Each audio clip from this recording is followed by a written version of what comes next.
Hey guys, welcome back. I'm Sumit from Backbench Coder. So this is the new project where I'll be making this using YouTube API. Now first of all, if you are a developer and you are going to use this YouTube API for the first time, you will find this API very frustrating. It's not well documented, it's not well structured, it's very inconsistent in data providing, and I am going to criticize this API throughout this course, so you should be familiar with this. And of course at the end of this project, you will realize that you have just used the worst possible API available in the internet. Anyway, let's talk about the app we are going to build. Okay, so I'm on the home page and let me just log out and start with login. So log out. Okay, so start with login with Google. Select an account, this one. Nice. Okay, so this is the home page and these are all the popular videos of this Indian region. So look at this, these are the videos popular in India.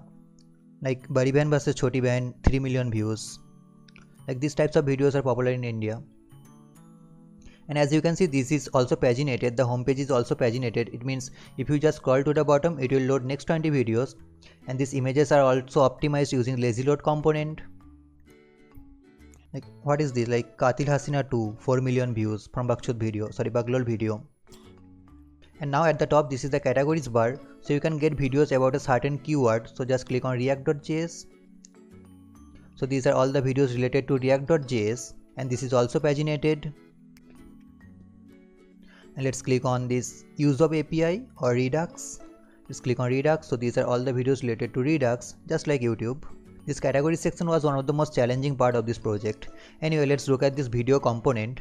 So in this video component, you can see the thumbnail of the video, the duration of this video, the title of this video, the statistics of the video, the number of views and when the videos was released, and then the details about the channel. Okay, so let's see the other sidebar options. So click on subscription. Okay, so these are all the channels I am subscribed to, the user is subscribed to. So in Chai Made Toast, Swetab Gangwar, so these are all the channels the user is subscribed to. And this is the small details about the channel. So that icon of the channel, the name of the channel, the description about the channel, and number of videos this channel has. And let's click on a channel. And let's click on this channel, Backbench Coder. This channel is good. Self promotion. So click on this Backbench Coder. Okay. Now at the top icon show the channel banner because YouTube does not return you the channel banner. Anyway, at the top you can see the icon of the channel, the name of the channel, the number of subscribers, and the subscription status. And then these are all the videos of this channel. So this is the same video component, and let's click on this like videos. So these are all my liked videos, nothing special, the same video component. Okay, so let's click on a video like Manchester Orchestra, The Silence. No, this one, Crash Course of React Hook Form from Backbench Coder. Okay, like self promotion again. Okay, so this is the video player where you can play the video, obviously. Nice. And then this is the title of the video, the statistics of the video, like 93 million views 12 days ago, number of likes, number of dislikes, and then the details about the channel. So Backbench Coder, the icon of the channel, the status of the subscription. So I am subscribed to this channel, so that's why this is showing subscribed, and then the number of subscribers, and then the description where you can toggle it between show more and show less, just like YouTube. Okay, and then here you can comment, and these are all the comments of this video. Like you can see like test 8, test 9, test 5, test 4. Like out of 10 comments, 8 of these comments by me. Okay, so let's comment for the 9th time. Test from API, not API, Worst API. It's really worst. Then click on comment. Where is my comment? Where is my comment? Here it is. Test from Worst API commented a few seconds ago. And this comment, this test from Worst API, 1 day ago, and I commented that yesterday. And let's comment again, like really API. Click on comment. Where is it? Yeah, this one. Now you can like a video and dislike a video, but YouTube does not send you the status if the video is liked or not. I guess this is already liked, so let's open a video which is not liked. Let's click on this Photoshop for beginners.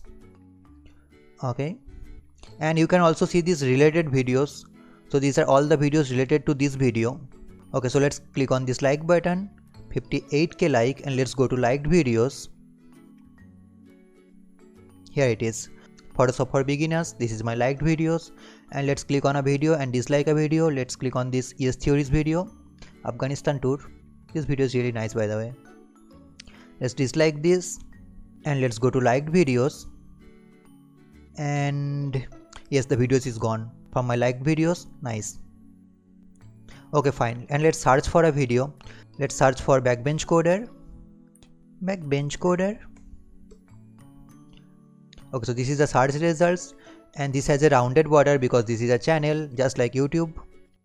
And then these are all the videos, and this is also paginated, so if you just scroll, then next 5 videos will be loaded. Nice. And let's search for another channel, something like prerequisites. Here it is. So these are all the videos of prerequisites, and at the header you can see this YouTube logo, and these are 2 dummy icons just to populate the header, and then this is the user's avatar, and then these 3 just to populate sidebar is really just to populate sidebar. This has nothing to do with the functionalities, and then you can just log out. Okay, now let's see one of the fundamental property of this project, which is responsiveness. So let's check the responsiveness. Okay, so you can see the sidebar is also synced, and let's check the responsiveness. 10. Nice. Now the sidebar is gone, and there is this hamburger button. So if you click on this hamburger button, nice. Let's click on subscription. Here it is. So just go for mobile screen, Moto G4, and let's click on this like videos. Nice. Let's play a video like this song, one of my favorites, When Chai Made Toast. Nice one. Okay, so the video player is synced, and this is also responsive. And then the comments, and then these are all the related videos.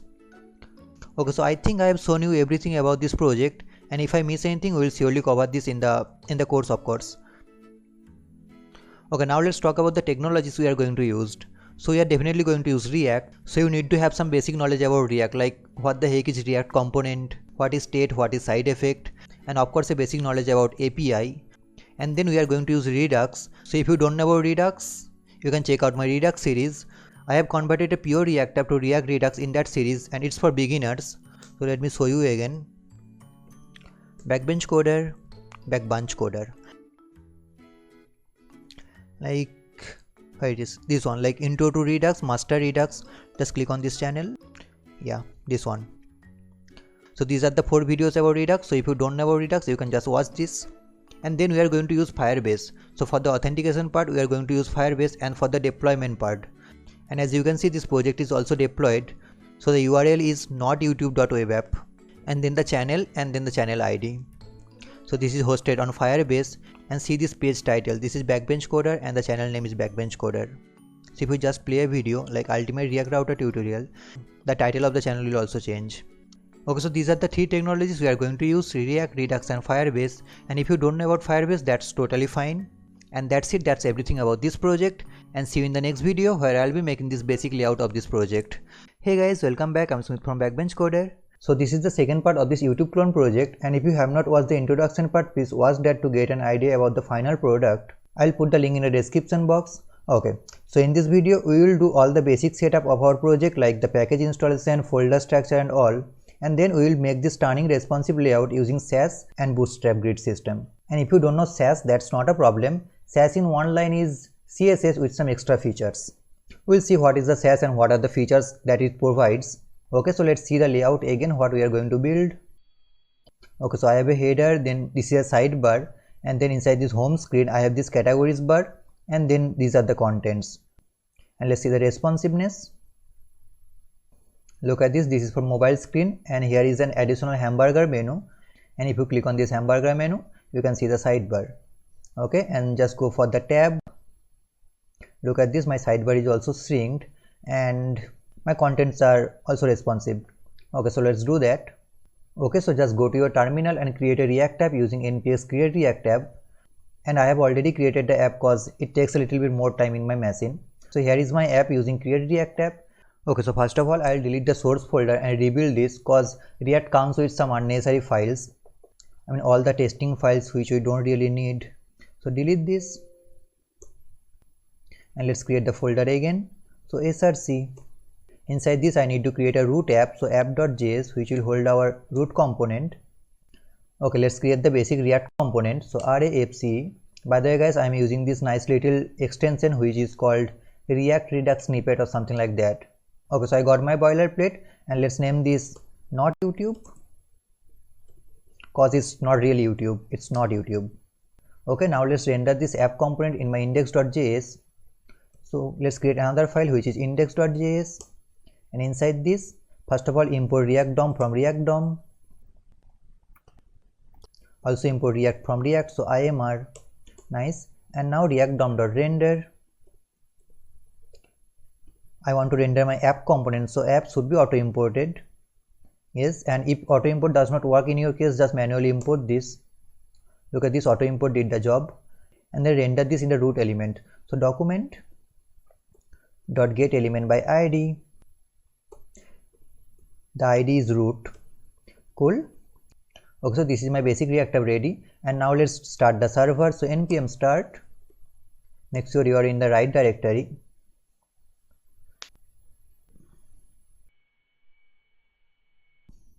Oh, finally we have this not YouTube.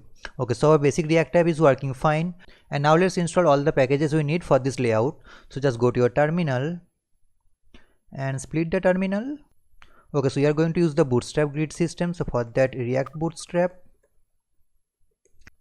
Let me just zoom in, and then we need the main bootstrap file which will give me the bootstrap.css, and then we are going to use the Sass. So node Sass will compile my Sass into CSS, and we need this particular version which is 4.14.1.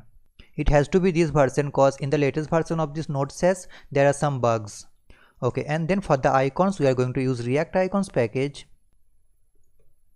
and that's it. So install this. Okay, so meanwhile let's see how we are going to make this layout. Okay, so first of all we need this header which has a full width, and then we have this sidebar, and we have this content area. Okay, and if I click on this subscription, my content area does change. Then click on liked videos, my content area does change.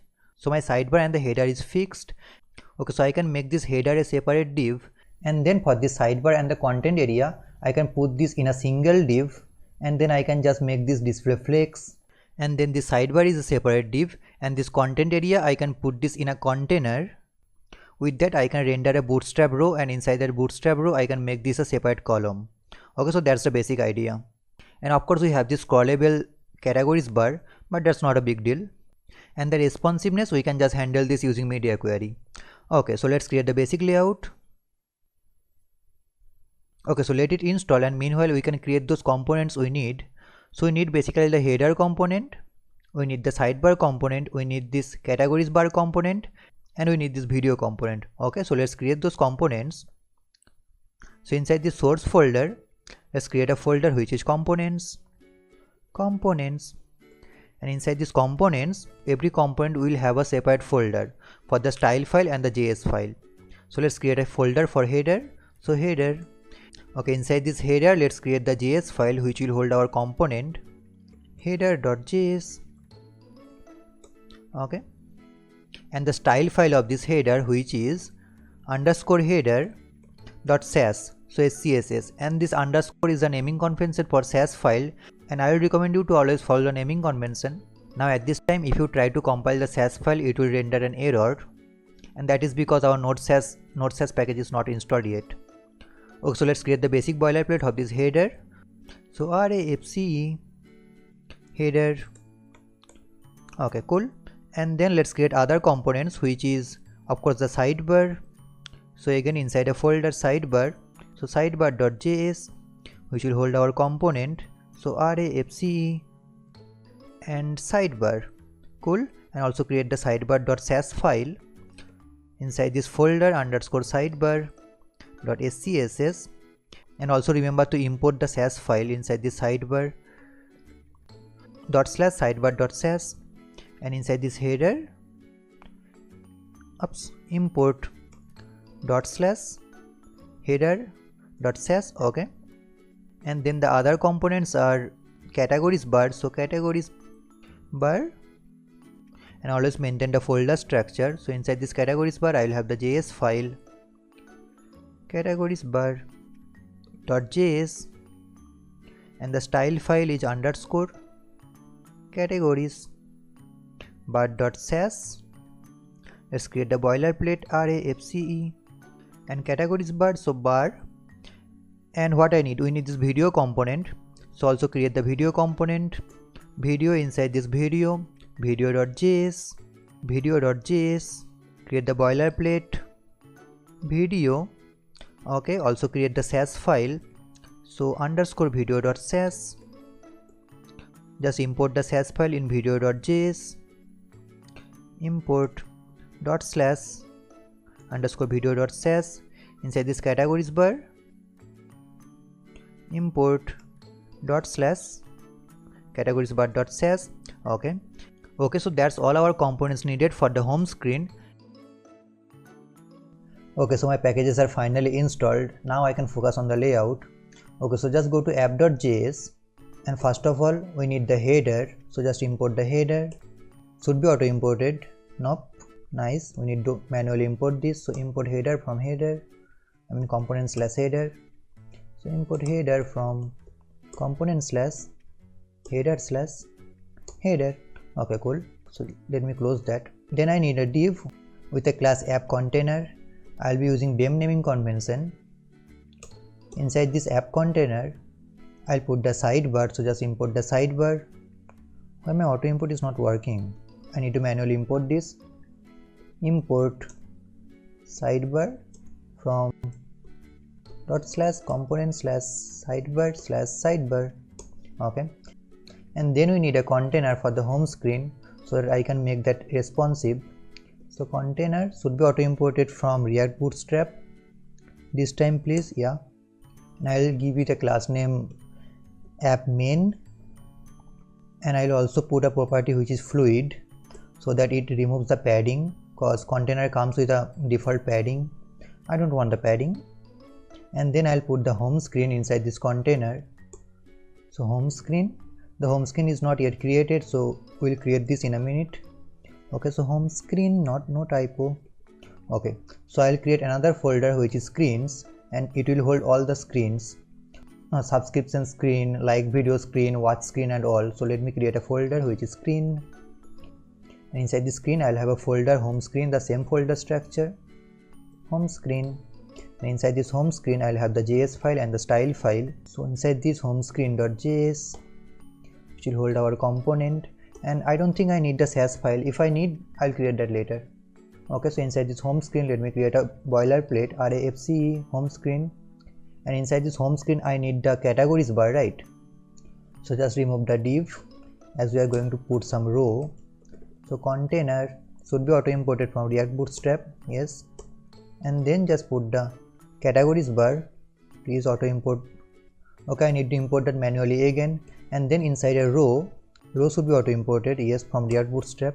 Inside this row I need that video component, right? So let me create a dummy array of 16 elements, and then we will map over that. So just put a dummy array, so spread operator with new array. With the array constructor, just put the number of length you want. It will give me the array of 20 elements, and then I can just map over this, and let's not worry about the key of the React. And then just render column. Column should be auto imported from React Bootstrap, and inside a column I need the video component, video. We need to import this, and inside this column let's pass some properties. I want it to take 3 grids for the large screen, and then for the medium screen it will take 4 grid. Okay, basically 4 column. Nice. And let me just import the video component and the categories bar. So import video from // component / video. Okay, let's copy this, and this time I need to go to categories bar. Let's copy this, paste this here. Lot of work. Okay, so I think my home screen is fine, and let's now render this home screen in the app. So now just auto import this, please. Yes, so home screen is auto imported. Nice. And let me just render this app. So let's go to terminal. My server is running. Yes, just go to the browser.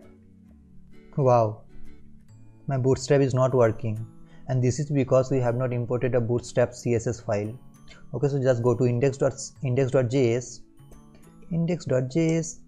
and here just import the bootstrap.css file. Remember, we have installed a bootstrap package, so import bootstrap slash this slash I don't know css slash what bootstrap.min.css, something like that.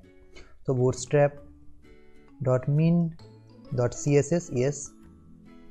Okay, nice. So I have my dream layout, and now let's style this. Now I like to give border to every component during the CSS cause it helps me to manage the layout, and what I mean by that is just go to app.js, and inside this div.class name just add a border, bootstrap border. So border like info from bootstrap class, and for the container let's add a border. We'll later remove that of course, and then this is border warning, and just go to header, just add a border there, header.js, here class name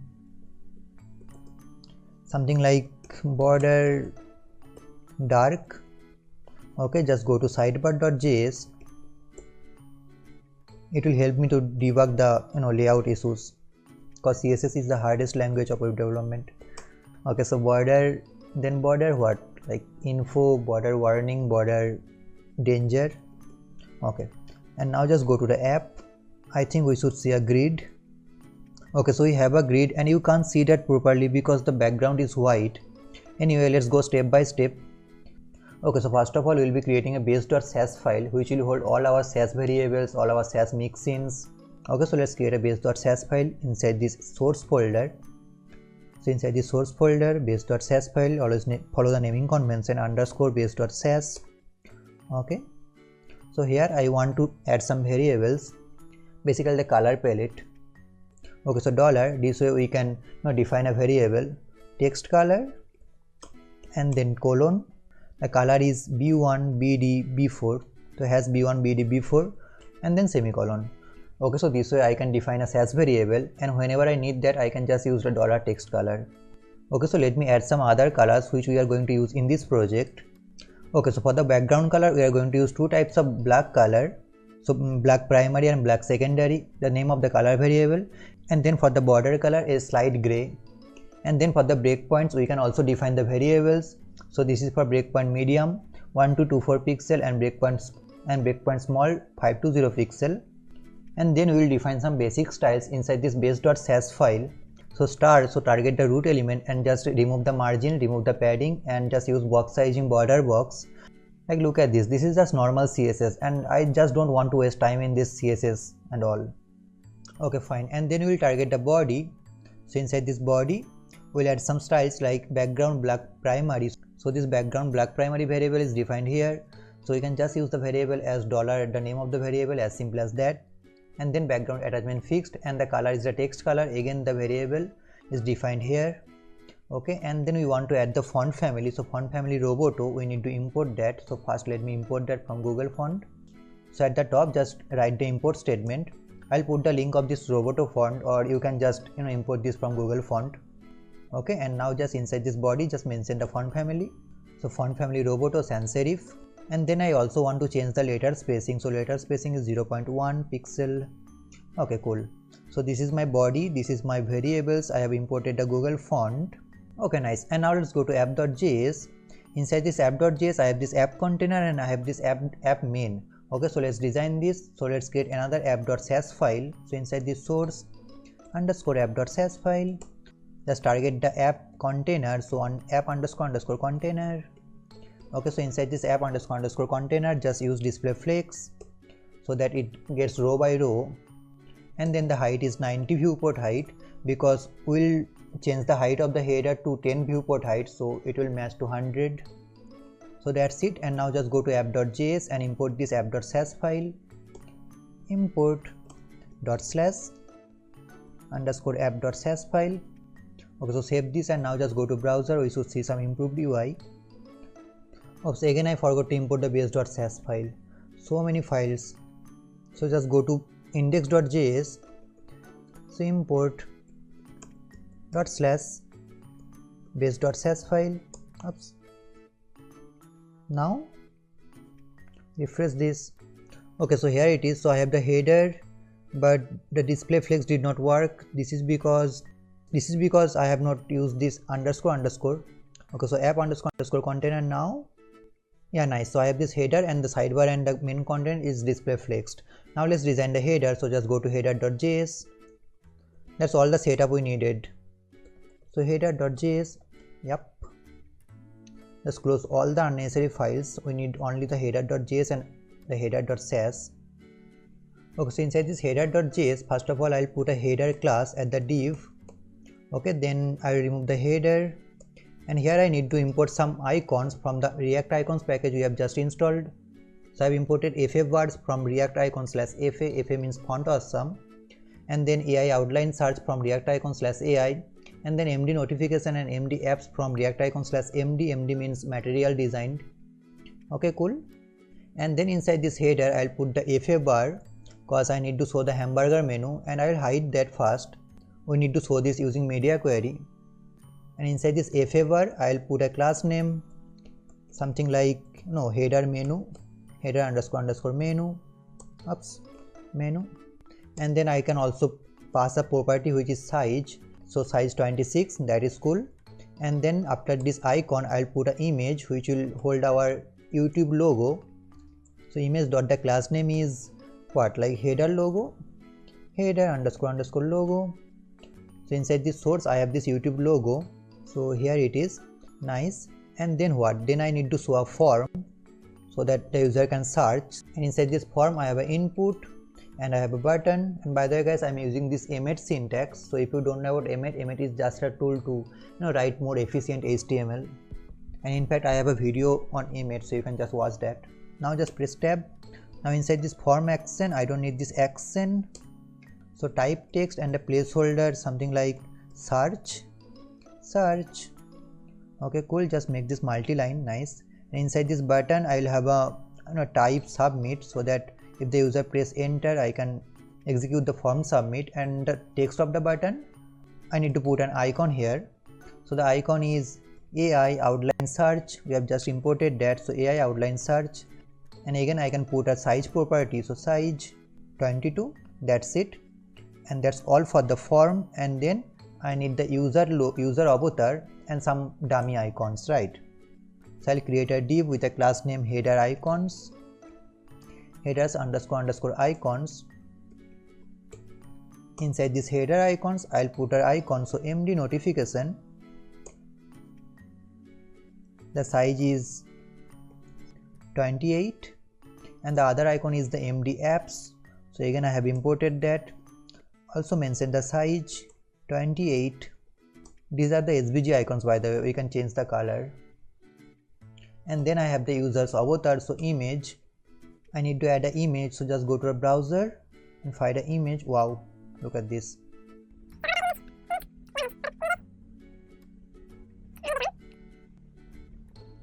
Copy the link, go to image, paste it there at the source. Now it should work, and the alt is avatar, nice. And I think I have all the things arranged for the header, and just render this YouTube using YouTube, nice. We have this huge header, so let's design this. So just go to header, underscore header.sass. Okay, so inside this header.sass file, first I will import the base.sass file. This is because I need to use some of the variables from that base.sass file. So you can import that using @import, and then just target the header class. So I have put an header class inside this header component, this one, and now just target the main header. Okay, so first of all display flex, and by default the flex direction is row, and then justify content space between to put some space in between the elements, and then align item center to make those elements vertically centered. Let me just put it side by side. Okay, and then just add some padding, so 1 rem at top and bottom and 3 rem at left and right. And then just add a background color of black primary, and remember we have defined this black primary in that base.sass file. In fact, if you just hover over this, you can see the black primary color, which is #16181B. And then just add a height and width. So height is 10 viewport height and the width is 100%, so that it takes the full width of the screen. And just save this. Okay, so look at this, the height of the header is 10 viewport height, and now I just need to manage the images. Okay, fine. And now as we are using Sass, we can now just nest the class name. And what I mean by nest is, like look at this, I now need to target this header underscore underscore menu, right? So I can just target this using ampersand core underscore underscore menu inside this curly brace. So it will just concatenate with the parent class. So now the class name is header underscore underscore menu, and you can just hover over this and see the class name for the double checking. Okay, so with Sass we can now nest the class, and that's the beauty of BEM naming convention and Sass. And I want to hide this menu at first. We want to show this menu with the media query for the smaller screen, so display none. And now target the logo, so ampersand again underscore underscore logo, and again it will concatenate with the parent class. So the parent class of this logo is header, so it will be header underscore underscore logo, and that's the class name of this image, headers underscore underscore logo. And now just add some properties like width 30 pixel, height 30 pixel, object fit content to maintain the aspect ratio, and display block. Just save this. Look at this, my image is smaller now, and now I need to target this form. So inside this header I can target an element by just name that element. So form, we don't need to put any dot, we don't need to put any ampersand, and in fact you can just hover over this. So element class header, and then inside this is the form. Okay, so I want this form to take 60% width, and I can do that using flex container. So as this header is a flex container, I can use flex 0.6. So flex 0.6 will just take the 60%, and then I will add display flex and align self center. So display flex will place the input and the button row by row, and I don't think I need this align self center. Fine. Okay, then I will add a little padding and margin. So padding 0.1 rem and margin 0.1 rem at all side. And then I'll add a border radius 3 pixels for a little rounded border, and then border 1.2 pixels solid, just some basic CSS, and then background color black secondary. And remember, we have also defined this black secondary in the base.sass file. So just save this. Look at this, you can see the background color because we need to make the background color of the input transparent. Okay, so let's target the input inside this form. So we'll go inside this form. So inside this form we'll target the input, so inside the curly brace, and then just hover over this. Look at this, this is inside the header, then inside this header we have the form, inside that form we have the input. Okay, so inside this input I'll add a width of 100% and the border none, so I don't want any border here. Just some basic CSS, and then the font weight 500, background transparent, again some basic CSS, and then I want padding 0.3 rem at all side, and the color is text color. And again the text color is defined in that base.sass file, so I'm just using the variable.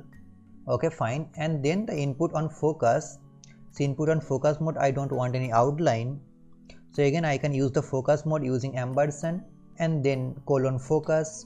And again guys, if you have some problem inside this Sass, you can just hover over this and look at this, this is on input focus. Okay, just save this. Nice. And now I need to resize this image, so let's target that header icons, I guess. Yes, this is the header icons.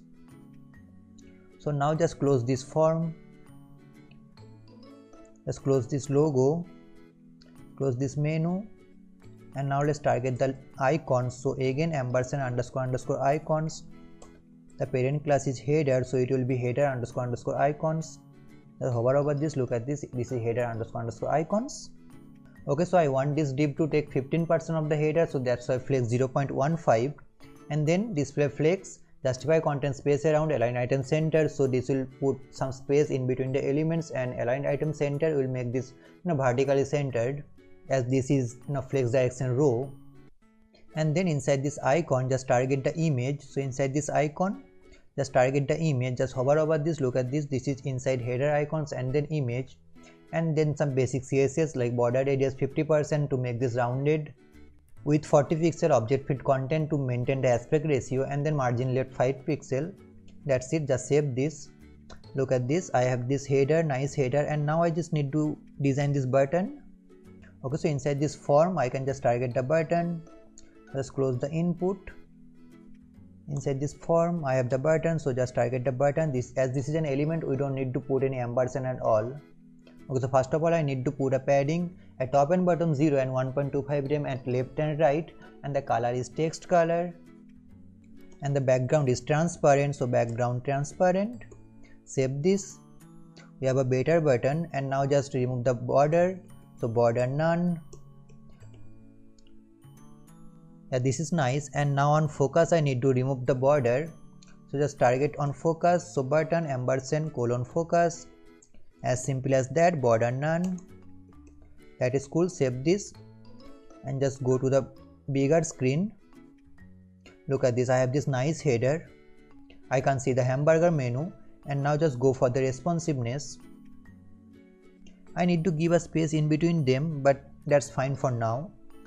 And now for the smaller screen I need to change the width of this form, and I need to show this hamburger button, right?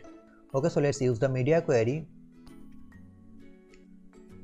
I'm done with this large screen, so close the header. Now target using media query. Okay, so at the red media to maximum width breakpoint small, and if you just hover over this, look at the breakpoint small is 520 pixel, and this is also defined in base.sass file. Okay, so up to 520 pixel we need to override the design, and now inside this just target the elements. Okay, so dot header, the class name header, I want to add a padding at all side 1 rem, and then the form flex 1.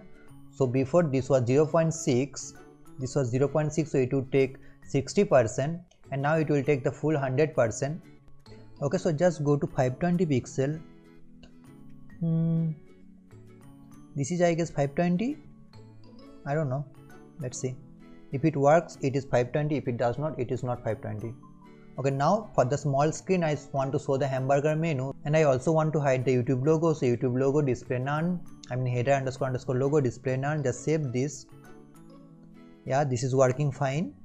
So I have this hamburger menu, and now I want to hide these buttons, so this is inside the header icons. So ampersand underscore icons.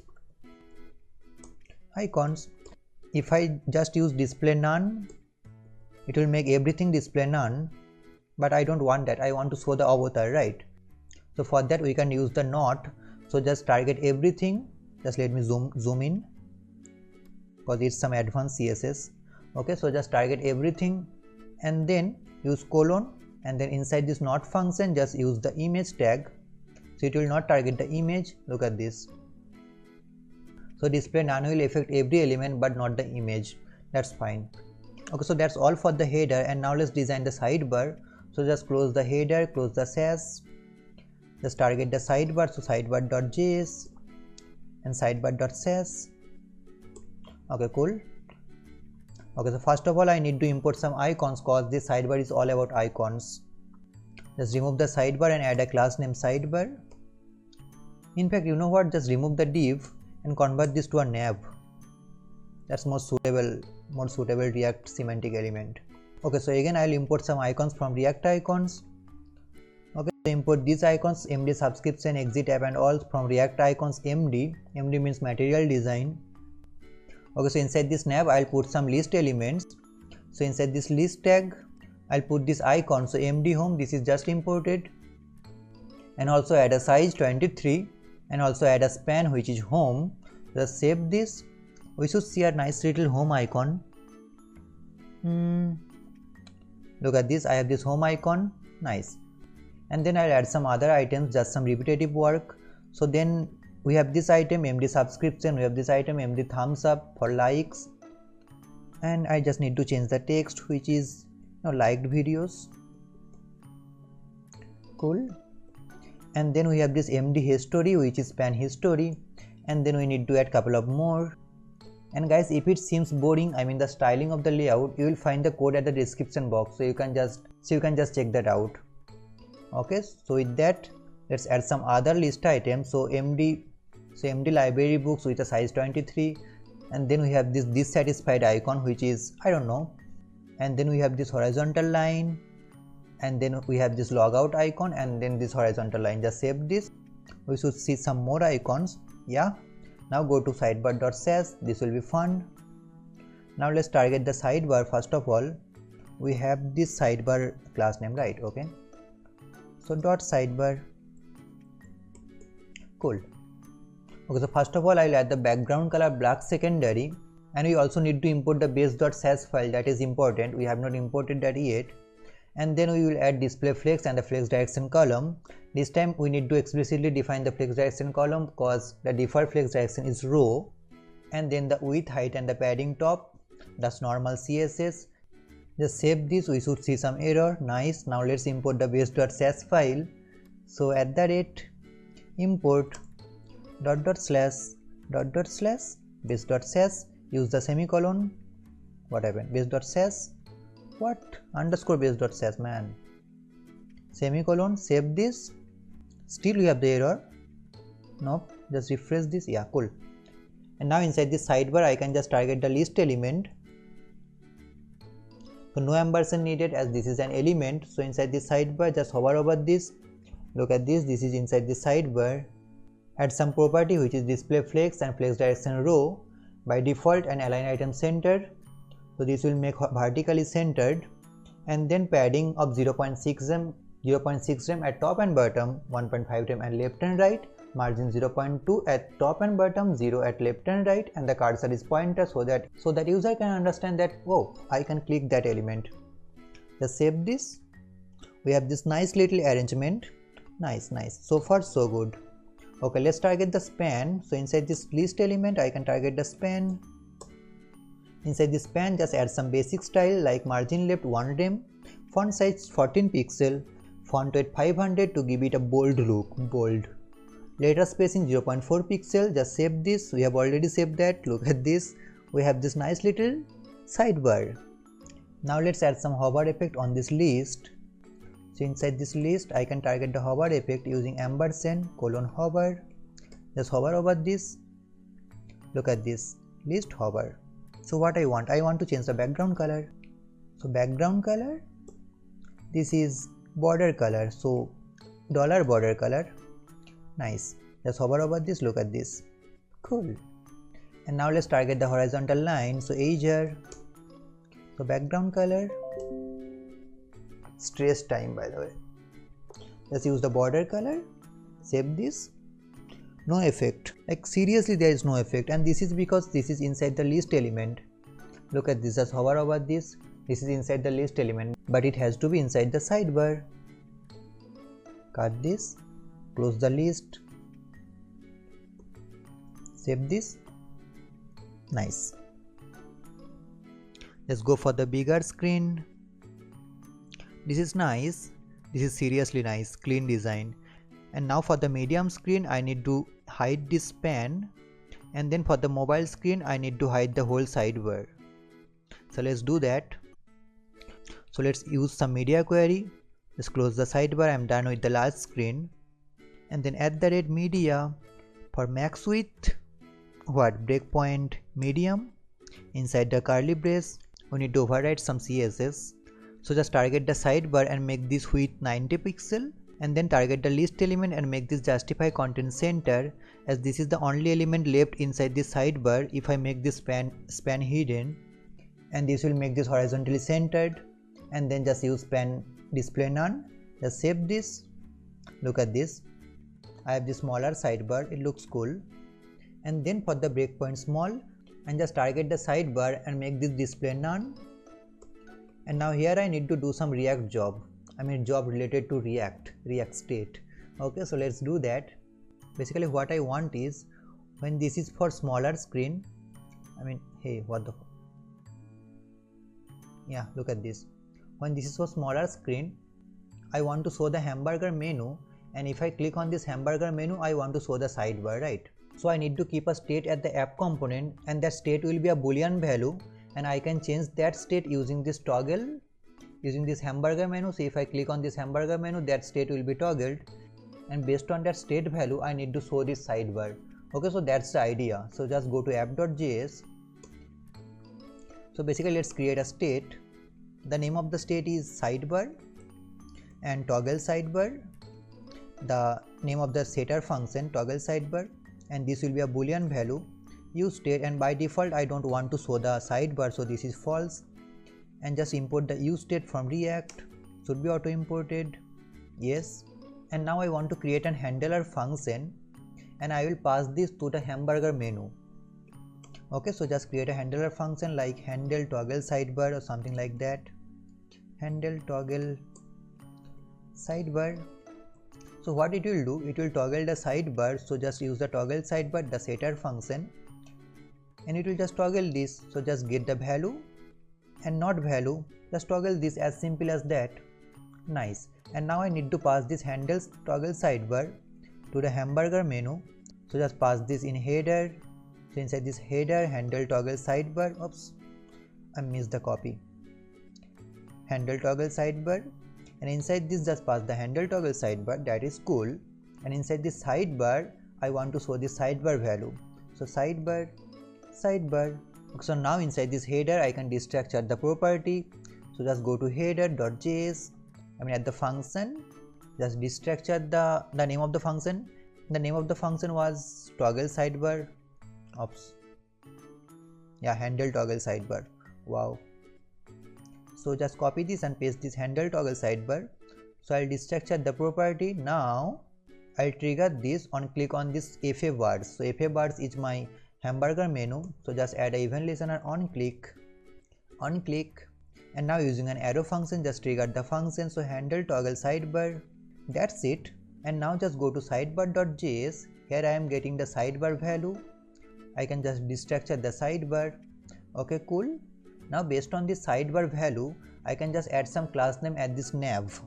Okay, so here I will be using some class name conditionally. So if the sidebar is true, I'll add another class name which is open, and that open will make this sidebar display block. So now this is display none, and I'll add another class name which is open. So just add another class name inside this sidebar.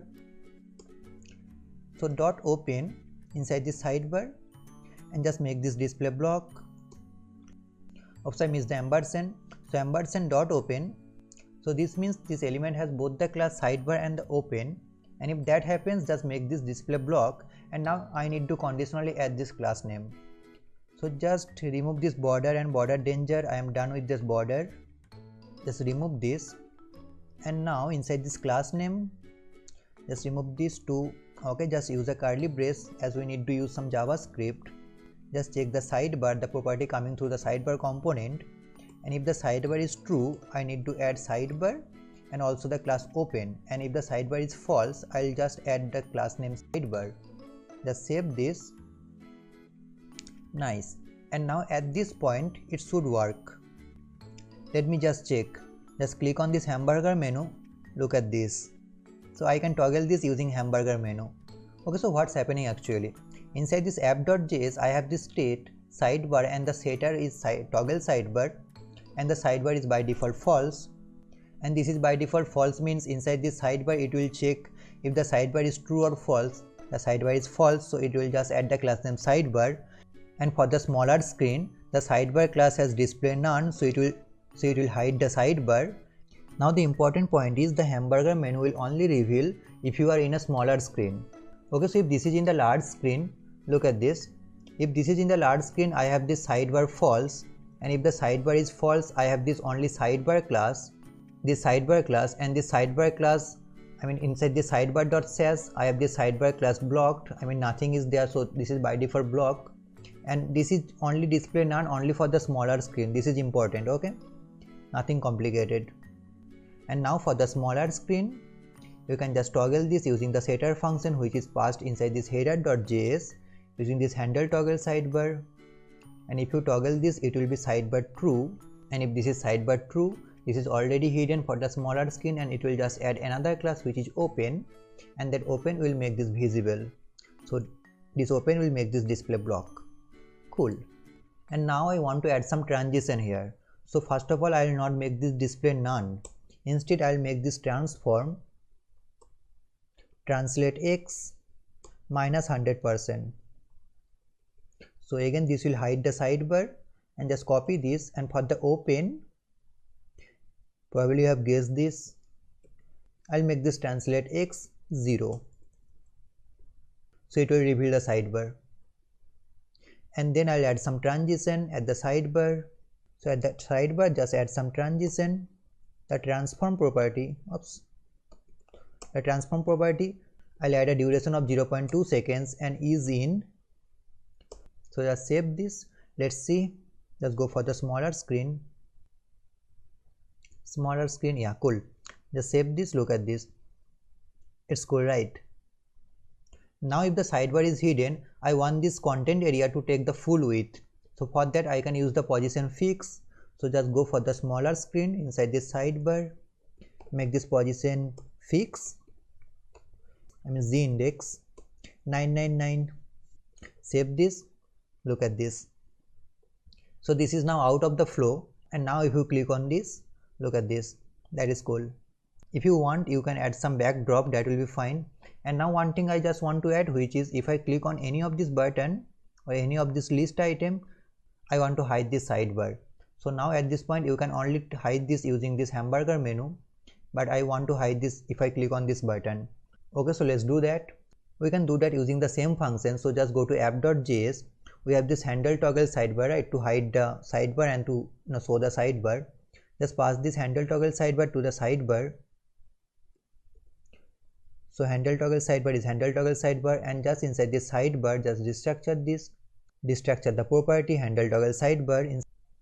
And now you can add a on click event listener for every list item, and on click on that you can just hide the sidebar by passing a false value.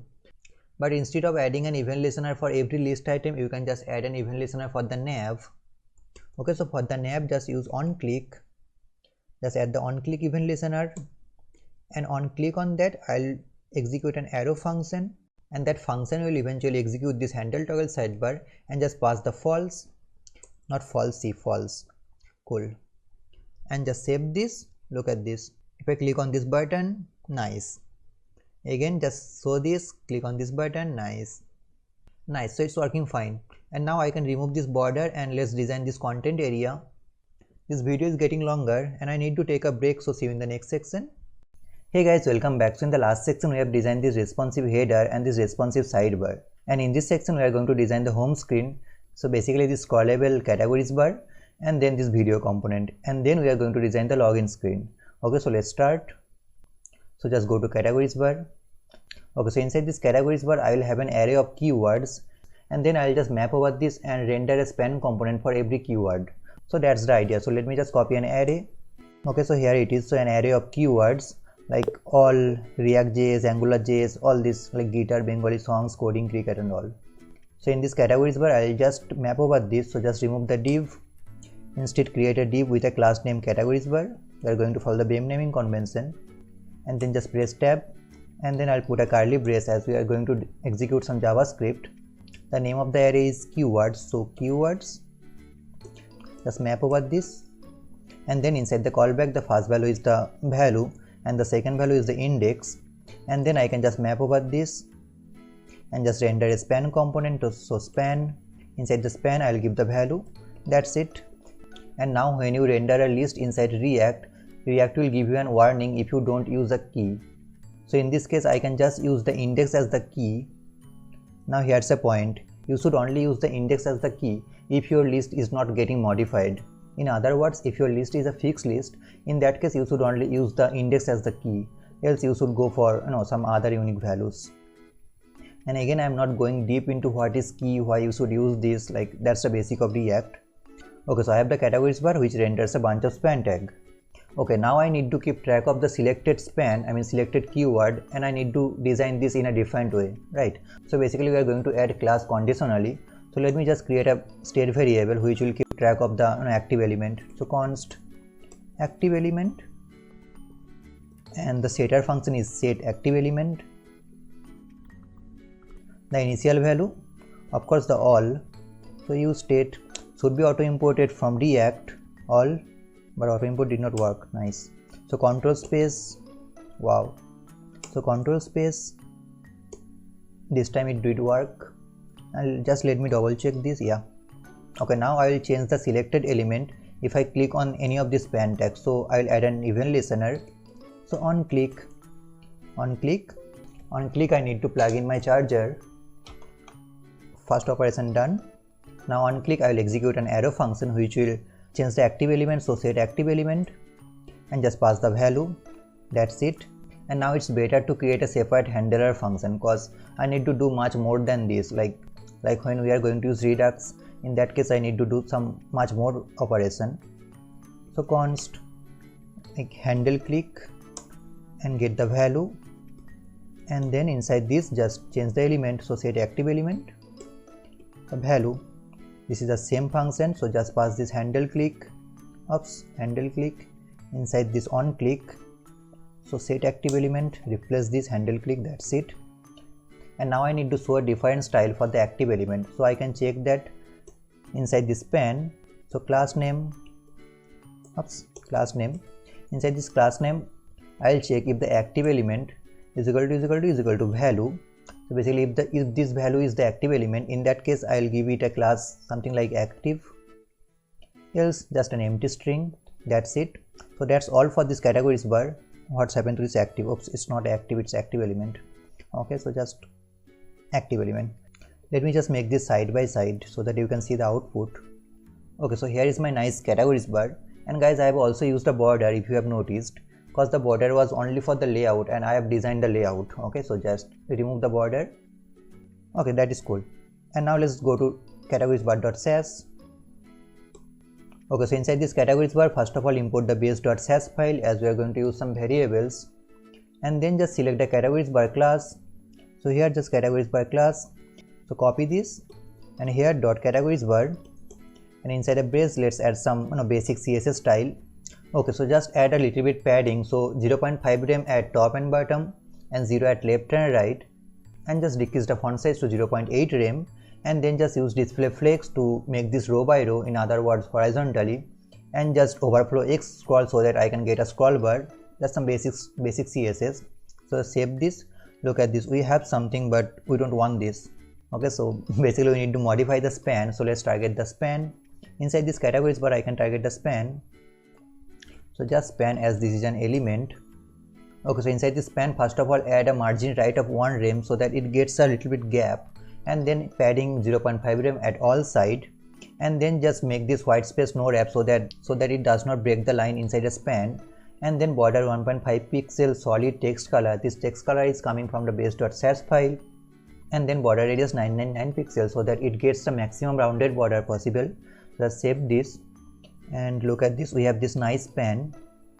Okay, now I need to hide this scroll bar, so inside this categories bar you can hide this using WebKit. Okay, so on this categories bar, so ampersand and then double colon WebKit scroll bar, dash WebKit scroll bar. So WebKit scroll bar, under this just make this width with 0 pixel. Yeah, that's it, and I can still scroll right. Okay, and for the Firefox you can do something like scroll bar with none, scroll bar with none. It should work in Firefox. Okay, now let's design this for the hover state. So inside this span, ampersand colon hover.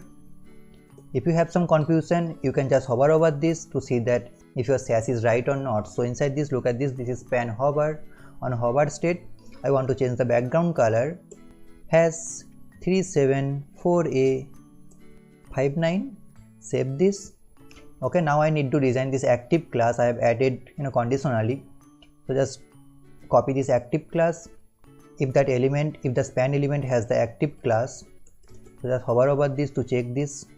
Look at this, the span class active. So first of all I'll make the color pure white, Real Madrid, Hala Madrid, and then I'll change the background color to has 606060,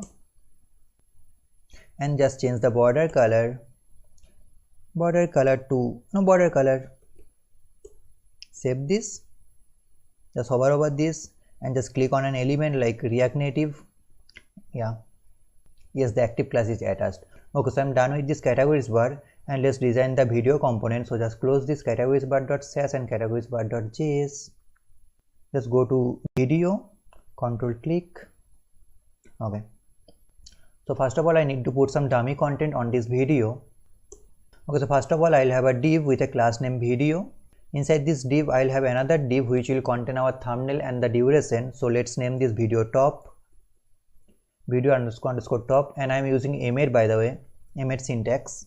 And then I'll have the video title, so div video underscore title, and then I'll have the video details or something like that, so video details, div.video details. And in emmet, if this is div, you don't need to mention div, by the way. you can just use dot. And the last thing I want is the video channel. So just let me explain this. Okay, so video channel, so dot video channel tab, here it is. Okay, so inside this video top I'll have an image. Okay, I'll put the image later, and then I'll have a span for the duration. Let's say 5 minutes 43 seconds. And then inside this video title, let's give it a title like what? Create app in 5 minutes. Hashtag made by Chintu. And if you don't know Chintu is a popular programmer of whatever. And then inside the video details, I'll have the number of views and when the video was released. So inside the span, I need to import an icon. So just go to a top and import an icon from, I don't know, React icons. Import from React icons. My IntelliSense is not working. React icon /AI, and just import AI fill eye icon. Yes, and here inside this span, just render the icon as the component. Okay, cool. And then the number of views, so 5 million views. And then after this span, I'll have another span which will say something like 5 days ago. And then inside the video channel, I'll have the channel icon and the channel name. So again, an image, I'll put the image later. And then for the title, just use a P. The title of the channel is Rainbow Hat Junior. Okay, so just save this. Okay, and now I need to put a dot here after this 5 million views, and that dot I can get from original YouTube. So just get something from original YouTube to not YouTube. So just let me log into YouTube. Hey, look at this, my last video got 33 views. It's worth celebrating. Okay, so just go to elements, and then just using the selector, just select this dot after this 33 million views, and then from this content, just copy this dot. Okay, cool, and just go to the code and paste this. That's it. Save this, and let's put some images. So let me just copy the thumbnail. So here is my source image, so just copy that. You can just put any image. We'll save this, and for the channel icon, also copy the channel icon. So from this backbench coder, just get the image source, copy this.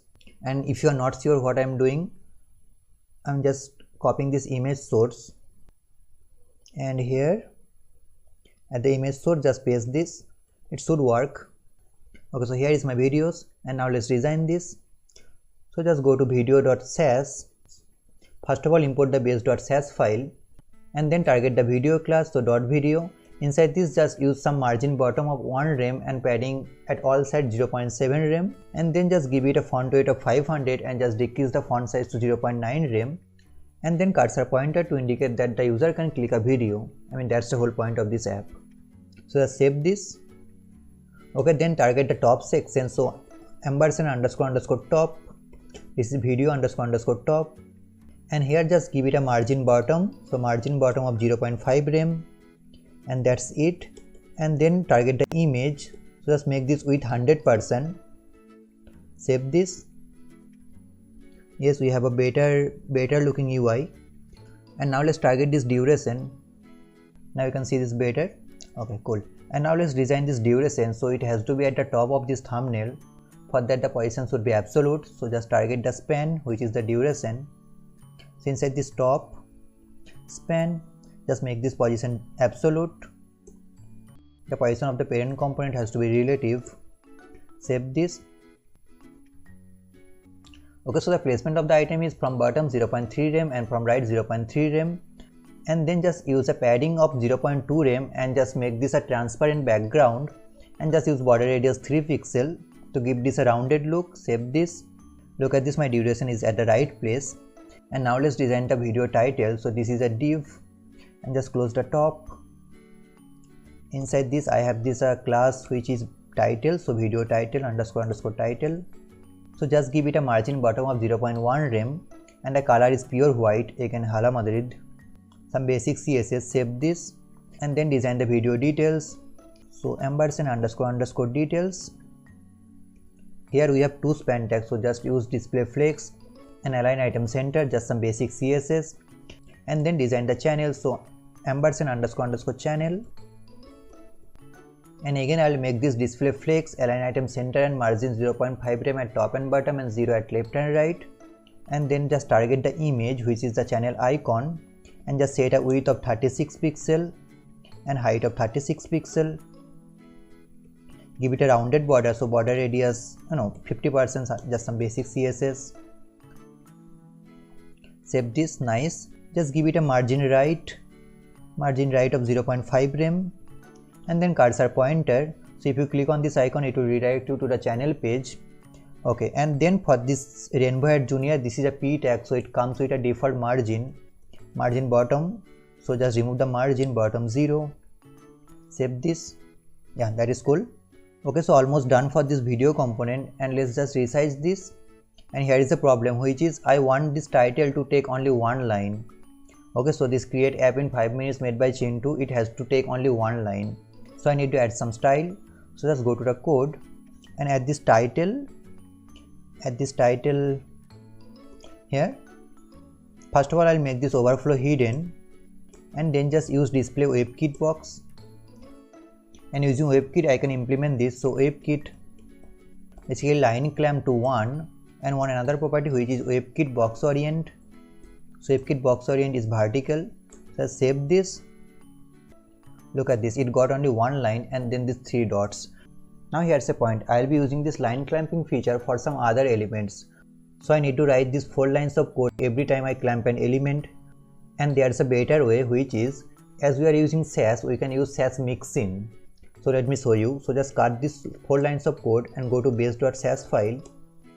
So you can define a mixin using @mixin, and then the name of the mixin is line clamp. Just give this a relevant name, and inside this line clamp just put these 4 lines of code. And you can also use a variable. So sometimes you may want to clamp the line for 2 lines. So in that case you need to use a variable. So after this line clamp, just use $, to indicate this it is a variable, and just name of the variable is number, and then just put this variable at this line clamp. So $number.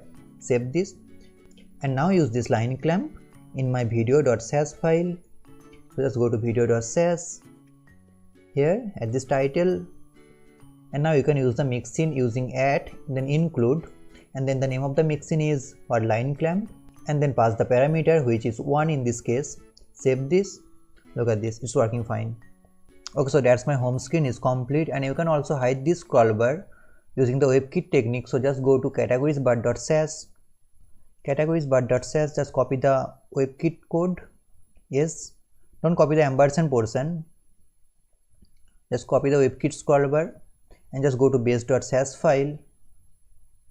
Inside this base.sass file just paste this, save this. Look at this, I can still scroll. Yep. Okay, so now let's design the login screen. So again, inside the screens folder, let's create another screen which is login screen. Inside this login screen, just create the login screen.js, also a login screen.sass. So login.sass. Okay, and guys, you will find the source code for every section. So if anything goes wrong in your code, you can just put a comment or check out the description box to get the source code. Okay, inside this login screen.js, create the boilerplate RAFC. Okay, inside this login screen, first of all remove this div, and then again create a div with a class name login, and then inside this div I'll have another div which will have a class name login container, and then inside this container I'll have an image, I'll have a button, and then I'll have a p tag, paragraph, and then tab. Here it is. Save this. Cool. Okay, so inside this image source I need to put a YouTube logo.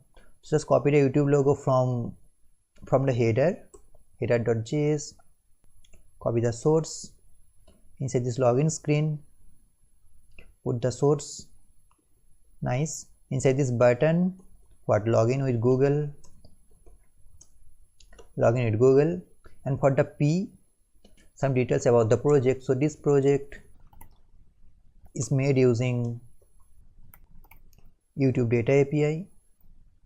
Okay, save this. Also, that's all for the login screen. So just import the login screen.sass, import ./login screen.sass, save this, and let's render this login screen. So just go to app.js. Okay, so currently I'm rendering this home screen inside this layout. So it has a header, it has a sidebar, but this login screen does not contain this header or sidebar. So just comment this out and then just import the login screen. Auto import did not work this time. Yeah, login screen, import this. Auto import did my job. Login screen, that's it. Just go to login screen.sass and let's check out my app. Refresh this. Here is my giant login screen. So let's design this. So inside this login screen, first of all target the login. Okay, so inside this login screen, first of all target the login class. Just make this side by side. You know what, first of all just resize the image. It is giant image. So the image width is something like 130 pixel. The height is 130 pixel again. Save this. Yeah, and just use object fit content to maintain the aspect ratio. Save this. Yeah, look at this. And now inside this login, just use height 100 viewport height. So display grid and then place item center. So place items center. This is an one-line CSS. I got this from official Google YouTube channel. Look at this. And now let's target the login container. So ampersand underscore underscore container, and just use a background color like black secondary. It will throw me an error, and just import the base.sass file @import // base.sass file, again underscore base.sass file. Save this. Okay, just use a padding of 2 rem at all side, margin at top and bottom 0 and 1 rem at left and right. Just give it a rounded border, so border radius 10 pixel. Save, and then just use display flex direction column, flex direction column. Save this, make this horizontally center, so align item center. Nice. And now let's target the button. So inside this container, I have this button. Just use padding 0.5 rem at all side. Remove the border, so border none. Just use a border radius of 5 pixel. Save this. Yes, a better button. Just use a margin bottom of 1 rem. Save this. Better. And on focus, so ampersand on focus state. Just remove the outline, so outline none. Okay, so that's it. That's my login screen and the home screen is ready. And in the next section we are going to set up the routing of our app, and then we will set up the Firebase for this project. So see you in the next section. Bye. Hey guys, welcome back. I'm Smith from Backbench Coder. So this is the third part of this YouTube clone project, and in this video we are going to set up our React router and the Firebase. Okay, so first of all install React router DOM. In your terminal, I have already installed React router DOM because last time this happened. Okay, so just download that and then continue. Okay, so first of all I want to make a separate layout component, and then I will put all these logics, all this layout logic inside that layout component. Basically abstract the layout. So for that, inside this app, just create a component. So const layout, just make this a functional component and then return. And inside this just place all this layout logic, all this layout component. Cut this, paste this here, uncomment this. Okay, cool. I need to also place the sidebar state and this handle sidebar function, so just cut this out, place this inside this layout. Okay, and now I will remove this home screen, and instead I will destructure the children from the layout component. Whatever passed inside this layout, I'll just place this inside this container. Okay, so inside a curly brace, children. That's it. That's my layout component is ready. And now inside this app, let's set up the router. So for that, we need to import some of the components from React router DOM. So just import browser router. First of all, just mention the package name, React router DOM.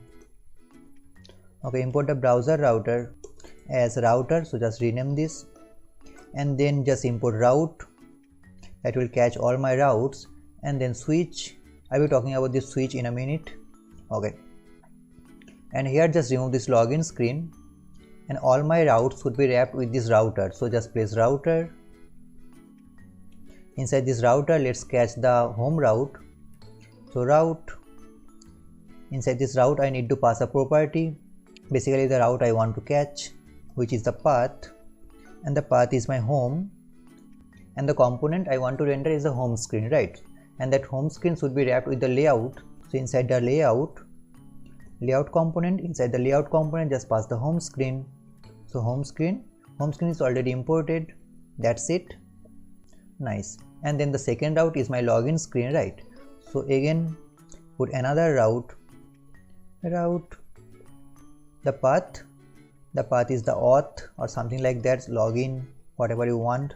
I'll put auth, and here I will render the login screen. So login screen already imported, and look at this, I don't need to wrap this with a layout because I don't want to show the header or the sidebar here.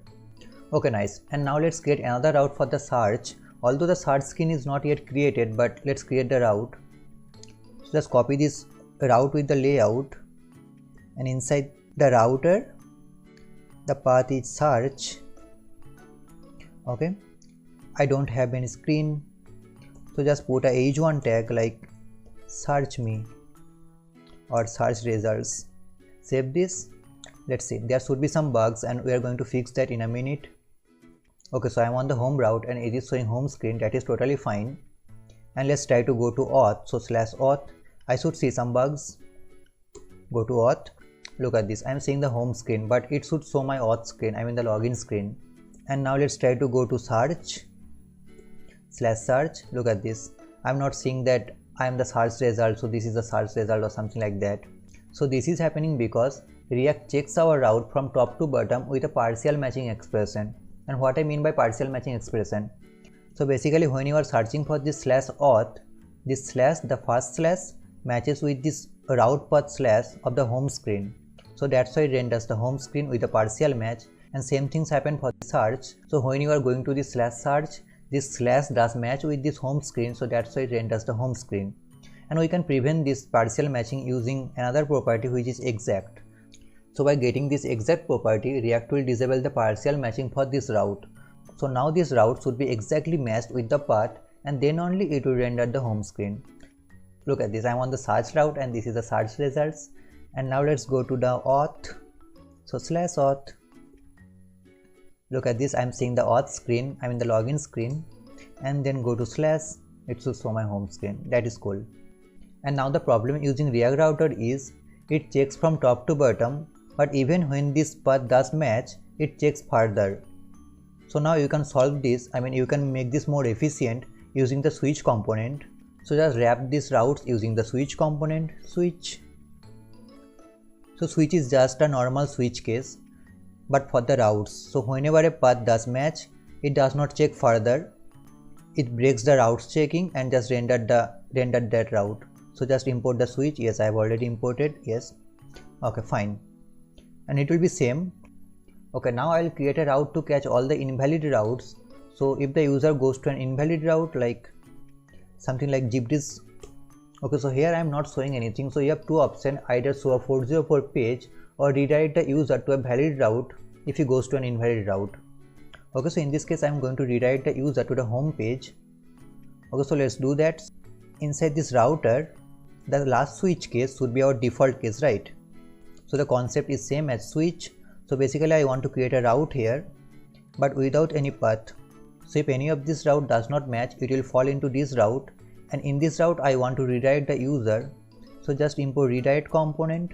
It should be auto imported from React router DOM. Yes, look at this.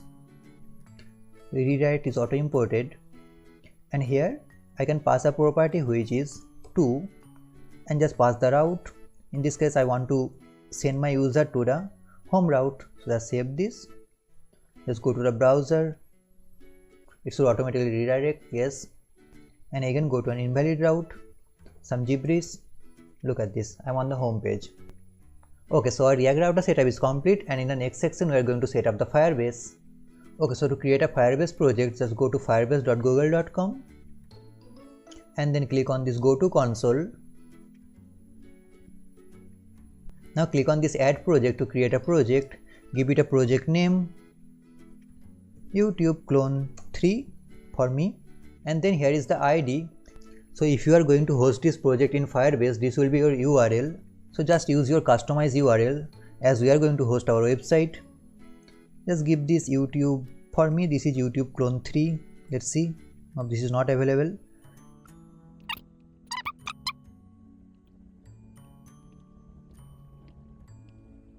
So after trying 30 times I got this not UIT. So this is my project ID, this is sort, and then click on this continue.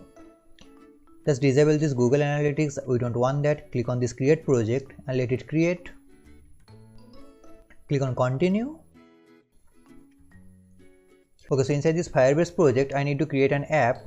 So just click on this web, as this is an web app, and just give this app a name, whatever you want. Like for me this is YouTube. Set up the Firebase hosting, yes. Just check mark this as we are going to host this project, and then click on this register app. Click on next, next, next.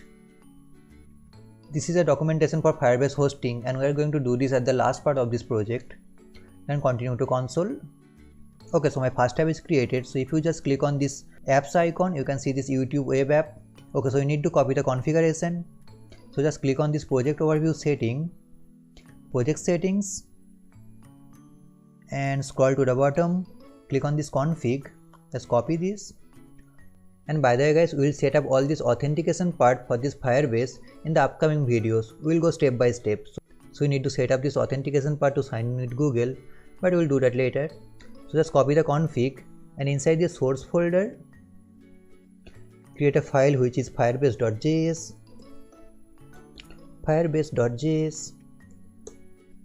and just paste this configuration object.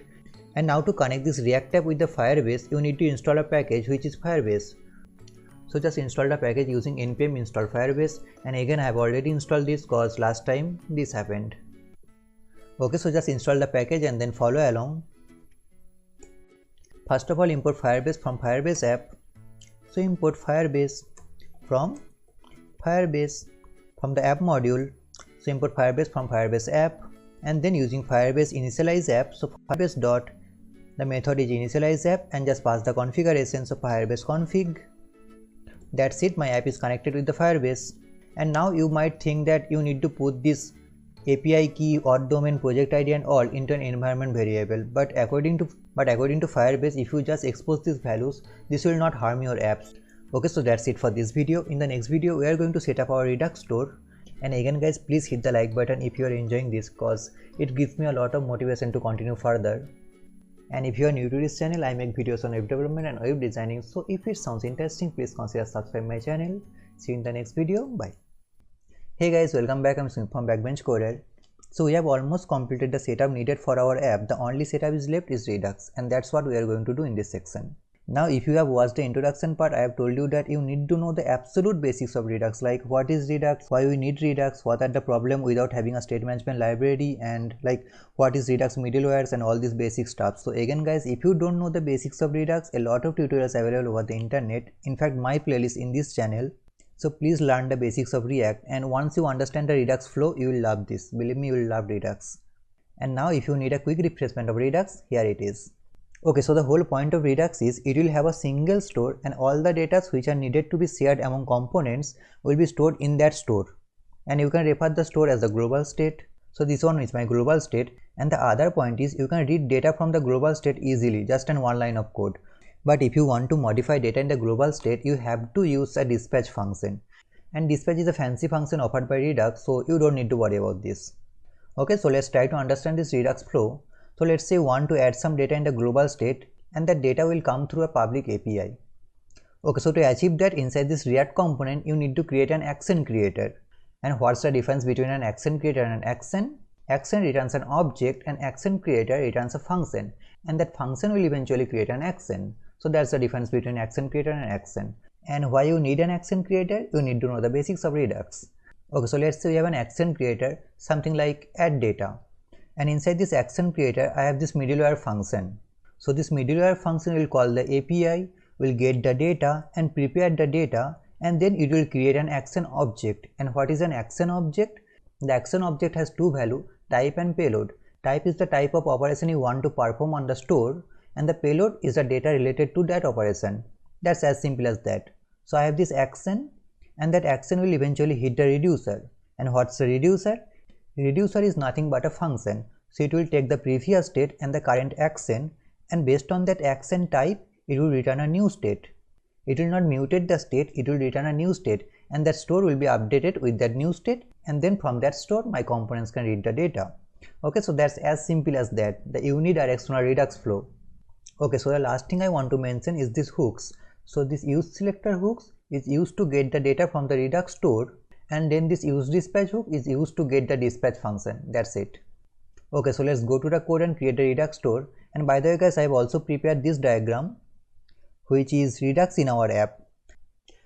I have created this diagram to show you how authentication will go through the Redux flow, and we'll come back later. This is by the way the same diagram, but this is related to our app. Okay, so let's go to the code and create the store. Okay, so first of all you need to install 4 npm packages. Redux, that's the central library. React Redux to connect our React app with the Redux state management library.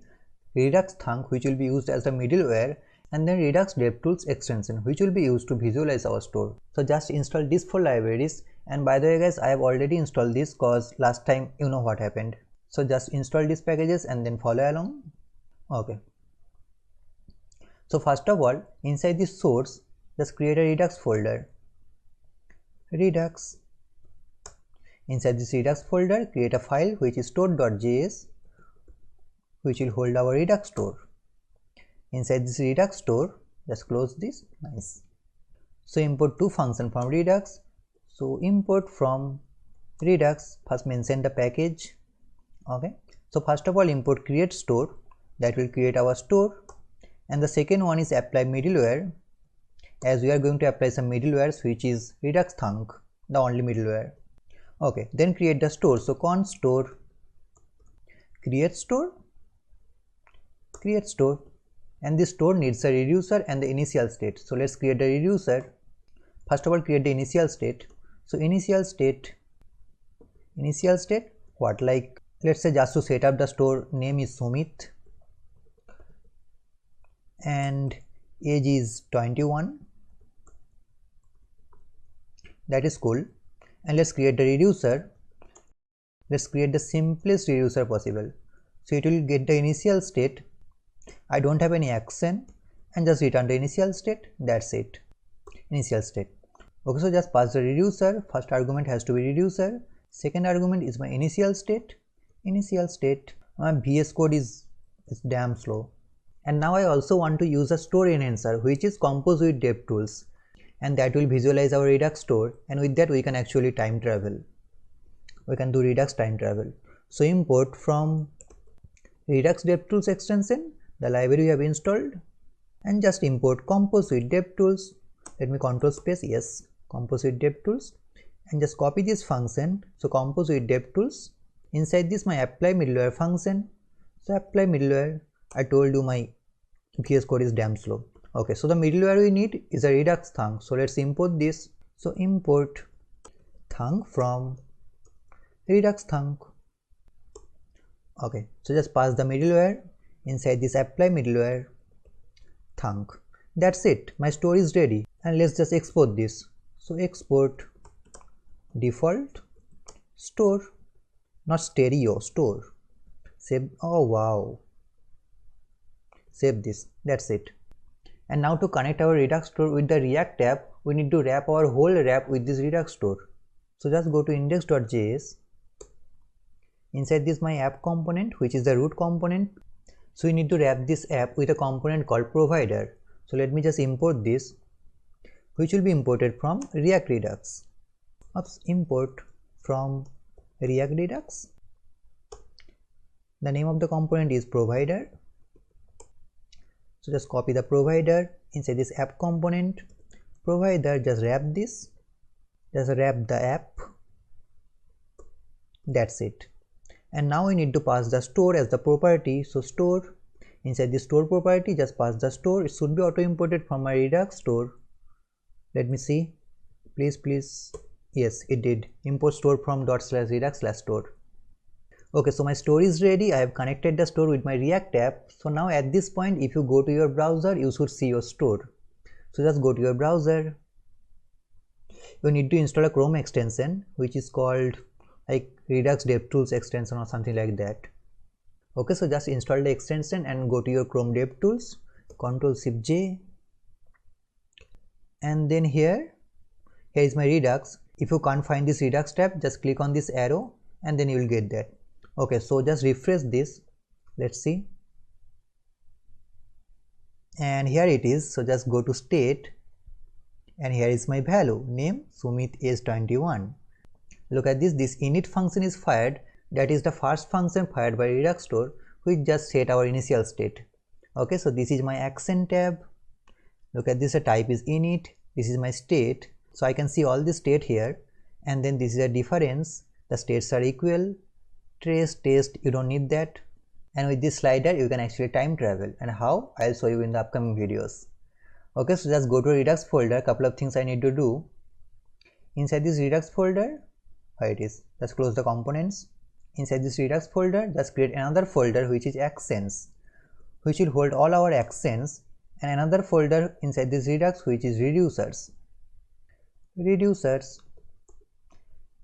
and another file which is types, or you can say action types, which will hold our action type, action types.js. That's it. That's my folder structure for the Redux. Okay, so let's now implement the authentication using the Redux flow. So we are going to use authentication with Google using Firebase. So just go to your Firebase app and you need to enable the authentication for Google. So just go to your Firebase app, firebase.google.com. Oh, I need to log in. Nice. Okay, so I had to log in and then click on this go to console. Click on your project. Mine was not YT. After that 30 times. Okay, so inside this project, just click on this authentication tab. Authenticate and manage users from a variety of providers without a server-side code. Get started. Okay, so inside this sign in method, you will have a lot of options like email and password, phone, Google, Play games, but what you need is this Google. So just click on this edit menu and then enable this, and it will automatically generate your client ID and client secret. So you need to give your email address here and then save. That's it. Okay, so this is finally enabled, and inside this web SDK configuration you can see your web client ID and web client secret. Okay, so that's it. Now go to your app and just go to the file firebase.js.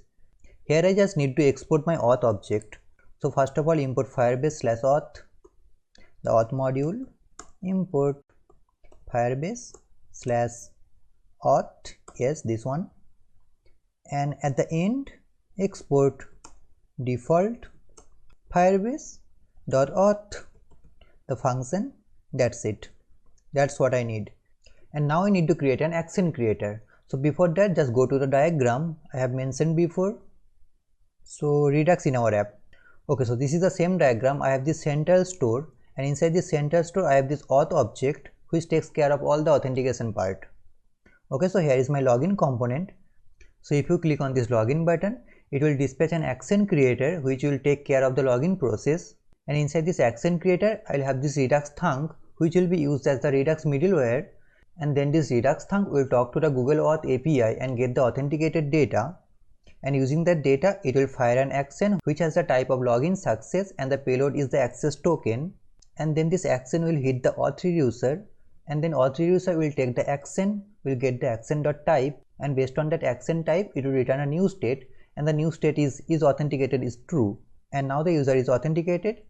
And now inside this login component I can just get the data and redirect my user to the home page, and then from this app component I can check the data and see if the user is authenticated or not, and that's very simple. So just go to firebase.js, or not firebase.js, just go to action folder and let's create an action. So name of the file is auth.action. The action is because it's an action file. I like to use this, you may or may not. So auth.action.js, just create an action creator, and action creator is nothing but a function. So const login, and it will also get the dispatch function, and it will be an asynchronous function as I am going to do some asynchronous call. And inside this dispatch, just use a try catch block to handle the exception inside an asynchronous call. That's it. And this crazy syntax, this dispatch and then this arrow function and all, it's nothing but this login function is returning an dispatch function, and then this whole block is inside this dispatch function. So just using ES syntax you can just make this shorter. That's it. Font is little smaller, I guess. Yeah, that is cool. Okay, so before I write some action creator logic, first of all I'll create some action types. So just go to action types, and here just export some constant variables, which is login success. I'll fire this if the login is successful. So login success underscore success, and then just copy this, then using a multi cursor. The second one is login failed.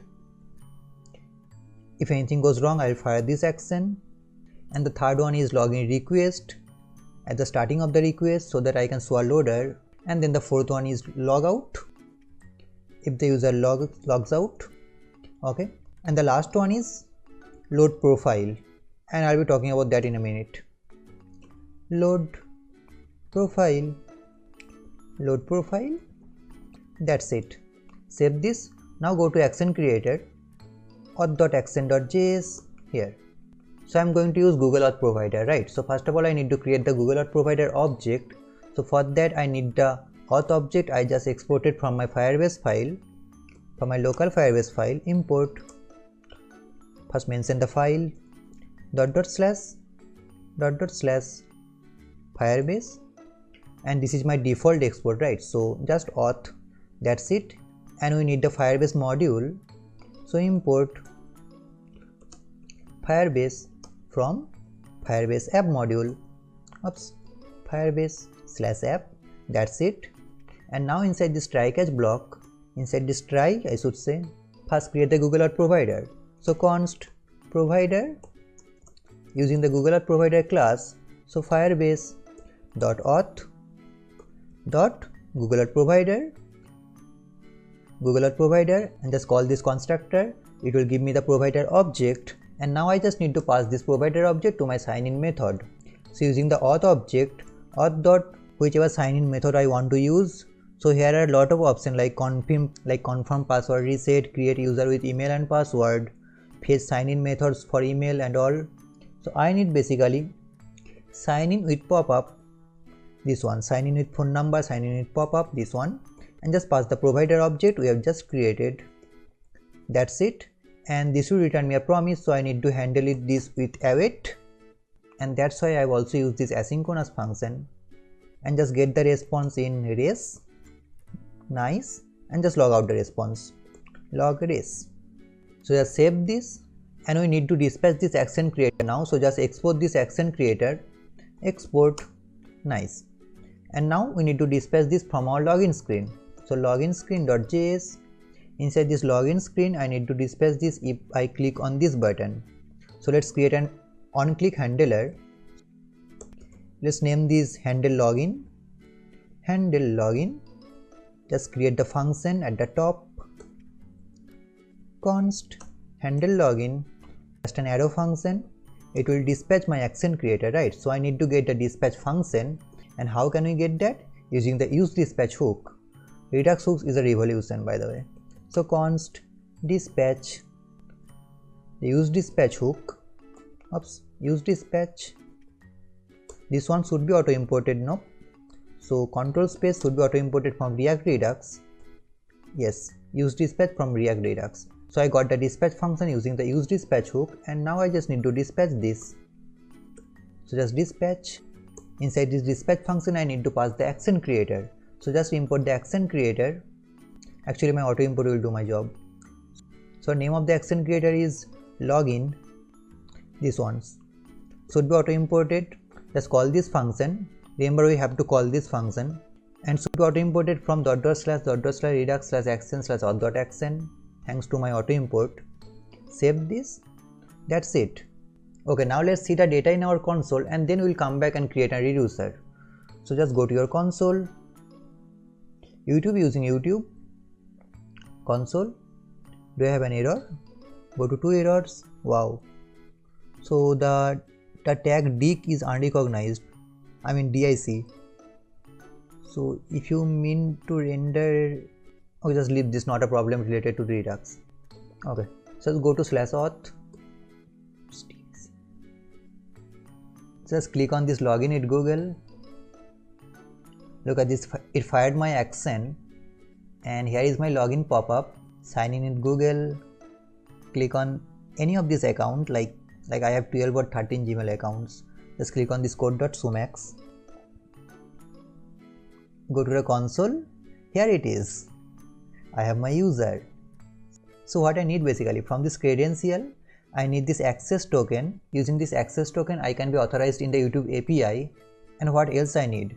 From this additional user info, I need this profile. So from this profile, I can get the email, I can get the family name, given name, granted scope. This scope is important. I'll be talking about this scope in a minute. And then this name and the picture, my user avatar. So that's it. So my data is coming, and let's create a reducer to handle the data. So inside this reducer function, let's create a reducer which is exactly the same, but this time the reducer. So auth.reducer.js. Again, the reducer is optional. I use this so that I can recognize that file as a reducer. Okay. So this reducer is nothing but a function. Let's name this auth reducer. And this function will get the initial state, or I should say the previous state. So previous state is equal to an initial state. I'll be creating that state in a minute. And then the action, the current action. Okay. So let's create the initial state. So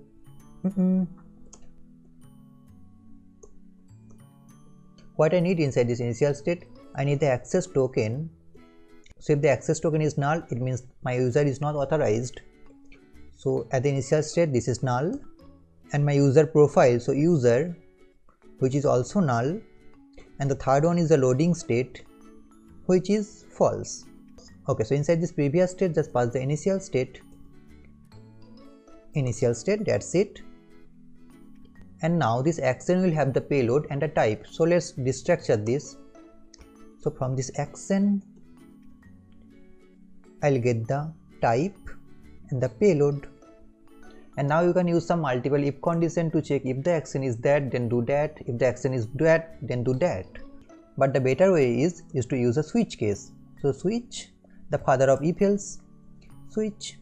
Inside this, I'll just pass the type, just a normal switch case. And here I'll check if the case, if the action type, so if the action type is login request, and this login request is defined in my action types variable. So just let me import this, should be auto imported. Let's see. Yes, login request from this /action type. Okay, so if the action type is login request, I return a new state. Okay, so first of all, copy the previous state, whatever we have in the previous state, and then just override the loading state to true. That's it. And this is giving me a warning because I need to put a default case. Default what? If any of this case does not match, just return the previous state. If any of this case does not match, save this. Okay. And now let's handle the second case, which is login success.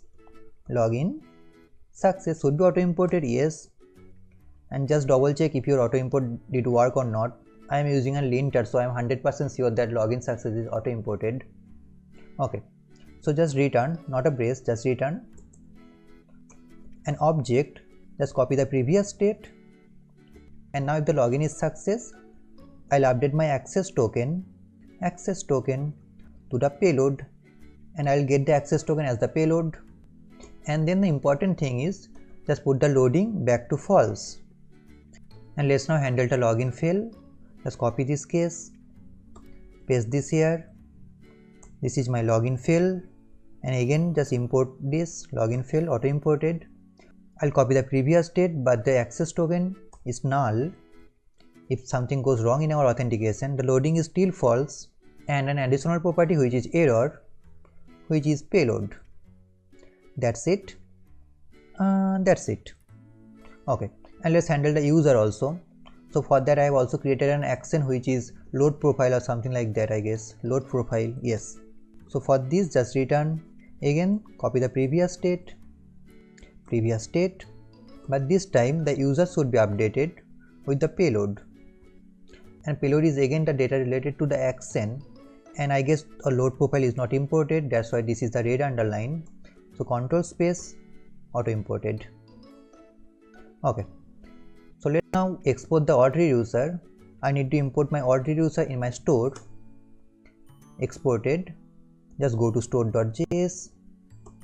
Okay, so first of all I'll import another function from this Redux which is combine reducer, cause my store will have multiple reducers, so I can combine this using combine reducer. Combine reducers, that's it. I don't need this initial state. Actually just remove the whole initial state and just pass an empty object. Inside this reducer just rename this or just remove the reducer. Let's create a reducer again, const root reducer, and that will combine my all reducer. So let's call the combine reducer. Inside this combine reducer I can pass an object, and here I'll get the auth reducer. Auth reducer, please auto import, do your job. Nope. Okay, so I need to manually import this.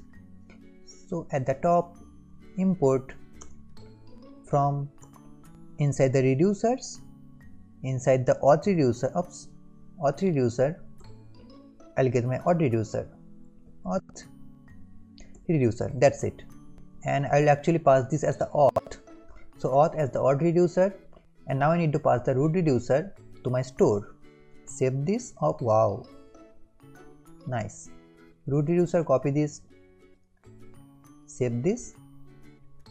No error, no error, no error, no error, no error. Nice. And now let's fire this action. So go to your action file, auth.action. Let's close this one. Okay. Like look at this, the dispatch is not yet used. It is saying use me, use me. Okay, so first of all at the top, when I am firing my action, I'll fire the login request so that I can show the loader. So inside this dispatch, I'll create an action, and the action type has login request. Login request should be auto imported. Nope. This time did work. The type is login request. I have no payload. That's fine. And now when this is success, so when I got the data, first of all extract the data, prepare the data. So what I need the access token. So just extract the access token in an access token variable. So I can get the data using credential.access token. Nice. And then from the profile I need the name and the photo URL, and then if you need anything else you can just get that from the profile object.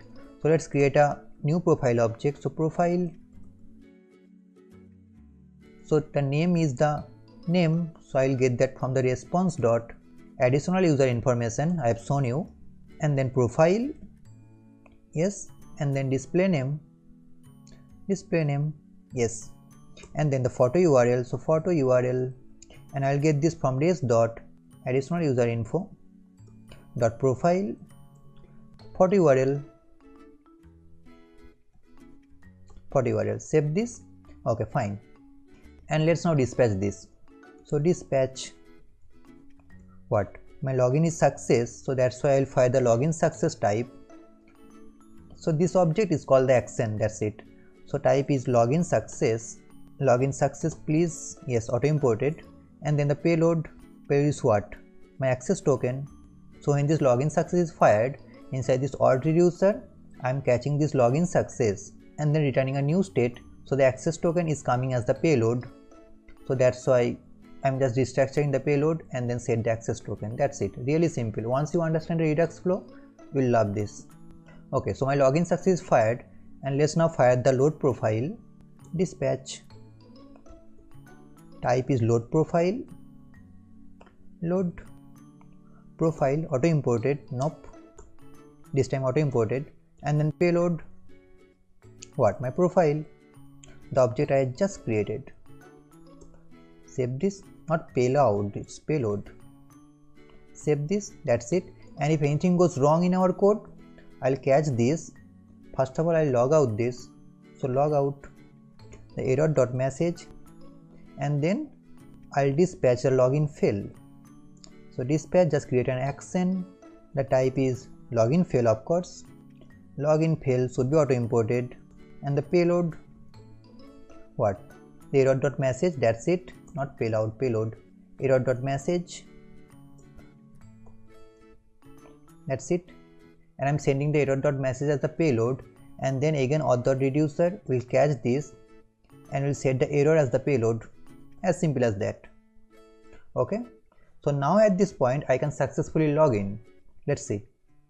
So go to your browser, just open your Redux tool. Here you can see some action, and now let's click on this login with Google.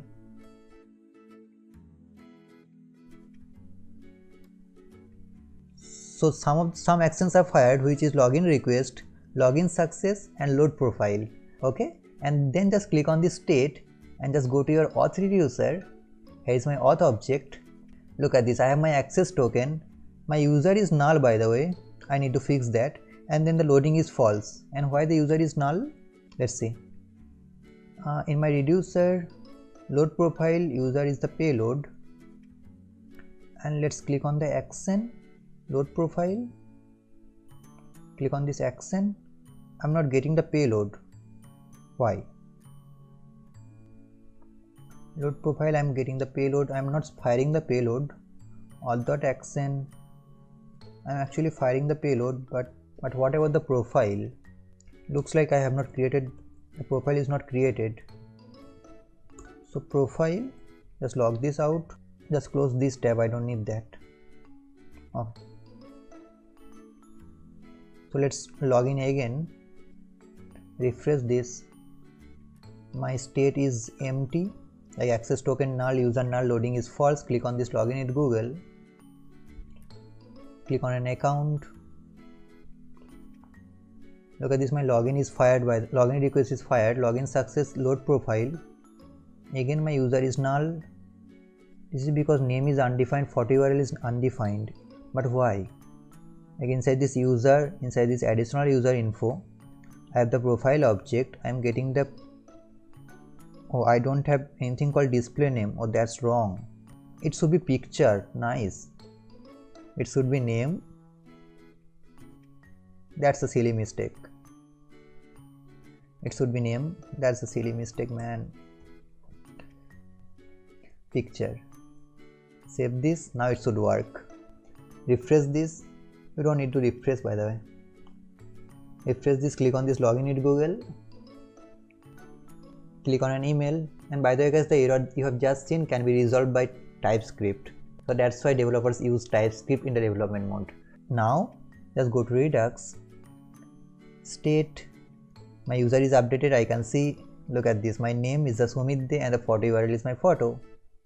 And again the loading is false, cause in my load success I'm making the loading is false. And using the slider you can also see whenever the action is fired. So at first Redux fired the init function, which is by default, and then it fired the login request. So click on this login request. You can see the auth is access token null, user is null, but the loading is true. And then go one step further. Click on this login success. You can see the access token, but the user is null, and the loading is false.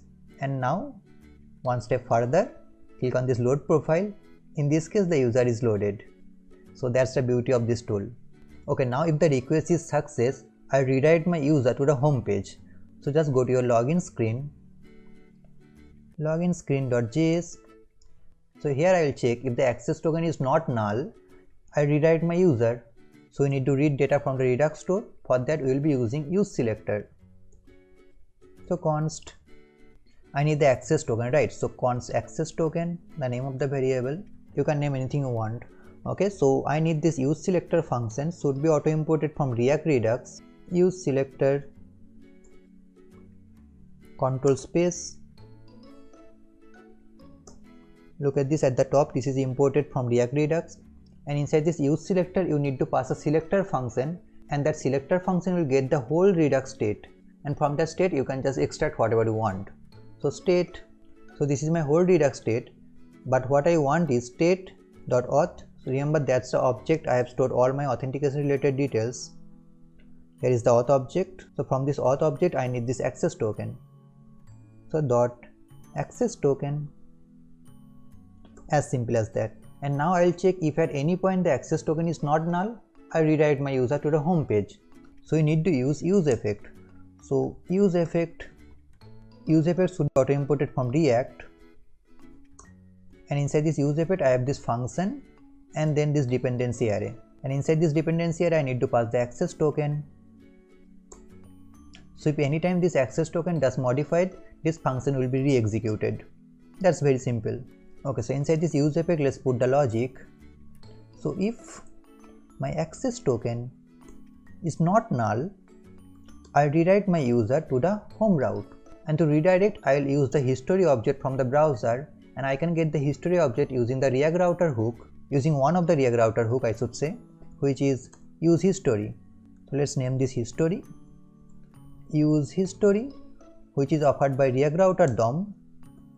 Look at this, auto imported from React router DOM, and that will return me the browser history, and using that browser history I can just redirect. So history, the name of the method is push, not pushu, push, only push, and the route is home route. That's it. And I need to also pass the history object inside this dependency array. That's it. Now look at this, I have already redirected to the home page because I have this access token. So let's just refresh this. My Redux store will be null. /auth, yes. Inside auth, yes, null. So just go to auth page, and now let's try to log in. Click on an account. That's it. So I'm on the home page. Now I need to protect the route, and what I mean by protect is just refresh this. At this point my auth is null. It means I don't have the access token, but I can still access the home page. I can still access the search page. Right, so I need to protect the route. So if my user is not authenticated, I'll not give him access to these routes. So let's go to the code. Okay, so I'll basically check if the access token is null or not. If the access token is null, I'll redirect the user to the auth page. And the best place to implement this is my app.js, because that's my root component. Inside this app.js, app, just close this router, I don't need this. Close the layout, I don't need this. Okay, inside this app, first of all I need to get the data from the Redux store. For that I'll be using use selector. So const, I need the access token, and I also need the loading state. I'll talk about why I need the loading state. Use selector, just auto import this. Yes, use selector, I need to pass a selector function, and inside the selector function the state will be the global state, and from that global state I can go to the auth, and that's it. From that auth it will destructure my access token and the loading state. Nice. And then again an use effect from React, and then an arrow function, and also a dependency array. Inside this dependency array I'll pass the access token and the loading state. That's it. So I will check inside this use effect.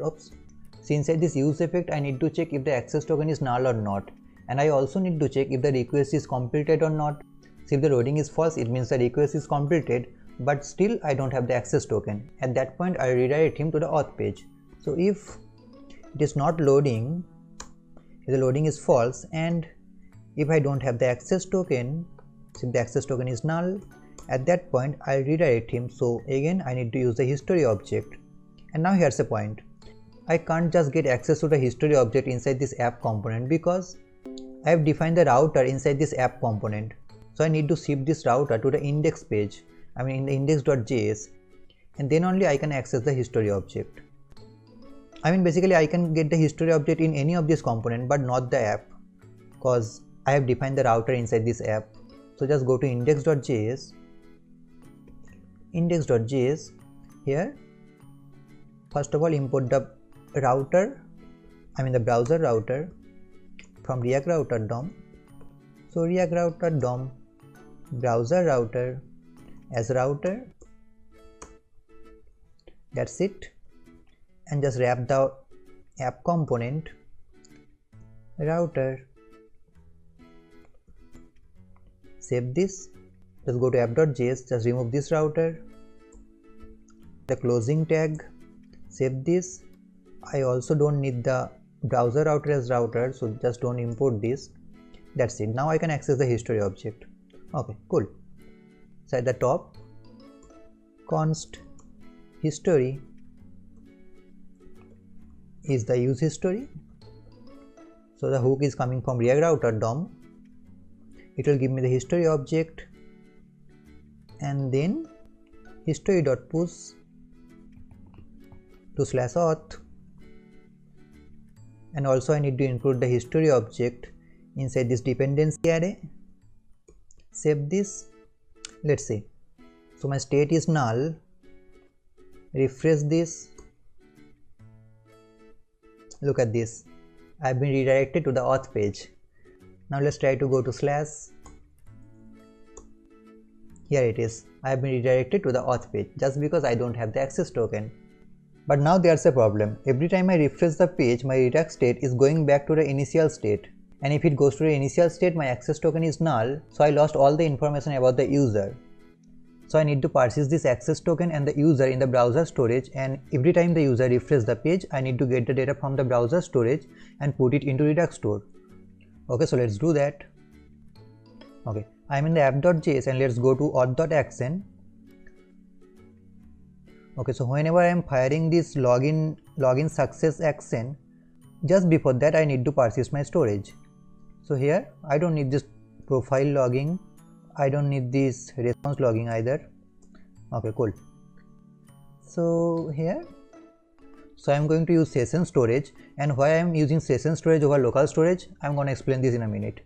So just put this token into session storage. So session storage dot set item, and then the key is access token. Now I like to use a prefix, so this one is YTC YouTube clone, so that I can recognize that this token belongs to my app, my YTC app. Okay, and then the value is access token, of course, access token, that's it. And also I need to persist the profile, so just copy this out. This one is my user, so user, and the value is profile, nice. But now as this profile is an object, I just can't store this as a plain object, I need to stringify this. So let's just stringify this. So json.stringify, and just stringify this object, that's it.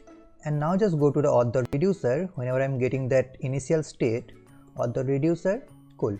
At this initial state I need to check if I have the access token stored in my session storage. If that is stored, I need to get the data and put it into initial storage.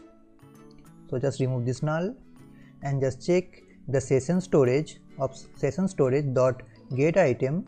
Just get the item, the name of the value was YTC access token. I hope there should be a typo. Access token, not token, cool. So if this is not null, I'll just store this, so just copy this one more time. So if this is not null, I'll just put this in my access token, and if this is null, then null. And then same for the user, session storage dot set item, and the name of the key was user. So if the user in my session storage, I'll just get that value and parse that and then put into user. So session storage dot set item, and now json dot parse, because the value is in the stringified state, right? Okay, and then null, that is cool. So let's check this out and let's log in with Google. So click on an account. Here it is my access token and the user. But now just go to the application and let's see my session storage. Here is my session storage. This is localhost 3000. Click on this and look at this. This is YTC user, this is YTC access token. Now just try to refresh this. Nice, just go to Redux. Wow, set item on session storage arguments required but only one present. Oh, why set item? It should be get item. Nice. Probably you have noticed this and say, hey Sumit, what the heck are you doing? Get item, that is cool. So just try to refresh this. Yeah, that is cool, and just go to Redux, go to state, and here is my access token, and here is my user. Nice. So if I now refresh the page, my token is persisted, and now I am at the home page. That is cool. Now you can either use the session storage or the local storage, but the point is this access token is valid for only 60 minutes. So after 60 minutes you need to get another access token and then update the access token, and that's another separate topic, like what is ID token, what is refresh token, what is access token, how can you get the access token using the refresh token using Firebase. So I need to make a separate video on that particular topic.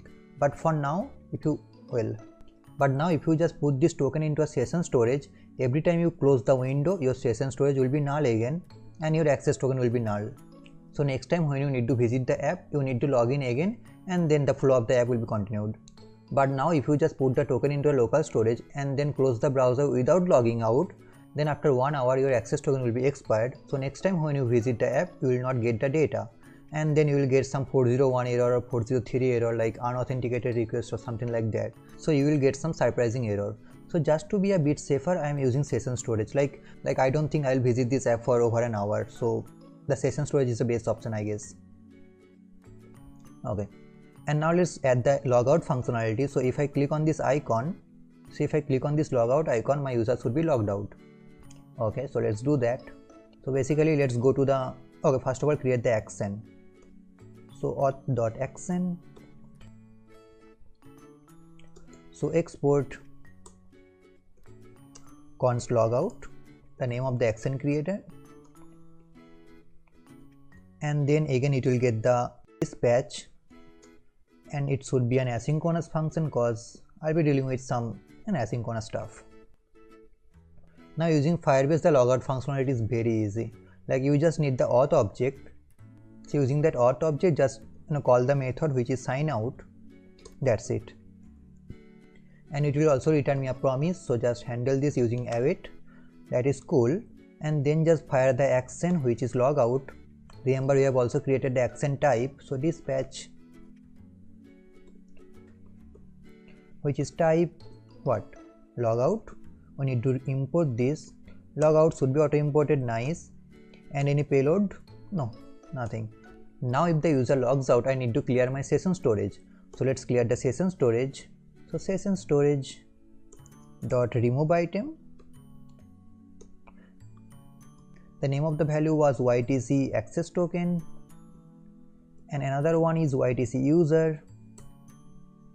That's it. And let's now catch this action type in my reducer. So just go to auth.reducer. This is logout, so let's handle the case logout. Should be auto imported, please. Nope. Nice. Try again, control space logout. Nice. Okay, cool.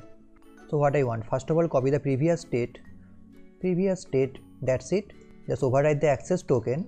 My access token is null. If the user logs out, what happened?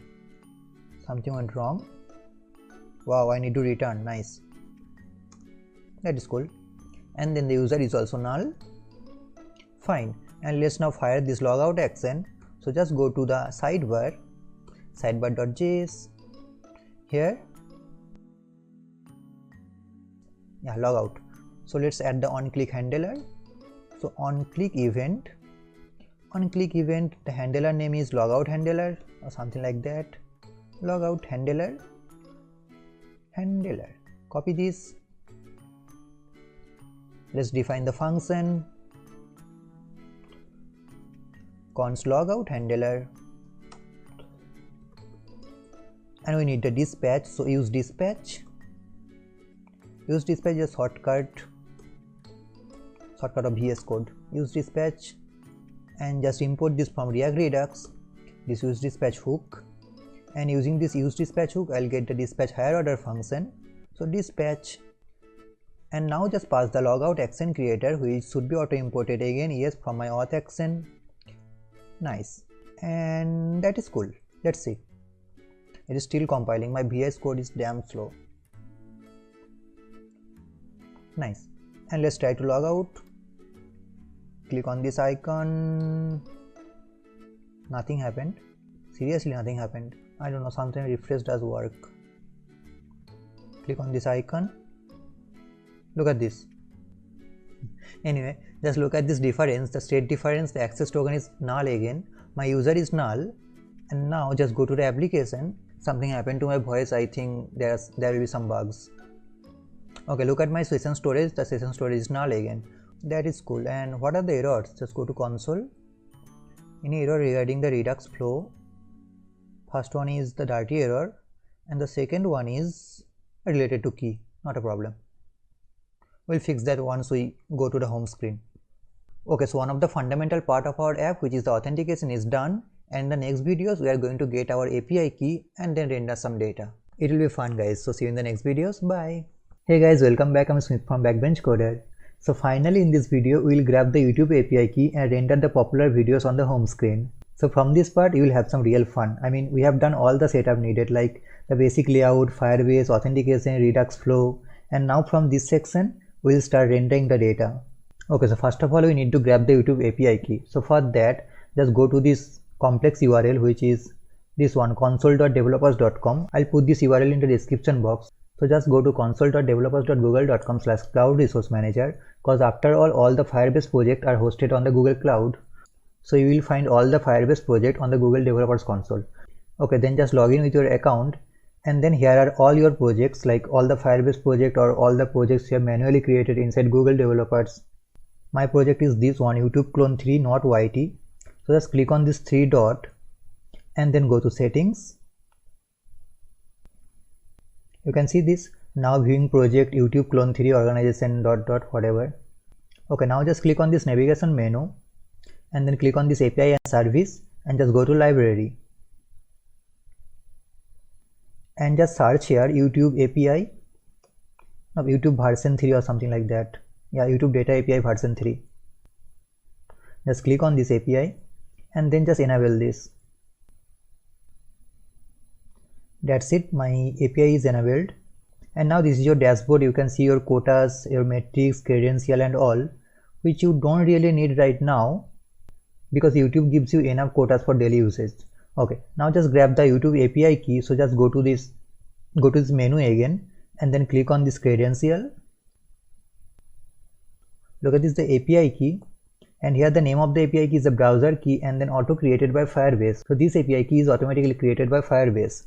So just copy the key, this one, and then just go to your code and create a .env file, because you don't want to push this key on the version control system.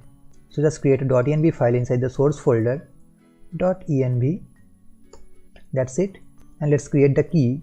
Just name it YouTube API key or YT API key. And inside a code, just put the key. That's it. Now you have to put a React app prefix so that React can recognize this as the environment variable. Okay, so just use React app underscore YT API key. Save this. And now one more thing, which is you need to define a scope. So just go to this.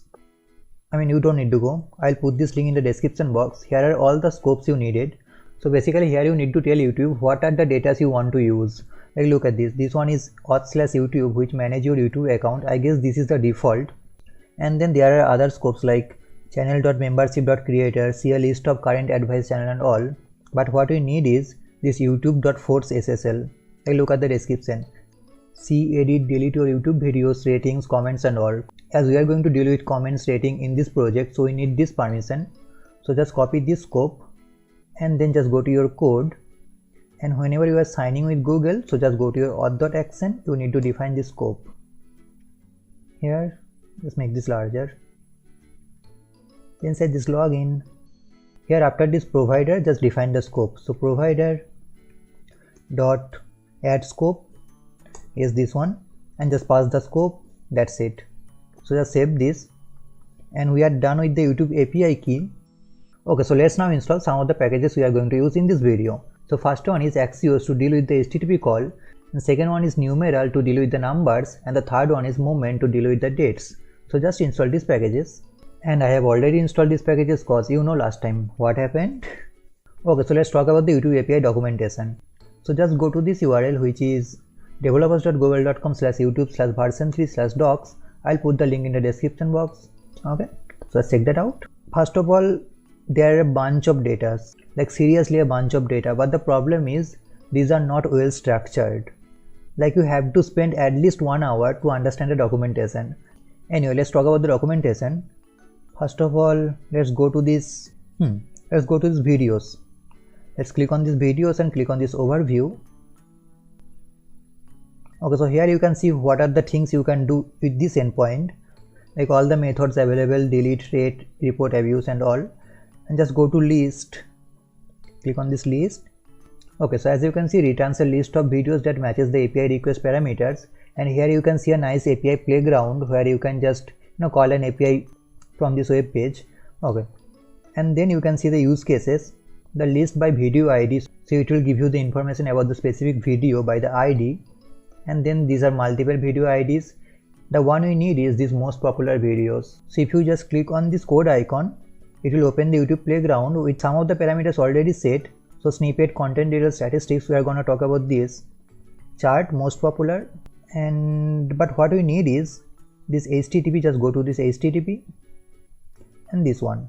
First of all, you need to specify the URL, which is common, and then for the parameters you need to so first of all you need to give the endpoint, and then the parameters is part snippet, and then the content details, and then the statistics like how many views, how many likes and all, and then the chart is most popular, some another parameter, and then the region code, which is US, so you can specify your own region code, and then the YouTube API key.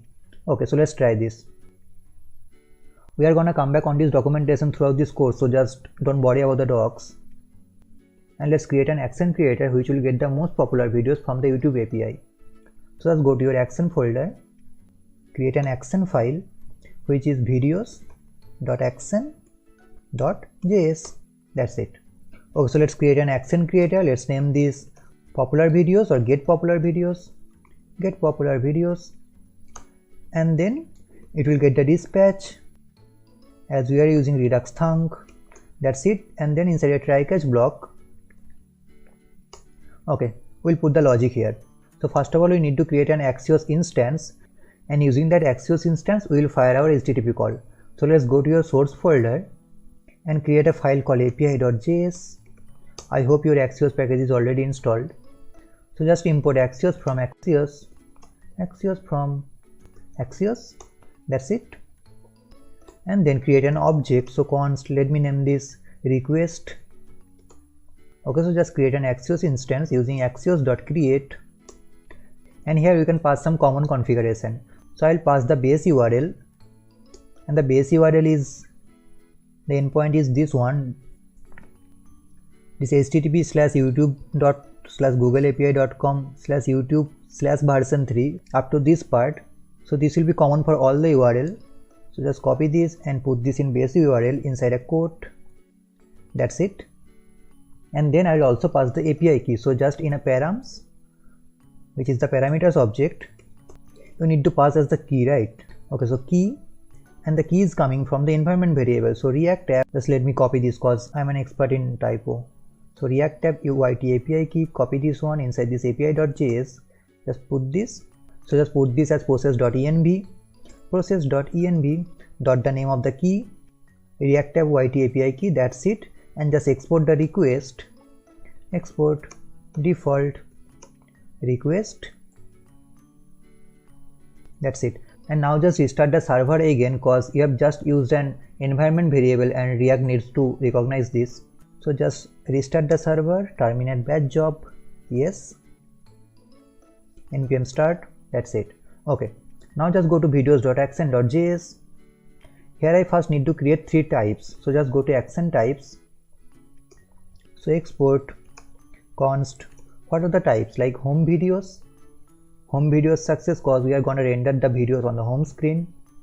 So home underscore videos dot success as the home video success, just copy couple of times. And then the second one is this home videos fail if anything goes wrong in our API call. And then the third one is this home videos request, so that I can show a skeleton screen request. That's it. Save this. We have also exported this. So just go to videos.action. I'll just put the logic. first of all I'll fire the home videos request. So dispatch create an action. The type is what? Home videos request. Should be auto imported, please. Yeah, this one, home videos request. Nice. And now we need to grab the data. So for that we need the Axios object. So let's just import this. So at the top, import request from /API. That's it. I have my Axios object available. So request dot get, because it is going to be a get request, and by default this Axios request is get if you don't mention this. So just remove this part, and then you can just put the endpoint. So what is the endpoint? This is my new opened app, and just go to this videos list, cancel. The endpoint is what? /videos. Remember, we have already mentioned this in our base URL, so we just need to put this /videos. So just use /videos, request /videos. Just let me zoom in, and then you need to pass an configuration object. So here you can pass the parameters. So params, okay, inside an object. Let's see. No, it is not dot, it is comma. So it is comma. Okay, so let's see what are the params needed. Let's go to this API key. Okay, so first of all it needs a part which should be snippet, content details, statistics, and then the chart should be most popular. Okay, first of all part, it should be a string, and let's put the snippet, comma, content details, and then the third one is statistics. That's it. And then the chart which is most popular, and then another one which is region code, and you can get the region code using the users object during sign in. I've just missed that, so just let me hard code this. We'll later change that. So region code is IN for India, and then you can pass another property which is max results. So maximum how many videos you want. So max results, which is I want 20. That's it. Save this. That is cool. I don't need the access token, I guess. So just go to a documentation again, close this. I don't need the access token. Nope. And you can go to this documentation and see all the parameters you can pass, like page token, region code. We need this page token. We need this page token because we are going to paginate our query. So just pass the page token. Pass the page token as we don't have any page token because this is my first request. So just put an empty string. We are going to modify this in a minute, and let's see what are the data are coming. So const, just put this in response. Save this. Cool. And just log out the response, log response. That's it. And if anything goes wrong, we'll handle that later. So first of all, let's dispatch this action creator. So let's go to the home screen. I hate the large font. So first of all, let's create the dispatch object using the use dispatch hook. So const dispatch, use dispatch. Use dispatch would be auto imported from React Redux. And then using use effect, I need to fire this when the component did mount. So just use an use effect hook, I should say. Inside dependency, I just put the dispatch, and then dispatch what? The name of the action creator was get popular videos. Yeah, should be auto imported from Redux/action. That's it. Just call this. So there is no error. Let's see. Let's go to this new app. This one is the old one. Now look at this. When you try to log in with Google, it needs your advanced permission. Let's click on this code.sumesh@gmail.com. Choose an account. Look at this. Google has not verified this app, and you need the advanced permission. Just click on this advanced. Continue only if you understand the risk and trust the developer, and you are the developer, I guess. And then just click on this go to not YT.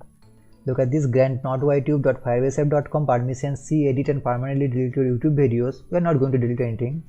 Rating, comment and all, just click on allow.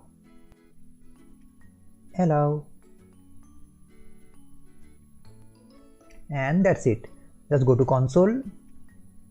Let's see our errors. Oh, it's still a promise, so I have not used await. That's nice. So just go to videos.action. Here, just use await, and now let's see. refresh this, component did mount, data, there is no data. Let's go to errors. Wow, 403 error means authentication error. So just go to network, click on this video, go to response. The request is missing a valid API key. What? Click on these headers. I actually can't see my API key. What the heck? Let's go to request. The API.js. Interesting. Just try to log out. Live debugging on, guys. Save this and let's see. Go to console, refresh, info, undefined. That is cool. Let's try to restart the server. And by the way, guys, just mention the .env file in the .gitignore file. Okay, so login with Google. Click on this. Okay, so just go to console. It is still undefined. Okay, we'll fix that later. So just put the API key in my Axios request. So API.js, and here just put the API key inside a quote. Now it should work. Just go to a browser, just refresh this. Look at this, you got the data. I need to check out the error, but for now just continue the video. Okay, so inside this response object, I have this configuration object, I have this data, I have this headers, request and all. We need this data. So from this data you can see the E tag, items. E tag is used for caching, and then items, and here are my 20 videos, 20 most popular videos of Indian region. Okay, so let's extract the data and just put this data into a reducer. So let's go to videos.accent.js, dispatch, and accent. The type is home videos success. Home videos success should be auto imported, nice. And the payload is what? The res.data. In fact, just destructure this here, data, and just put the data, not payload, data. That's it. Save this. But instead of just data, I want to pass an object as the payload. So just remove the data. Just create an object like videos is data.items. I've just seen the items are the videos, and then the next page token. The next page token, because I want to store the next page token in the Redux test so that I can continue the pagination. So next page token is what? Data.nextPage token, I guess. So just go to the data. Yeah, data.nextPage token, this one. Copy this, data.nextPage token. Save this. That is cool. In fact, we can also destructure that inside this data object, but that is fine. Okay, so just remove the console.log and let's handle the error. Just log out the message, log out the error message, error.message. That's it. And then dispatch. Type is home videos fail, and the payload is error.message. That's it. And let's handle this in our reducer. So just create another reducer inside the reducer folder. Let's name this videos.reducer, videos.reducer.js. Let's name the reducer home videos reducer, home videos reducer. And it's an object. Inside this state, it will take the previous state. For the first occurrence, it will take the initial state. And then the second one is the action. Okay, so let's pass the initial state inside this state object. Just make this multi-line. Okay, so first of all, I'll have some videos, which is an array, an empty array, and then the loading is false. Anything else? Yes, the next page token. The next page token, which is null, should be camel casing next page token, and that's it. And let's now destructure the action. Save this. It will be formatted. Destructure the action, const type payload, action. Okay, inside this you need to use the switch case and just pass the type type of the action. Based on the type of action, I'll catch some of the action which is home video success, which should be auto imported. Yes, and just return a new state. First of all, copy the previous state and then update the videos array to what? Payload.videos, sending an object as the payload. So payload.videos, and then the loading is false, and this is giving me a warning because I have to put a default case. So default return same state. Okay, and let's now handle the what? Home videos fail. So just copy this action object, save this, it should be formatted. Home videos failed should be auto imported from action type, and then return the previous state. I'll not change the videos. So if something is in my videos arrays, let that be. I'm not going to put that null because I can still render the videos which I have already faced. And then the loading is false, and then the error is the payload. That's it. Let's handle the request. So just copy the object again. Home videos request should be auto imported. Yes, return what? The previous state, loading is equal to true, error is nothing. And that's pretty much it for the reducer. Just export the reducer and just import this in my store.js. So inside the combined reducer, the name of the reducer is home videos reducer, should be auto imported again. Home videos reducer. Nope. So manually import this. So /videos/reducer, the name of the reducer is home videos reducer, home reducer, and just name this as home videos. Save this. Nice. That is cool. Now just go to the app. Just go to Redux state. I need to refresh. Yeah, now I have the home videos. So click on the state. I have the home videos. Inside this home videos, I have the videos. I have the loading state is false and the next place token is null. And why the next place token is null? It should not be null. So go to the home reducer. Here during the success case, just update the next place token. So next place token is equal to what? Payload.nextPageToken. That's it. Okay, let's now render the data. So just go to home screen, homescreen.js, just close the sidebar. First of all, I need to get the data.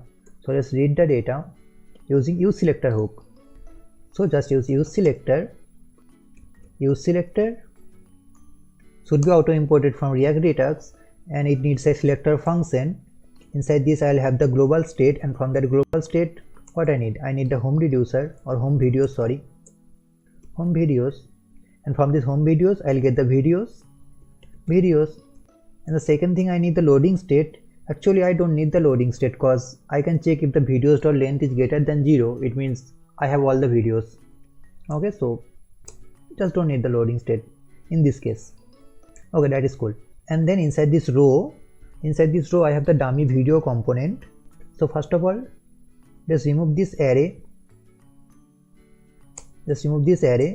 Instead just put the videos. So videos.map. So just map over every video. I'll get the first value as the video and just pass the video as the video property inside this video component, lot of video, and I need to pass a key which is, let's see, which is a unique thing. Inside this video I have the ID, so video.id.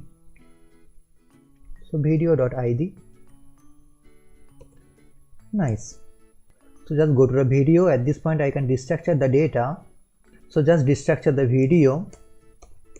Okay, so from this video what I need? First of all, I need this video thumbnail, and then the video duration, and then the video title, how many views, when the video is released, and then the channel icon and the channel name. Okay, so let's go to the data. So just go to the Redux store,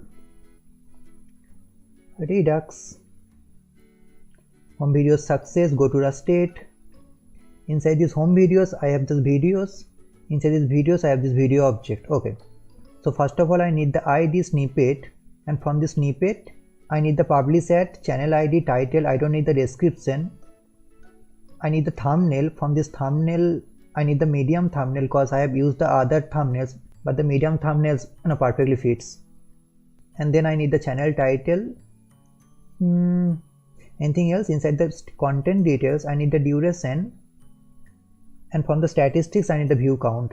Now here I am not going to use the statistics and the content details because if you search a video using this API, it will not return you the statistics and the content details. But as we are going to use the same component for the searching, like if I click at this category option, I am going to use the same component, so I need to make this more generic. So I'll not use this statistics, I'll not use this content details. Okay, so just go to the component. Okay, from this video const this structure. First of all, I need the ID, video ID. Second, from the snippet, what I need the channel ID, I need the channel title, I need the video title, I need the publish at. Anything else? Of course I need the thumbnails, and from this thumbnails I need the medium one, and that's it. Okay, so first of all let's put the thumbnail. So copy that medium, just remove the source, instead just use a curly brace and then just put medium.url. That's it. Inside the span I need to put the duration, but remember I need to get the duration using an extra call because the response data is not consistent. So just use an use effect. Inside this use effect I'll make another API call which will give me the generic video details, so that I don't need to rely upon some other inconsistent data. Okay, so let's name this const get video details, but I don't need all the data because some of the data are already available. Okay, so I need to make this asynchronous, and here I also need the request instance, the Axios instance. So request should be auto imported from source/API. Yes, the endpoint is videos, and it will return me a promise to handle this using await. Okay, I also pass a configuration object. So the params, the part is what I need the content details. I don't need the snippet because snippet is already available. Content details is text. Okay, and of course the ID of the video. So ID is ID. That's it. And just get the data. So const response. Actually from this response I need the data, and from this data I need the items, and let's just log out the items. What happened here? Equal. That's it. Save this and let's now call this. So get video details, call this when the component did mount, and inside the dependency array I just need to pass the video ID. That's it. Okay, save this. Refresh, just go to console. I can see some data. Look at this. Inside this I have the content details which is generic. I mean every video component will have this content details and the statistics. Okay, so let's put this into a state variable. So let's create a state variable for the views. So const views, set views. Initially this is null, so use state should be auto imported from React. Null, and also a duration which is also null, so set duration, and the name of the state variable is duration. Okay, so I have the views, I have the duration. Nice. And let's now render this. So inside this duration, let's see what are the data coming as the duration. The duration is coming as the 8051 timestamp, so I need to process this, and for this I have installed a moment library. So just import the moment from moment, import moment from moment. Okay, so at the top process this. So moment dot, the function is duration offered by moment library. Here you just need to pass the duration, and this will be processed as the seconds. as seconds and just grab this in a seconds variable, seconds.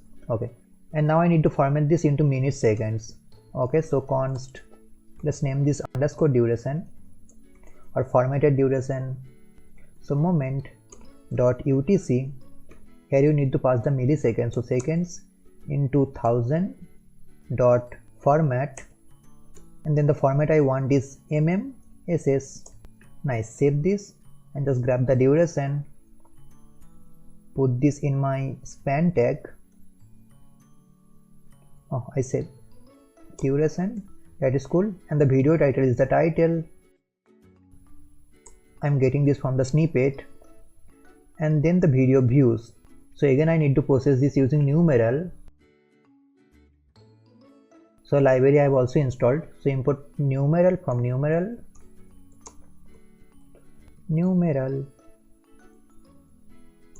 so I can process this inline. Okay, I don't need this 5 million views, instead just use a curly brace and then numeral, just pass the views and then format this dot format to M and K. So this one I got from the documentation, so 0.8. I'm not going to explain how it works behind the scene, but it will format my numbers. And now here I need to process when the video is released. So just remove the 5 days ago, put a curly brace, again I'm going to use moment. So inside this moment just pass the publish at, I got that from the snippet, and then just use from now function, very simple. Okay, that is cool. Now here's a point, inside this video channel I can get the channel title, like I'm getting the channel title from the snippet, but this request does not return you the channel icon, as you can see. So if you just go to Redux, inside an object, so just go to snippet, look at this, you don't have the channel icon, like bunch of unnecessary data but not the channel icon. So just get the channel icon. So again create an use effect, just create a similar use effect, copy this one.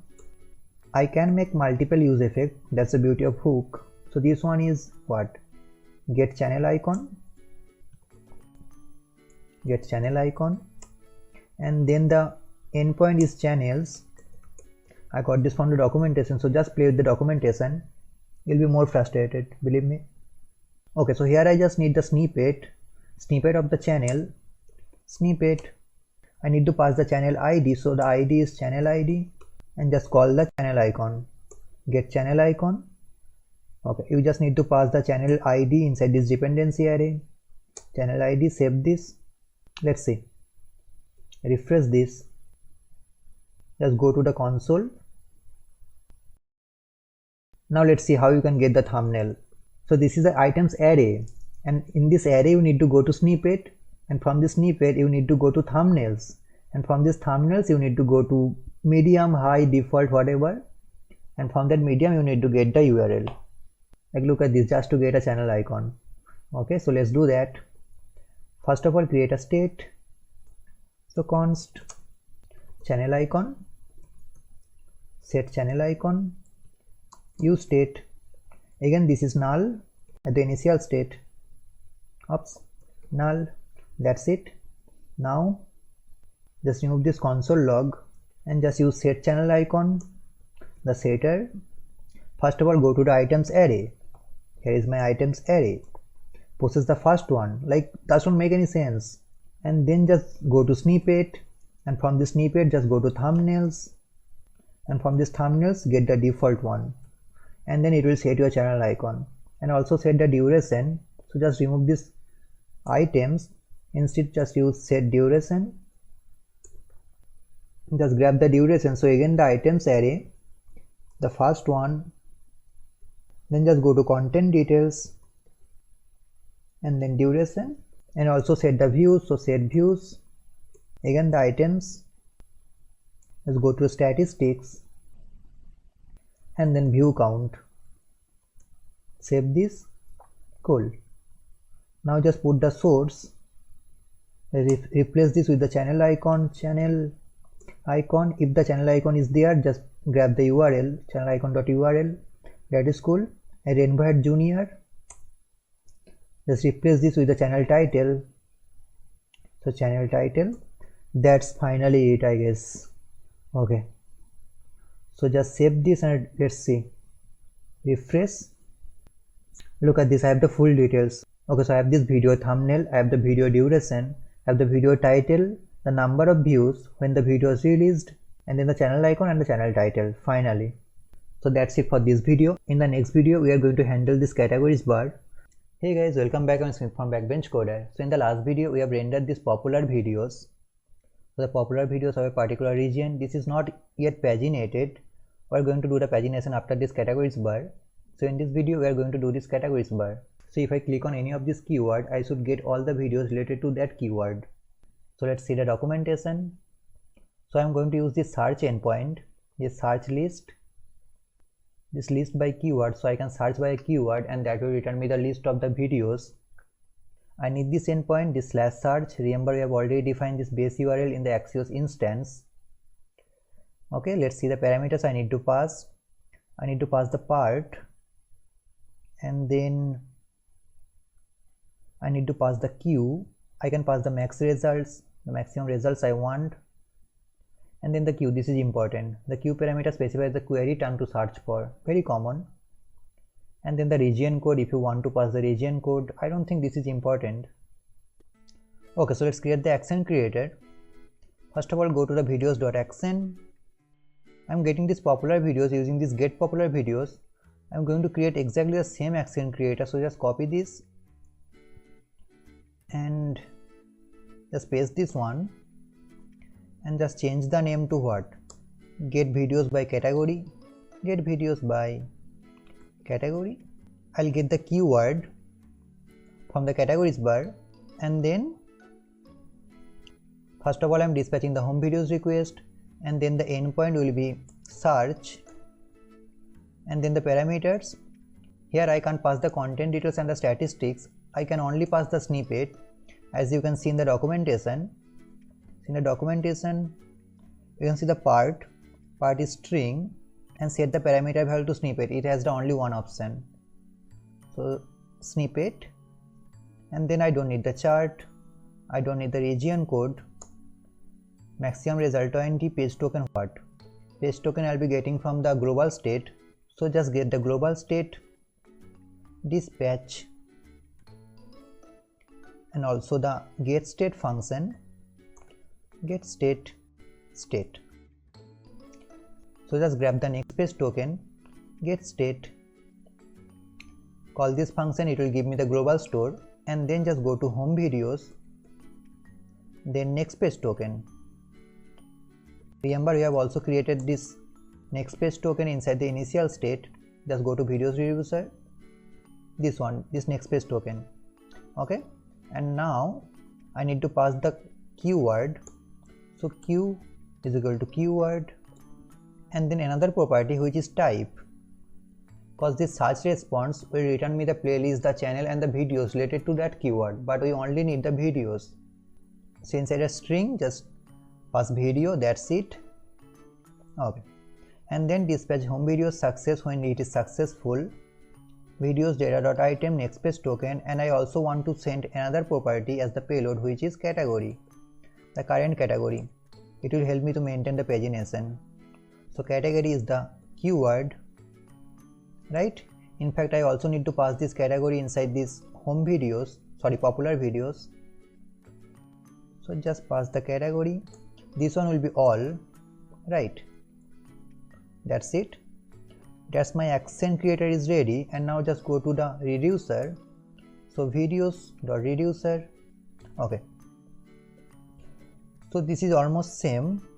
I just need to create another property inside this initial state, which is active category. At initial state this is all, because all is by default as active element. And then when the videos is success, I'll override the active category to the payload.category. That's it. Okay, now let's fire this action creator. So just go to the categories bar, categories bar.js. Okay, whenever I'm clicking on this pen, I'm triggering this handle click function. So inside this handle click function, it is just setting the active element. and now I just need to dispatch the action creator. So let's now grab the dispatch function, use dispatch, import use dispatch from React Redux. That's it. And now just dispatch. The name of the action creator was get videos by category. Okay, let's call this and pass the value as the keyword. Save this. Cool. And now I should see some error inside this video.js. Let's see. Okay, click on something like React Native and look at this. Okay, so the error is inside this get video details. So just go to the get video details. It is saying that it can't process the content details, and that is because it has not the correct ID. And let me show you what is happening. So just go to the store, click on Redux. Let me refresh this again. So I have the popular videos available. Okay, so just go to the state, inside this home videos, inside these videos, inside this video item, you can see the ID. You can just process the ID as the video.id. That is very simple. And now just click on this React.js. These videos are getting through search endpoint, right? And now just go to the state, go to the state again, go to the videos, go to the item, look at this.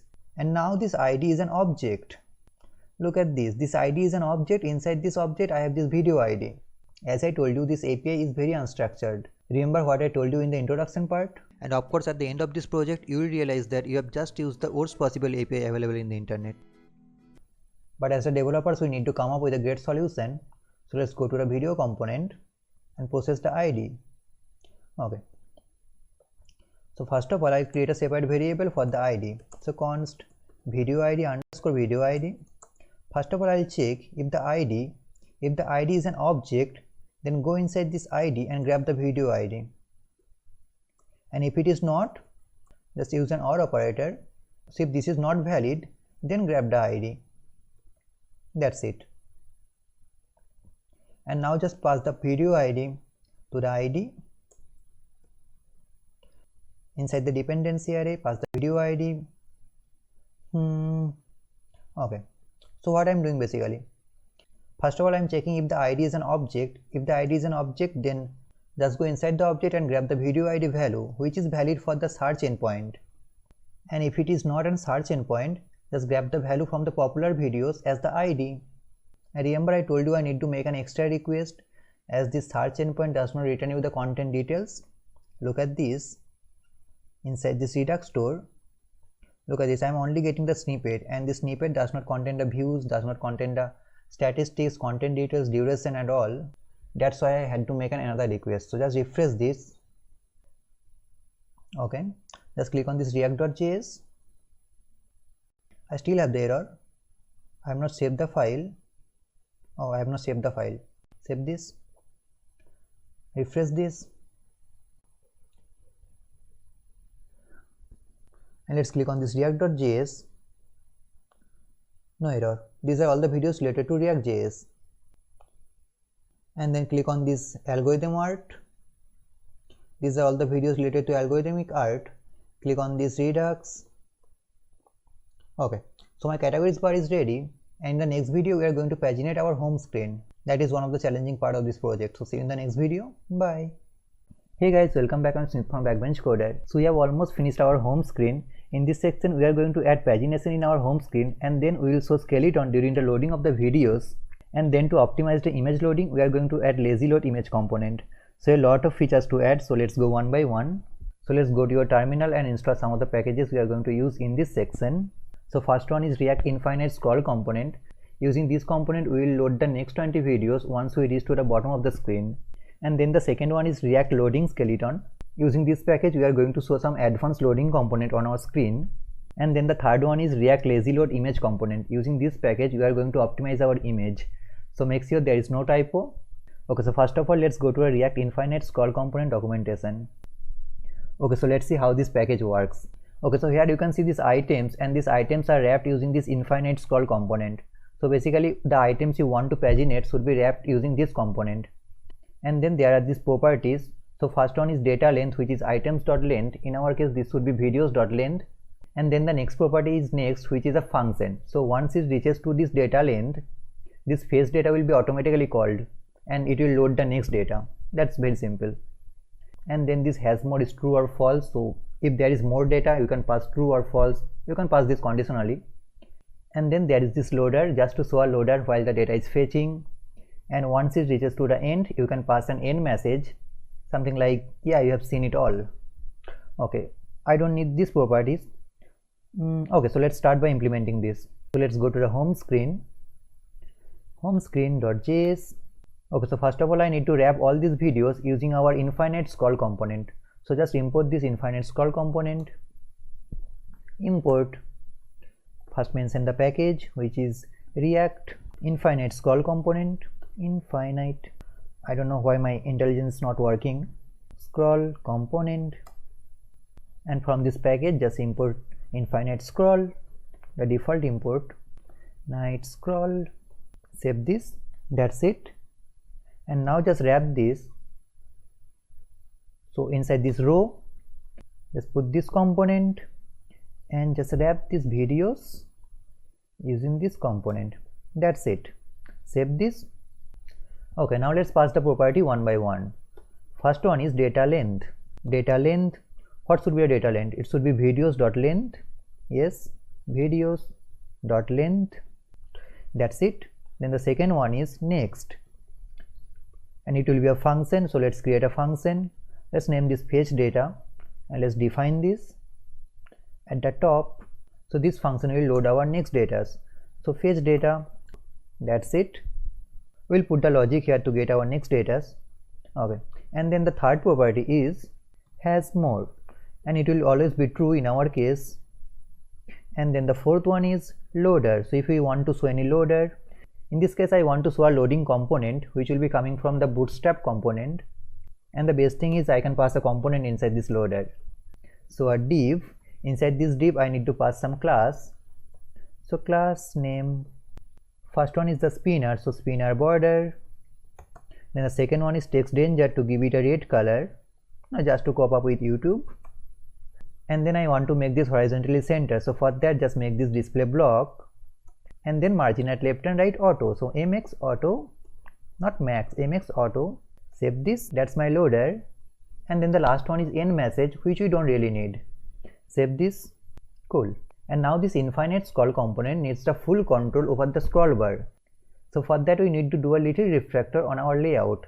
So just go to your app.sass I should say. Look at this, I have made this overflow while scroll, so I can't do this in this case, so I just need to remove this. Okay, so first of all just remove this height. We don't need this height now. Instead we'll do a margin top 10 viewport height, because our header takes 10 viewport height and that is position fixed. So margin top 10 viewport height. And now just save this and go to your layout. You should see a broken layout, and here it is. Okay, nice. And now we need to manage this header and the sidebar. So just go to your header.sass underscore header.sass. Okay, so first of all I have this height 10 viewport height. I don't know why I have made this z index 999. Anyway, we need that now. So first of all make this position fix, and then from top 0. Save this, go to your layout, and here it is. Now what about the sidebar? I need to manage this sidebar, so just go to the sidebar.sass underscore sidebar.sass. Okay, so inside this sidebar, first of all make this position sticky, not static, sticky, and then just position this from top 10 viewport height, and from left it is 0, because remember we have made the height of the header 10 viewport height, so it should be just below that. Save this, go to your layout, and here it is. So just check the responsiveness again, go for the mobile screen, look at this, this is same, and just click on this navigation menu. Nice. And now let's put the logic in our fetch data component. So just go to your home screen. So how can I load the next videos? Basically I need to dispatch these get popular videos again, that's it. So just inside this fetch data just dispatch get popular videos, call this, that's it. Now just go to your action, so videos.action, we need to concatenate our videos inside this get popular videos. First of all, I need to grab the next page token. So I can grab the next page token. I can just copy this next page token from the get state home videos dot next page token. Just put this here. That's it. I need to pass the get state. So inside this function, just grab the get state. After the dispatch get state. That's it. And now just go to reducer. I need to concatenate my videos. Okay, so inside this home video success, first of all I need to check if the current active category is the same as the payload category. It means these are the same categories videos. In that case I need to concatenate this, and if it is not the same category, then I need to just update the videos. And let me show you what I mean. Basically inside these videos I'll make a condition.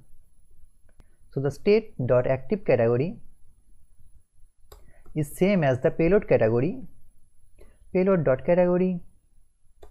In that case, I just need to concatenate our payload.videos with the current videos.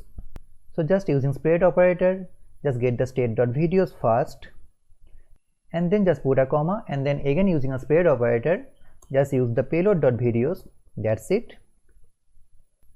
But if it is not the same category, in that case I need to completely update my videos with the payload.videos. So just put a colon and then payload.videos. Save this. Okay, cool.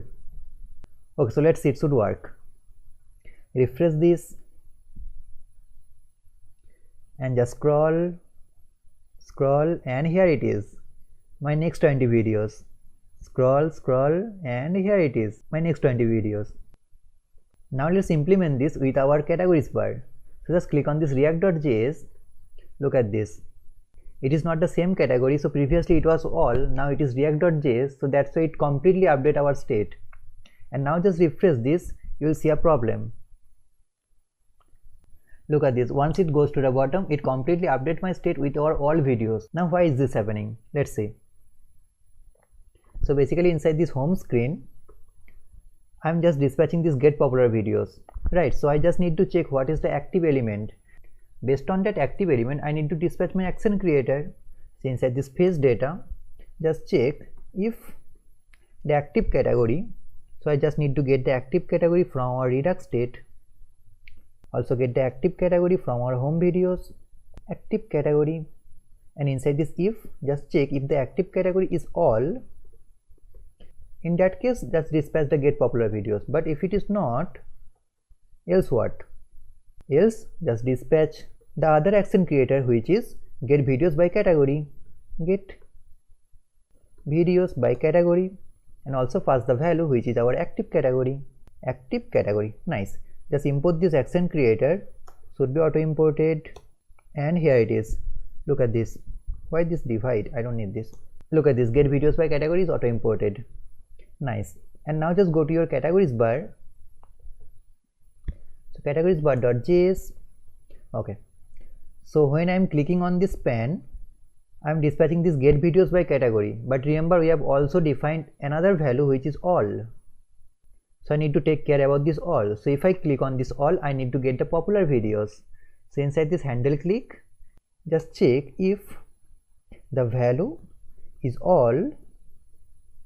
In that case, just dispatch get popular videos, because all is our popular videos. So just import the get popular videos, should be auto imported. Yeah, get popular videos is imported. And else just dispatch this, I mean the get videos by category. Save this. Nice. Let's see, it should work. Just refresh this. Just scroll. Nice. And just click on this AngularJS. Here it is. Scroll, and these are all my Angular videos. Nice. Let's click on this guitar. Nice. Click on all. Here it is. So it completely updated my state, and these are all my popular videos. Now let's talk about this once again, what exactly happening. So just go to home screen.js. So I've wrapped all these videos using this infinite scroll component, and then it gets the next data using this fetch data function. So inside this fetch data, I'm just checking if the active category is all.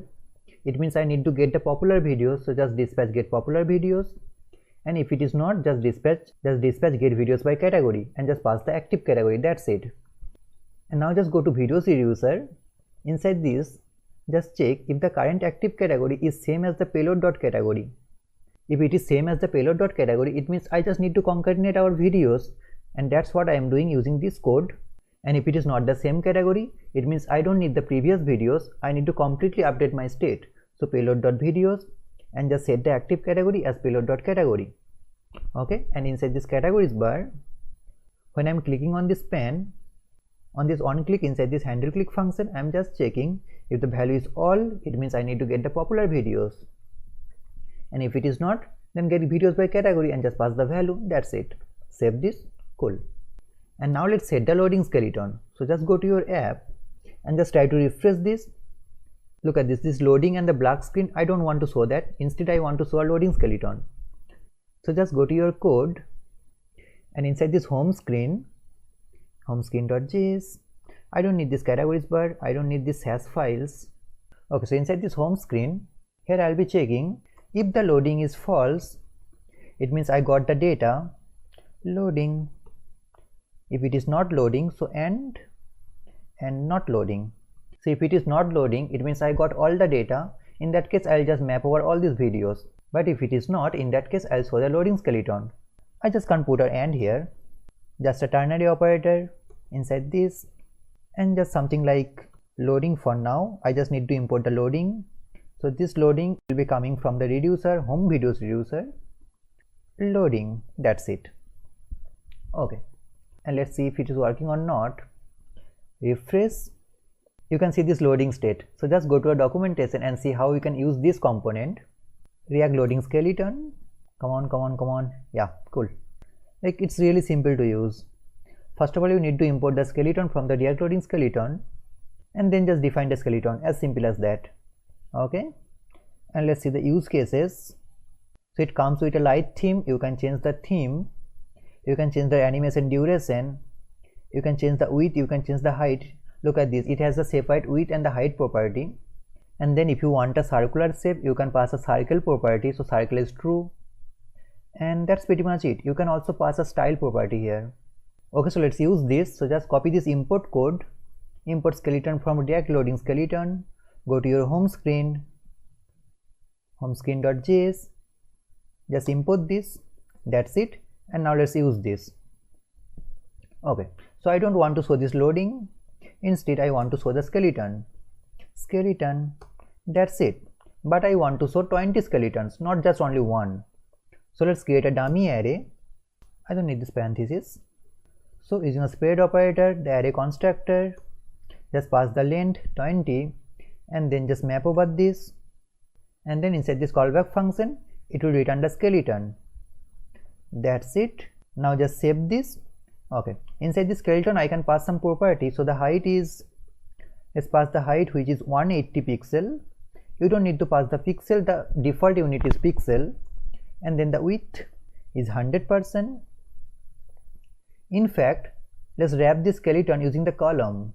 This column LG3MD4. In this way, this will maintain the responsiveness.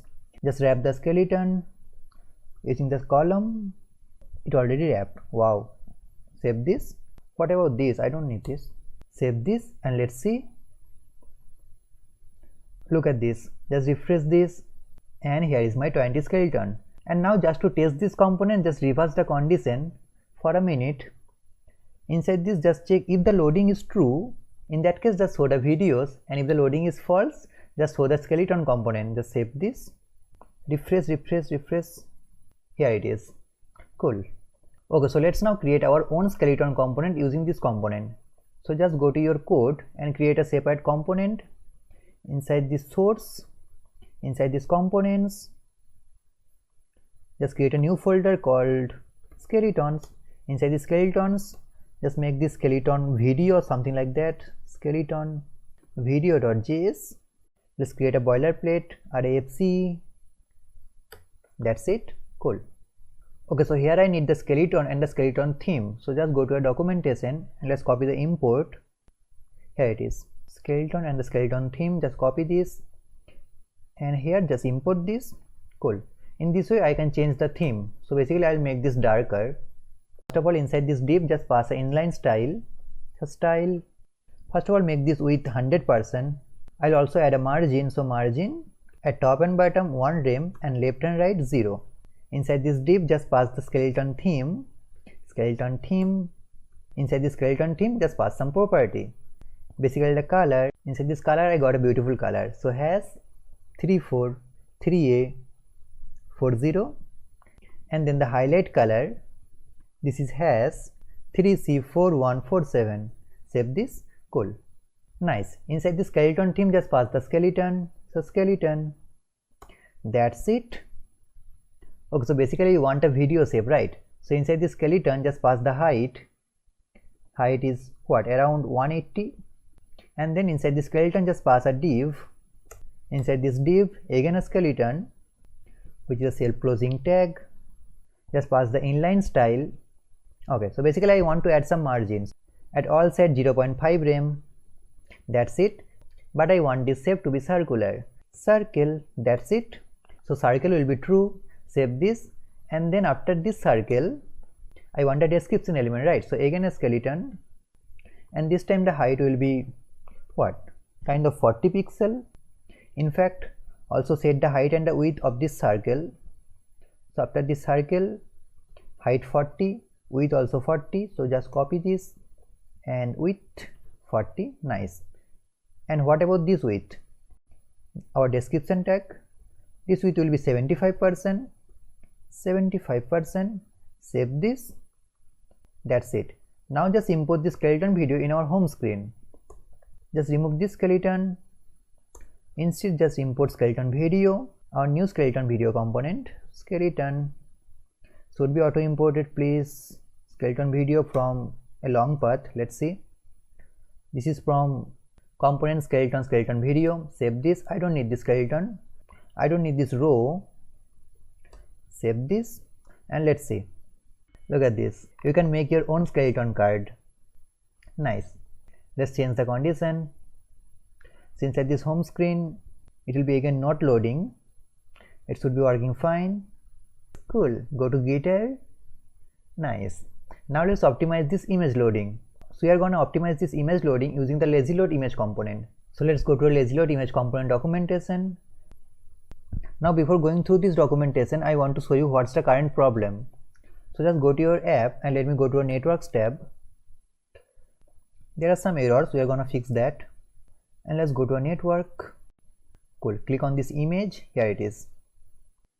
Like, look at this. I have 96 requests only to get all these images, but we don't really need all these images. If the images are out of the view screen, we don't really need that. So using this React lazy load image component, I will load all these images if I go to that particular component. So just go to this documentation. Okay, so let's see how to use this.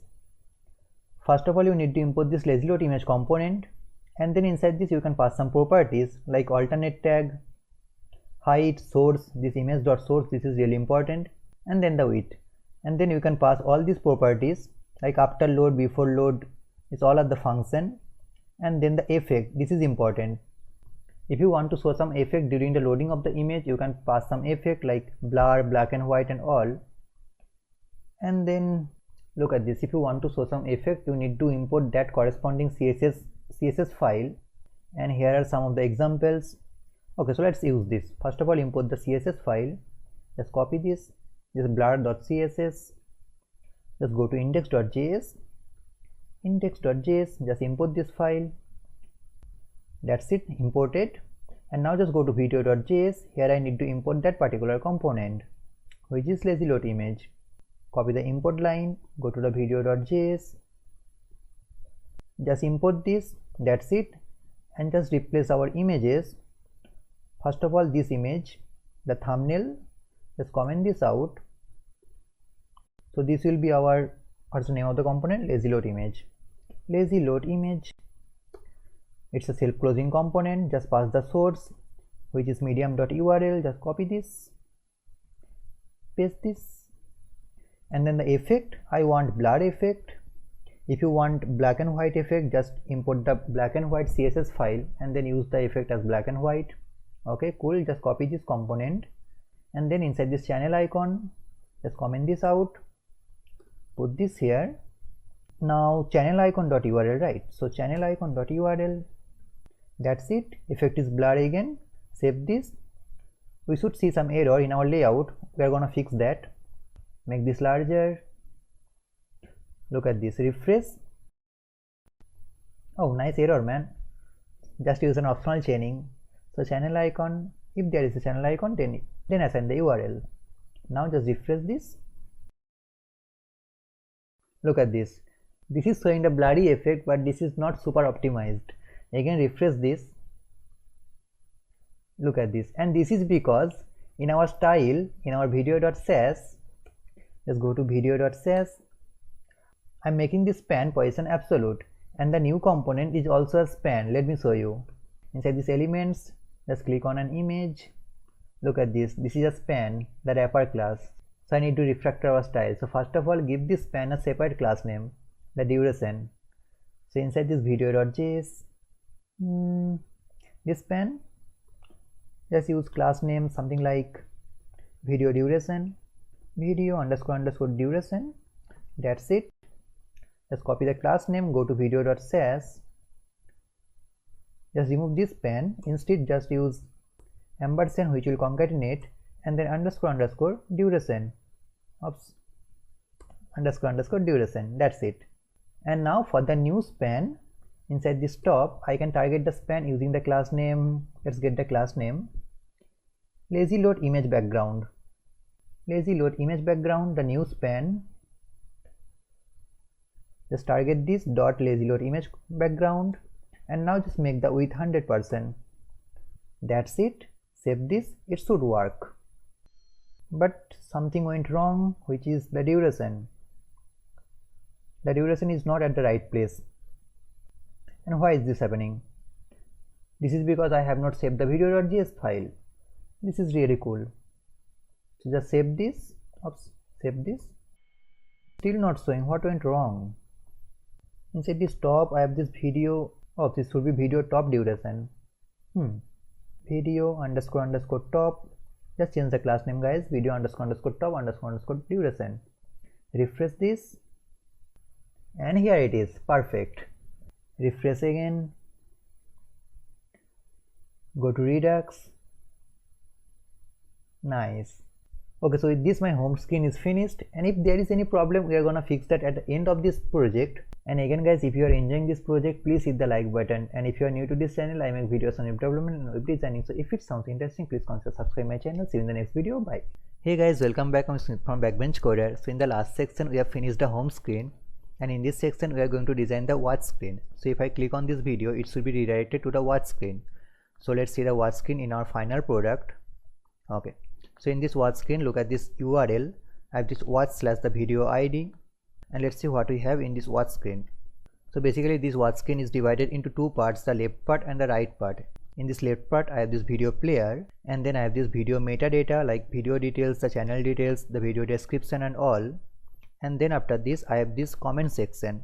So inside this comment section, I have this comment input and all these comments related to this video. And then at the right section, I have this related videos, and inside this related videos, I have this separate component, and I'll be making this a separate component. But you might ask me that why to create a separate component, because we have already a component called video, and it holds almost the same data like the video thumbnail, video details, the channel details. But I'll be creating a separate component because I'll be using the same component inside the search screen.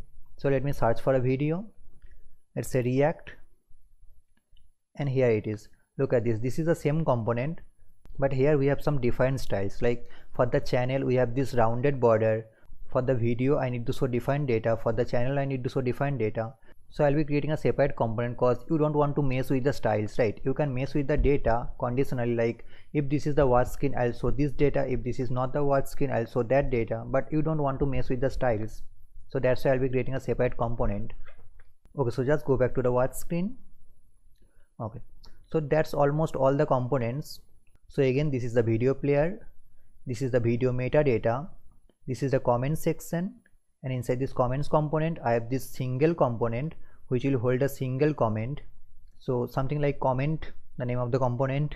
And then inside these related videos I have this separate component called video horizontal, something like that. Okay, so let's go to the code. So first of all I'll be creating a separate screen. So inside the screens folder, let's maintain the folder structure, watch screen. Inside this watch screen I'll be creating a .js file which will hold our component .js, and also a Sass file which will hold our styles, watch screen.sass.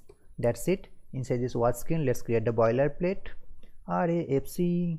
That's it. Just import the watch screen.sass, import /watch screen.sass, and now just render this watch screen in our app. So just go to app.js, let's create a separate route. Let's copy a layout route. That's it. It should be watch, and our URL also hold the video ID, so :id. That's it. And just remove this h1. It should be watch screen. Please auto import. Yeah, good job. So watch screen is auto imported. Nice. And now just save this watch screen. Watch. Just go to our app and let's say /watch and go to a random ID, and here is my watch screen. Perfect. So let's go back to the code. Okay, cool. So first of all just remove this div and put a container, but remember we have also put a container inside our app. Like look at this, inside our layout. Where is it? Yeah, so inside this layout I have this container, so you don't need to put duplicate container, so we can just put a row. So inside this watch screen just put a row. Oops, capital row, bro. Should be auto imported from React Bootstrap. Let me just close the sidebar, and then inside this row I'll have two sections, the left section and the right section. So for the left section just put a column, and this column will take 8 grids for the large screen, so lg8, and just import the column. Should be auto imported. Nice. And also copy this column and a separate column for the right section, so column, and it will take 4 grid for the large screen. That's it. Cool. And now for the first column I'll put the iframe here, so div with a class name watch screen player, and inside this watch screen video player I have the iframe, so iframe. Nice. And let's put the source. What should be the source? So just go to the Google and search for the YouTube iframe, W3 schools. Just copy the URL. I need the URL. Where is my URL? Here it is. Just copy this URL and just put this in my source. Nice. Okay, cool. And then we need to put some additional properties inside this iframe. So first of all it should be camel casing, frame border 0. Why the warning? Because iframe elements must have a unique title property. Yeah, I'll give it a title, not a problem, bro. So title, the video title, I need to change this dynamically, so for now just like my video. Nice. And then just put allow full screen. So allow full screen is true, and then the width is 100%, and then the height is also 100%. That's it. Save this. Nice. And then after this iframe I have this video metadata. So let's create a separate component. So inside this source go to the components folder. Inside this components folder let's create a component called video metadata. Inside this video metadata again maintain the folder structure. Oops. So video metadata.js, also the style file video metadata.sass. Nice. Let's create the dummy component, I mean the boilerplate RAFC. Nice. Just import the Sass file, import /. Oops, I made a mistake. It should be underscore video metadata. So just rename this underscore video metadata and just import this, import /_ video metadata.sass. Nice. So it will be my metadata. Just for now just import the video metadata component inside our watch screen. So just below the watch screen player just import video metadata, should be auto imported. Nice. And then just below this I have this comments component. So let's create another component, comments. Inside this comments.js, and also a Sass file underscore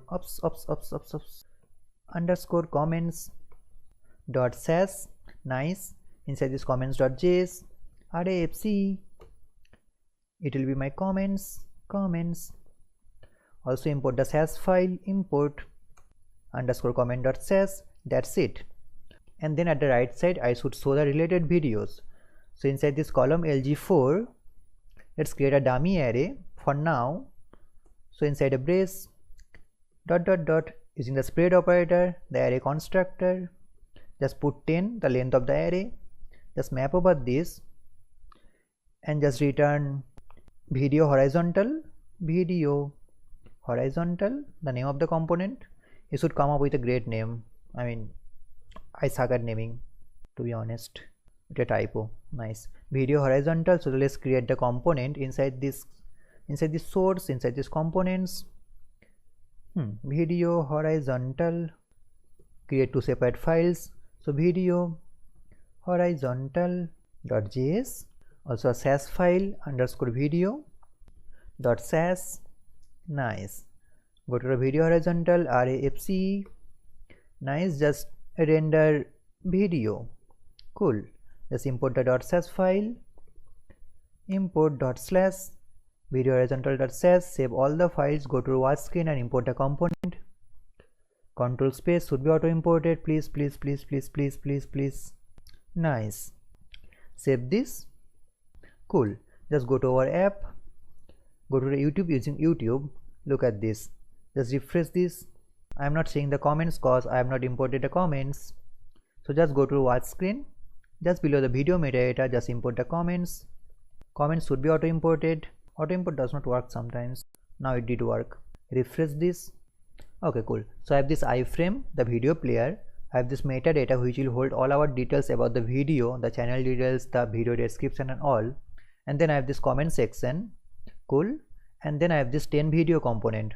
Okay, so first of all give this iframe a good height, wow. So just go to watch screen and I have this watch screen player, right? So I can just target this watch screen player. So just go to the sass file, watchscreen.sass, target the watch screen player. So dot watch screen player, first of all give this a height of 60 viewport height, that is enough. And then just set a background color. So has 353946, just a dark black color. And then just set the width to 100% so that it takes all the 8 grids, and just give it a margin bottom of 2 rem. That's it. Save this. Cool. I will make the changes for the media query at the end of this video. First of all, let's set up all our components. Now just go to watchscreen.js and now I have this video metadata. So just go to video metadata, just close this sidebar. Okay, so let's make the skeleton of this component. And by the way guys, I'll be using some heavy bootstrap in this section. Okay, so so first of all I have a div with a class name video metadata. Like just follow the BM naming convention, video metadata. And then at padding top and bottom 2 unit. So this py2 is coming from bootstrap. And then inside the main div I'll have 3 sections. First one the video metadata top, the second one is video metadata channel, and the third one is video metadata description. So again dot video metadata underscore top plus dot video metadata. So this will be video metadata underscore channel, BM naming convention, plus dot means div dot, I mean by default this is div. So this is video metadata again, but this time it should be description, and just tab, here it is. Cool. Why the warning? Unreachable code detected. Wow. Oh, I need to wrap this with a parenthesis. Okay, so let's go one by one. First of all, inside this video metadata I have this video title. So h5 video title, and then after this h5 I have this video statistics. So just put a div and then display flex. This display flex is coming from bootstrap, and then just put some other class like justify content between. It will put the maximum space in between the contents, and then align item center, and then put padding at top and bottom 1 unit. Cool. Inside this div, inside a span, I need to show the number of views and when the video is released. So just copy this from the video.js. So inside this video.js, just copy this numeral format and the moment, Just go to video metadata, put this here, just remove the span. I don't remove this AI fill eye icon, remove this span too, just put this in a single span, and then the number of views is like 1 lakh, and publish at when 2020 05 06 or 07, whatever. I just need to import the moment and the numeral, so import moment from moment, also import numeral from numeral. Okay, cool. What went wrong? Inside this span, inside this div, just remove this span, duplicate span, save this. Nice. And then at the right I have the like and the dislike button. So again inside a div, just put a span. So just go to the top and import an icon from the material design. So import react icons /md material design, just import md thumbs up and md thumbs down. That's it. Just copy this md thumbs up, just put this inside this span as the component, set the size around 26. Cool. And then the number of dislikes, so just copy this numeral format here, just copy this span again for the dislike button. This time it should be md thumbs down. Nice. So I'm done with this video metadata top, so just close this, and then inside this video metadata channel I have the channel details. So display flex and the flex direction is row by default. Put some space in between, so justify content between, align item center, margin at top and bottom 2 unit, padding at top and bottom 3 unit. That's it. Inside this div just put a div, inside this div just put a div, this div with a display flex. Inside this div just put the image, just copy the image from the header, the image source, copy this little icon, copy this, go to the source, put this here. Nice. Save this. Okay, cool. Just put some class name inside this image. I want the border radius 50%, so rounded circle coming from bootstrap. Also set the margin right 3 unit. Save this. Cool. And then the channel data, so again inside a div with a class name display flex, but this time the flex direction is column, so flex column tab. Nice. Okay, so inside a span, channel name, you know what, just do some self promotion. So backbench coder, check out the channel guys. And then again inside a span, the number of subscribers, again copy the numeral format, so copy this inside this span, it should be subscribers. Cool.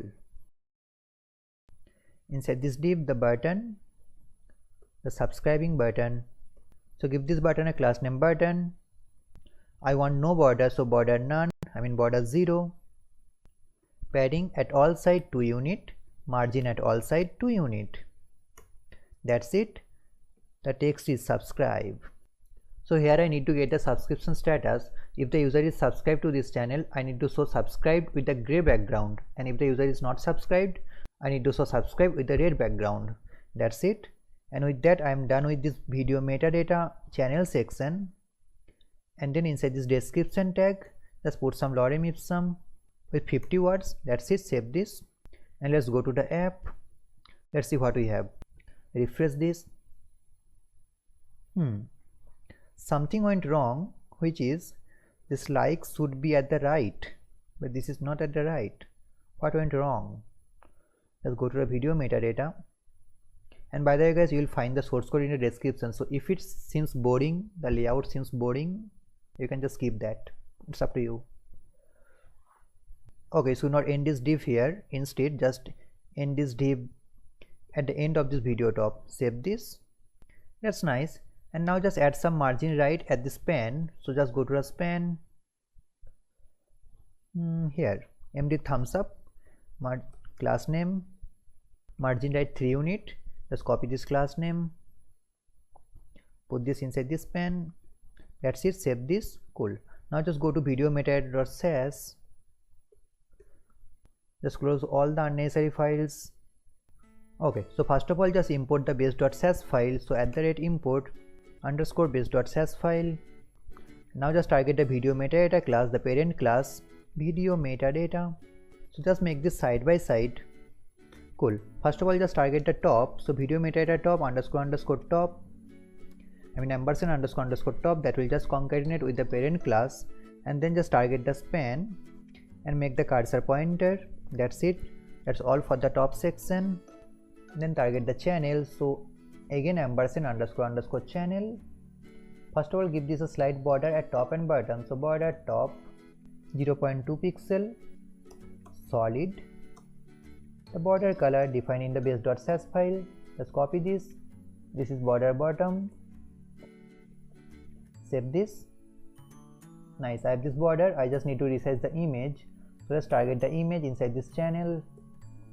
img width 50 pixel, height what 50 pixel again.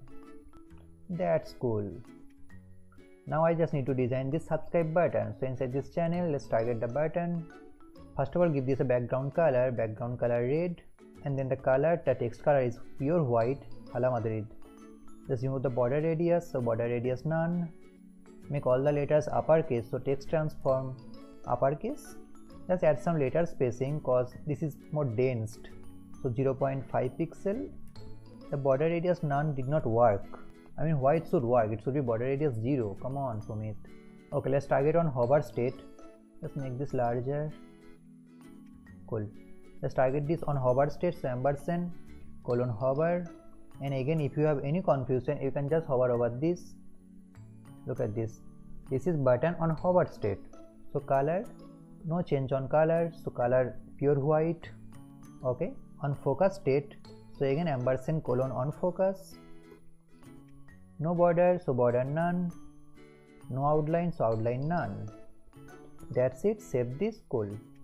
And now for the description, I have this show more and the show less text. Let me show you. This is my final product, and look at this. I have this show more and show less. So you can write your own logic to implement this feature, but there is a separate npm package called React Show More Text, which exactly does this. So let me just install this package. So just in your terminal, this is npm install React Show More Text. Let's install this package and let it install and continue the design. So I'm done with this video channel, and let's target this video description. So underscore description. Okay, so I'm done with this top. ampersand underscore description. First of all resize the font. So font size 0.9, and then white space pre-line, and just add a border bottom. So just copy the border bottom. This is border bottom. That's it. Save this. I don't know what happened with my voice, but something happened. And by the way guys, the npm package is installed. So just go to a video metadata.js and let's implement this package. Cut this lorem ipsum and just import this component, which is import from, just mention the package first, which is React Show More Text, and just import show more text, the name of the component. That's it. And then inside this description just put this show more text. Inside this show more text just put the lorem ipsum. I mean the video description, just pass this as the children. Okay, so inside this show more text just pass some properties. First of all, the number of lines. The number of lines it should render at first. So during the show more state it will only show 3 lines. And then the text you want. So for the more, just show more, and for the less, in the less state, show less. That's it. And also you can pass a class. So anchor class show more text, just name of the class, and by default it should not be expanded. So expanded false. That's it. Save this. Let's see. Go to YouTube using YouTube. It already has 3 lines, so just make this 6 lines. Just copy this, save this. Here it is. Look at this. If I click on this show more, I have this show less. Click on this show more, show less. Nice. Let's design this show less and show more. So just copy this anchor class, show more text. Just go to video metadata.sass. inside this description dot show more text. Okay, so this is basically an anchor tag, right? So first of all, just remove the text decoration. So text decoration none. Display block, just add a margin at top and bottom 1 rem and left and right 0. Make the color white and the font weight bolded, so font weight 500. Save this. Cool, that's good. So show more, show less. Now let's render this comment. So just go inside this comments, comments.js. Let's close this video metadata.sass. Okay, so this component will show the number of comments, the comment input field, and the list of comments. So just remove these comments. Instead, just put a class name at this div. So div class name what? Comments, the parent class name. Inside this comments, just put a paragraph like 1, 2, 3, 4 number of comments.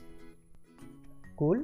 And then the comment form. So div, the class name is comment form with the class name display flex, which is coming from Bootstrap. The width is 100%, so W100. Margin and top and bottom 2 unit. That's it. Inside this div, just put the user's icon. So image source, just copy the user's image from the headers. Sorry, the header.js, just copy the user's image. Put this inside this source. Also put some class name inside this image. Class name. First of all, I want the border radius 50%, so rounded circle. Margin right 3 unit. That's it. And then just put the form with the class name display flex and flex grow 1. That's it. I don't need the action. Instead, I want to trigger a function on submit event. So on submit, let's name this function handle submit or handle comment. This is better, handle comment. Let's define this at the top. Const handle comment, just an arrow function. That's it. Cool. Okay, so inside this form, I have the input with a class name flex grow 1. That's it. The type is text. The placeholder what? Write a comment.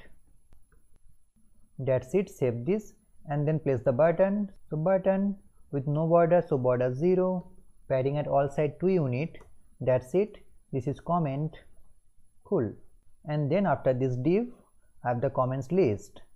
So after this div with a class name comments underscore list. Let's create a dummy array to show the comments. So dot the spread operator, the array constructor, the number of comments, let's say 15. Just map over this. Just return what? Like an comment component. Comment. That's it. Just create the component. Just go to source. Inside this components folder, comment, another folder. It will hold our single comment. So comment.js. That's it. RAFC, the boilerplate. Let's design the skeleton of this comment. So this div with a class name comment, the parent class name. Also add some padding at all sides. So P with 2 unit, and of course the display flex. Inside this I have the user's image. So img with a source, just copy the source from this comments. You know, just copy this whole image tag. So inside this comment, just put this image tag. The class name rounded circle, margin right 3, absolutely fine. And then after this image, just put the comment body. So div comment underscore body. Inside this comment body, just put a p tag in the paragraph with the class name what? Like comment header. Inside this, the name of the user who made this comment. So Sumit De, and how many days ago he made that comment. So just copy this from the moment format. I can get that from video.js. This moment published now. Just copy this brace. Go to comment. Put this here. I also need that dot. Where is the dot? Here it is. Inside this comment, just put it here. Cool. need to import this moment. So import, and this is published at, just remove this and put this 2020 05, just some random date 05. That's it. Cool. And after this comment header, another paragraph tag and the text of the comment like nice video dude. Save this. Cool. Just import this comment inside this comments. Comment should be auto imported. This time this is imported. Nice. Okay, so let's design these comments. Let's see what we have. Refresh this. Wow, nice. Just make this side by side. Go to comments.sass. First of all, target the comments form. So just copy this class. It should be comments form, not comment form. Comments form. Copy this. .comments form. Save all the files. Cool. So inside this form, just target the image and make this width 50 pixel, height also 50 pixel, and maintain the aspect ratio, so object fit content. Nice. Okay, let's target the input. So input, first of all, make the background transparent. I don't want any border, so border none, but at the border bottom, so border bottom 2 pixel, solid. The color 353946. You can use border color, but just to be a little different. Cool. And the color of the text is pure white. You know what pure white means? Yeah. And on focus I don't need this outline, so just remove this outline. So inside this input, ampersand on focus state, outline none. Nice. Target the button. So close this input, close this image. Button. First of all, add the background color, the same color as the border, so 353956. The text color is pure white, and just add a letter spacing of 0.5 pixel. Save this. Nice. The color seems more highlighted, so it should be 353946. And also change the border color, so 353946. That's better. Now target the button on focus state. I don't want any border, I don't want any outline. Save this, and believe me, I'm done with this comments list. So just go to this comment, go inside this comment.js. I have not created a comment.sass file. Just create the underscore comment.sass. Wow, comment.sass. Cool. Just import this comment.sass file. Import ./_comment.sass. Cool. Go inside this comment.sass. First of all, target the comment, the parent class. Just resize the font, so font size 0.9 rem, and just add a border bottom. So just copy this border bottom color from this comment sass. Inside this input, just copy this border bottom color. Go to comment.sass, put this here, save this. Nice. And now just resize the image. Target the image. Width is 50 pixel, height is 50 pixel. Save this. Nice dude. And now just target the header. So comment __ header. The color is pure white. I also need to remove the default margin of this paragraph. So just go to comment.js. Inside this p, just make this margin bottom 0. Save this. Yeah, it's better. Actually, make this margin bottom 1. Yeah, it's better. And also for this second paragraph, class name margin bottom 1 or margin bottom 0. Yeah, it's better. Okay, so I have this left section ready, and let's go for this right section. So let's go to the video horizontal. This video horizontal. Make this larger. Video horizontal .js. I don't need these components. So first of all, from the video component, I need to get some import statement. So just copy this lazy load image component, moment, request AI fill I, copy all of this. Just go to video horizontal.js and paste this here. I need all of this. First of all, just remove this div and put a row. Inside this row, this is already display flex. Just import this row. Nice.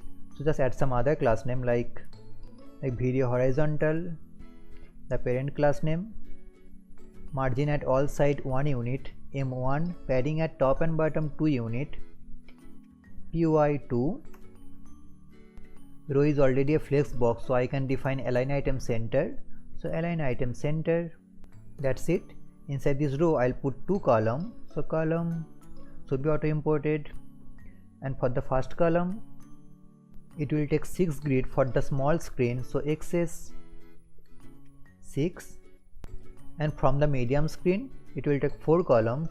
So it will take 6 columns up to the medium screen, and from the medium screen, it will take 4 columns. And just copy this column. So for the second one, it will take 6 columns up to the medium screen, and from medium screen it will take 8 columns. Save this. Nice. So let's add a class name at the first column, which is what? Video horizontal left. So class name video underscore left, and for the second one, this is underscore right. Save this. Cool. So inside this left section, I have the image and the duration. So again, just copy this video lazy load image component from the video.js. So I can just copy this lazy load image and the duration and put this here. I have the source, so just remove this source and put the source. Just copy this from the header.js. Just copy this source, go to video horizontal, put this here. That's pretty much it. And then you can set the class name for the image. So class name what? Video horizontal thumbnail. And you can also pass the wrapper class. So wrapper class, I mean the class of this pen. Wrapper class name what? Video horizontal thumbnail wrapper. Video horizontal thumbnail wrapper. The duration, I need to get this from the video.js. I can just copy this. So just copy this duration and just go to the component. Just put this at the top. Nice. The duration is something like what? 100. Just make this anything. Just give this some dummy duration and just copy this duration here and put this inside this curly brace. That's it. And then inside this video horizontal right, first of all remove the padding at all sides, so P0. And then inside this I have the video horizontal title, so P dot video horizontal underscore title. Just give it margin bottom up 1 unit, so MB1. Then the title like be a full stack developer in 1 month. Save this. Like that's some catchy title. Okay, so after this I have this video horizontal details. So video horizontal underscore details. Nice. And I can just copy this again, the data from this video.js. The details, here it is. Copy this. Go to the component and paste this. Actually I don't need this pen, so I can just remove that. I don't need this pen. Just remove the closing span. That's it. The views 1 lakh. Publish at some dummy date like 2020 0809. Nice. And then inside this right section I have this video horizontal channel. So again put a div video horizontal underscore channel. Save this. Okay, so inside this channel I have the channel icon. So just copy this lazy load image component, put this here. Just remove the class name and the wrapper class. I don't need this. But for now I'll just comment this out because I don't want to show this channel icon inside our watch screen. I'll show this inside our search screen but not on our watch screen. So just comment this out. I need to change that dynamically.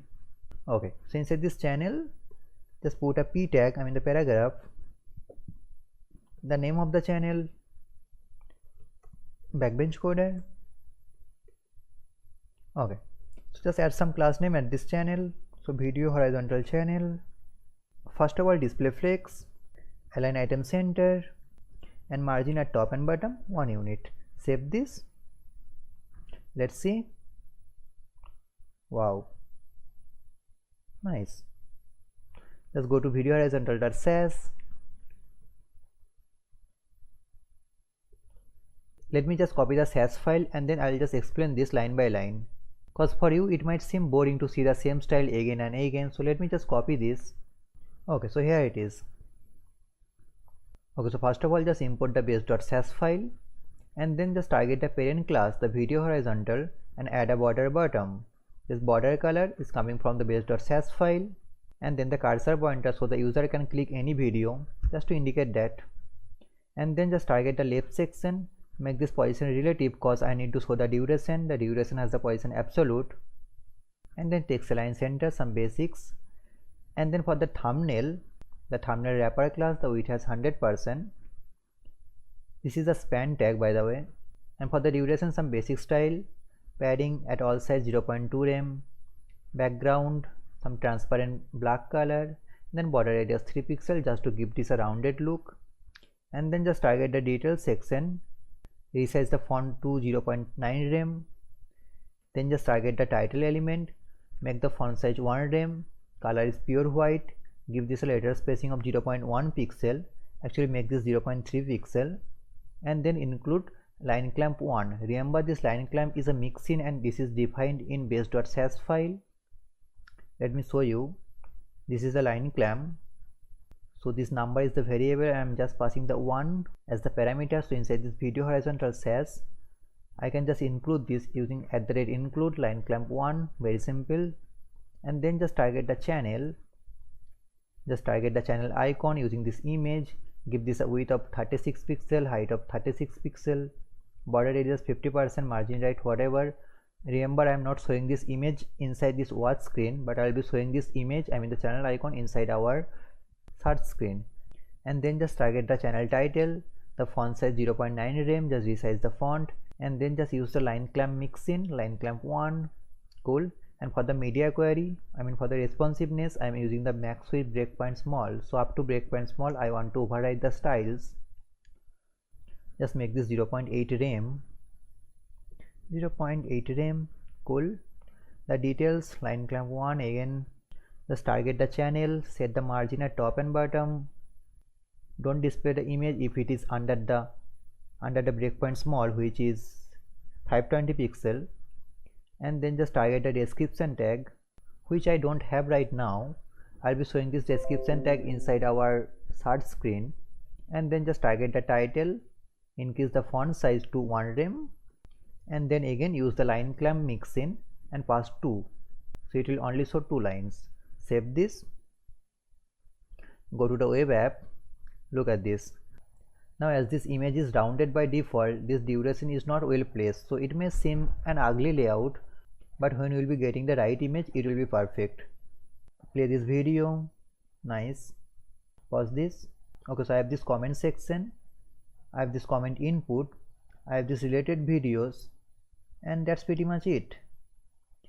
And again, if I need to change anything, I'll change this at the last part of this project, and that will be based on the refactoring part. Like it's 4 AM, like it's 3:57. So please hit the like button if you are enjoying this project.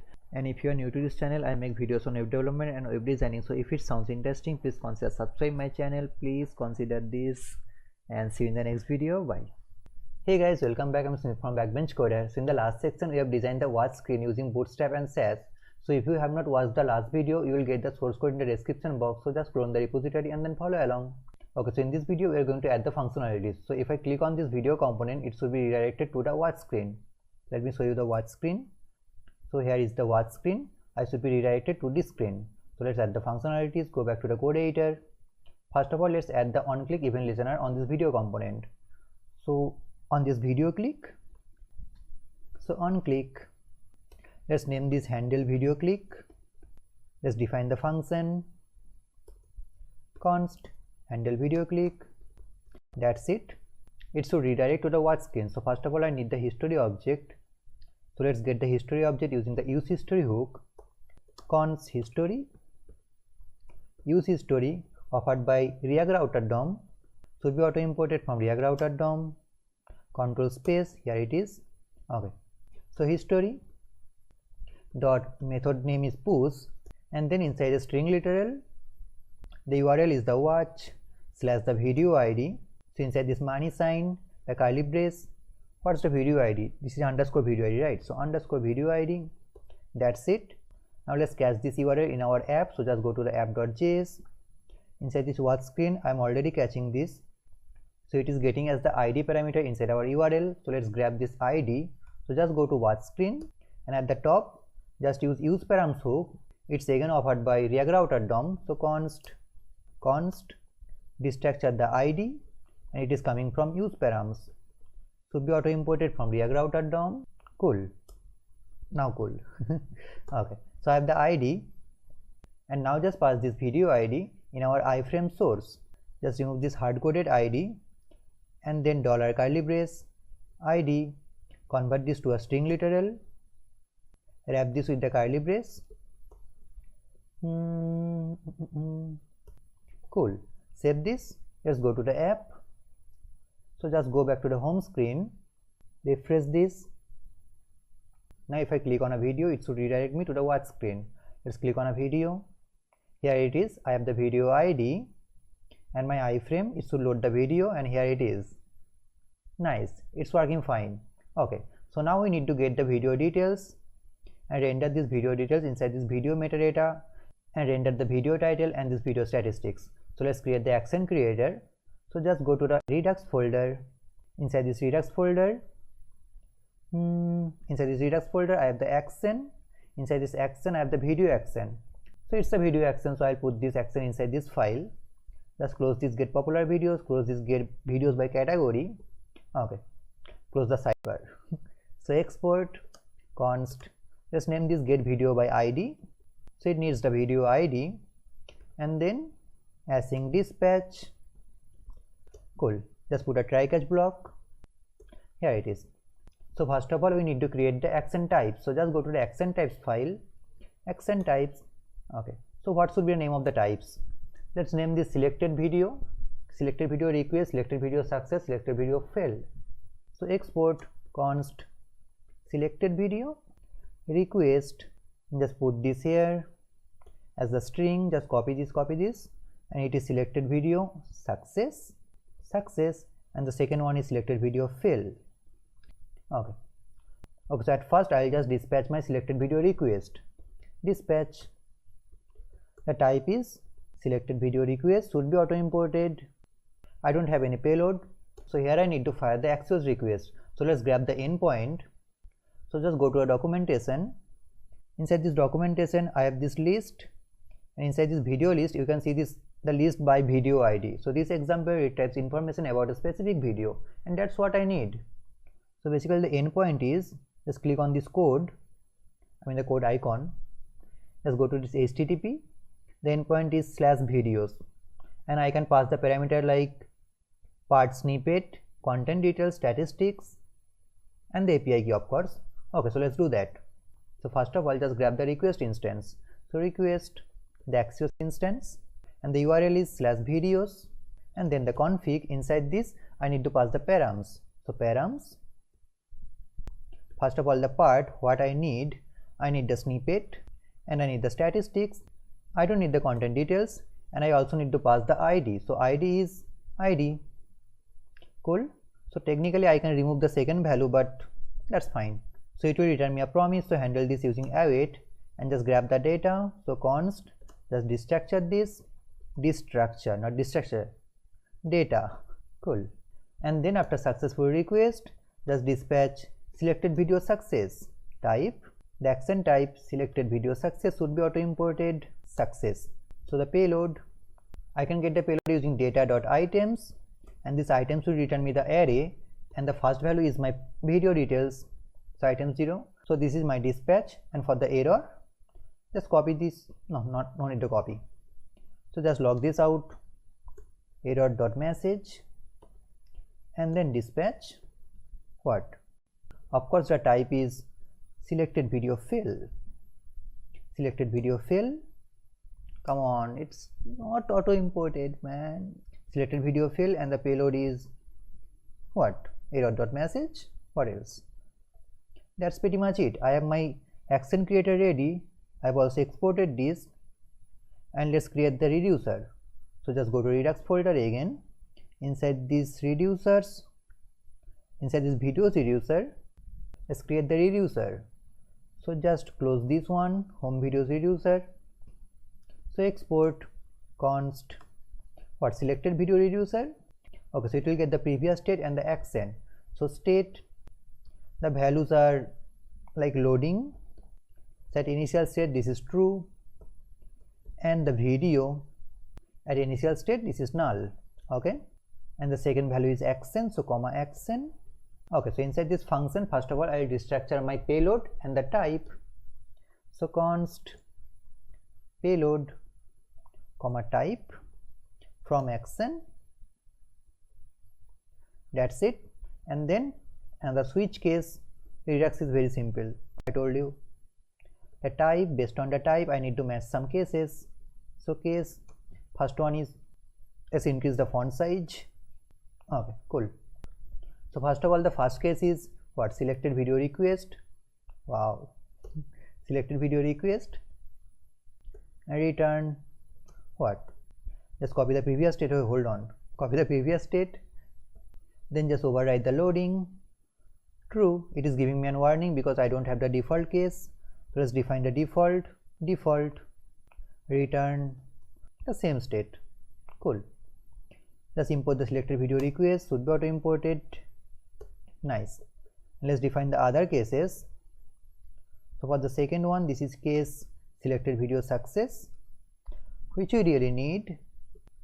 So return, first of all copy the previous state, then override the video with the payload, and then of course the loading is false. Cool. Let's copy the selected video success, and this is for selected video fail, auto imported. Okay, so the video is null, again the loading is false, but the error value is payload. That's pretty much it. Save this. Cool, I have exported this, right? Okay, so let's import this in our store. So store, okay, so I have this auth reducer, I have this home videos reducer. So just import our selected video reducer from the videos reducer. This is selected video reducer. Pass this inside this combined reducer as the selected video, selected video. That's pretty much it. I can access this now. So just go to the watch screen. Okay, so inside this watch screen I need to dispatch the action creator when the component did mount. So just get the dispatch function. So const dispatch, it's coming from use dispatch hook, should be auto imported from React Redux, and then using use effect just fire this when the component did mount. Okay, inside this dependency array just pass the dispatch and of course the video ID, then just fire the action creator. Dispatch, the name of the action creator was get video by ID. Get video by ID should be auto imported. Did not. Nice, auto import. Now auto imported, and just pass the ID as the argument. Cool. So at this point I should get the data. Let's see. Refresh this. Go to Redux extension. Go to Redux. Yes, selected video request, selected video success. Go to the state, I have my data. So inside the selected video, I have this video object, I have the ID, I have the snippet. Inside the snippet, I have the publish ad, channel ID, title, description, all I need. Then the thumbnails, I don't need the thumbnails. I need the channel title and the statistics. Inside the statistics, I have the view count, like count, I need dislike count, I need comment count. I don't really need inside this component. Okay, I can now read the data using the selector function. So just go to the watch screen. Okay, so const use selector hook, should be auto imported from React Redux. Pass the selector function and just grab the data. So state dot what, selected video, the name of the reducer, selected video. Cool, I need the video and the loading state. Okay, so first of all just pass this video title inside this iframe. So just remove this title, put a curly brace, just check if I have the video with an optional chaining, then check if I have the snippet, and then just pass the title. Cool. Inside this video metadata, I need to pass the snippet and the statistics. So before that, I need to check if my video is loaded successfully or not. So just put a curly brace, see if the loading is false. With a ternary operator, if the loading is false, then render the video metadata. Else I need to render a loading skeleton.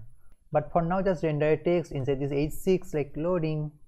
We need to handle the loading skeleton later. Loading. Okay, cool.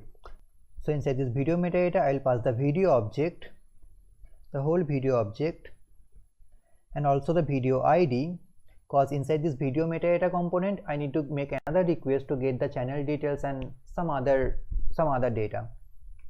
Cause I told you the data are very inconsistent inside this YouTube API. Like according to me, who the fuck am I? Okay, so inside this video ID property, just pass the ID. That's it. Save this. Just go to the video metadata component. Okay, so first of all, just destructure the property. So from the video, I need the snippet and also the statistics, and then the video ID. Actually, I need to put the curly brace here and this curly brace after this video. That's cool. Save this. Okay, so first of all, I need to get some data from the snippet. Let's see what I need. So from the snippet, const object this structure from snippet. Okay, so what I need, first of all, I need the video title. I need the publish set, I need the channel ID, video title, description, and from the statistics, I need the view count, like count, and dislike count. Okay, so just grab the channel ID, channel title, description, video title, and publish set. Cool. And from the statistics, const this structure from statistics, I need the view count, I need the like count, and also a dislike count. Now based on this context, if you are enjoying this project, please hit the like button. Like, please. I know you will not give it a like, but please, whatever. Okay, so let's render the data. So just replace this video title with the title inside a curly brace. Okay, number of views with view count, the date when the video was released with publish set. Okay, MD thumbs up, so number of likes, this is with like count. MD thumbs down, so number of dislikes, this is with dislike count. Inside this video metadata channel, the channel title, this is with channel title. Cool. The number of subscribers, I don't have the number of subscribers, so I need to make another request to get the number of subscribers, and we will do that in the next section so that I can focus on only one particular section. So we'll do that later. And I need the subscription status, and we'll do that in the next section. Just remove the description, replace this with the description. That's it. Anything else? I guess that's pretty much it. I need the channel ID to make the request. Let's save this and let's see the app. Refresh this, and here it is. I have the video, I have the video title. If 2020 was a person, whatever, 8 million views when the video was released 1 day ago. Like 1 day ago, it is 8 million views. And then the number of likes and the number of dislikes. I need to put a little bit space in between this like icon and the like number. Anyway, I'll put that later. Then I have the channel title, the number of subscribers is dummy, and then a subscription status. Okay, so I need to show the channel icon. We'll do that later. And then I have this description tag. Cool, so more, so less. That's it. That's all for this video. So in the next section, we'll get the channel details and render the rest of the data. So for now, see you in the next video. Bye. Hey guys, welcome back. I'm Sumit from Backbench Coder. Just trying to be cool but never actually works. Anyway, first of all, Happy New Year to all my viewers, and a very Happy New Year. This very is important. This is a very Happy New Year to all my 340 subscribers. Thanks for supporting me. Let's see what I can do in 2021. Anyway, back to our project. Okay, in the last video, we got all the details about the video and rendered the necessary data like the video title, video statistics, video description and all. And in this video, we are going to get the channel details. So we need to render the channel icon, the number of subscribers and the subscription status. So first of all, let's go to a documentation and find the endpoint. Here is the documentation. Just go to a channel section. Inside this channel section, you will get the list. So list by channel ID. This example retrieves the channel data which exactly I need. And here you can see the endpoint. This is /channels, as simple as that. Authorization, it does not need the access token. That is fine. What important is this parameter. So inside this parameter, the part section, you can actually pass the snippet, statistics, content details, ID, all, which we don't really need. We need only the snippet, statistics and the content details. And then this ID. So this ID is the channel ID, of course. And anything else? Not really. Okay, so let's create the action creator. So just go to Redux folder. Inside this Redux folder, let's create an action creator. This is a channel action creator, right? So I'll create a separate action creator inside this actions folder. Channel.action.js. Okay, cool. Now the boilerplate of the action creator is pretty much the same. So let me just copy an action creator from this video. Let's copy this get video by ID. Copy this. Go to channel action. Paste this. That's it. First of all, I need to create 3 action types. So just go to the action types. Action types.js. Okay. So first one is what? Export const. The name of the action creator is channel details request. Channel details request. Copy this, copy this. Change the name using the multi-cursor. This is what? Channel details success. And the third one is channel details fail. Fail. Nice. Now just go to a channel action.js. First of all, change the action creator name. This is get channel details.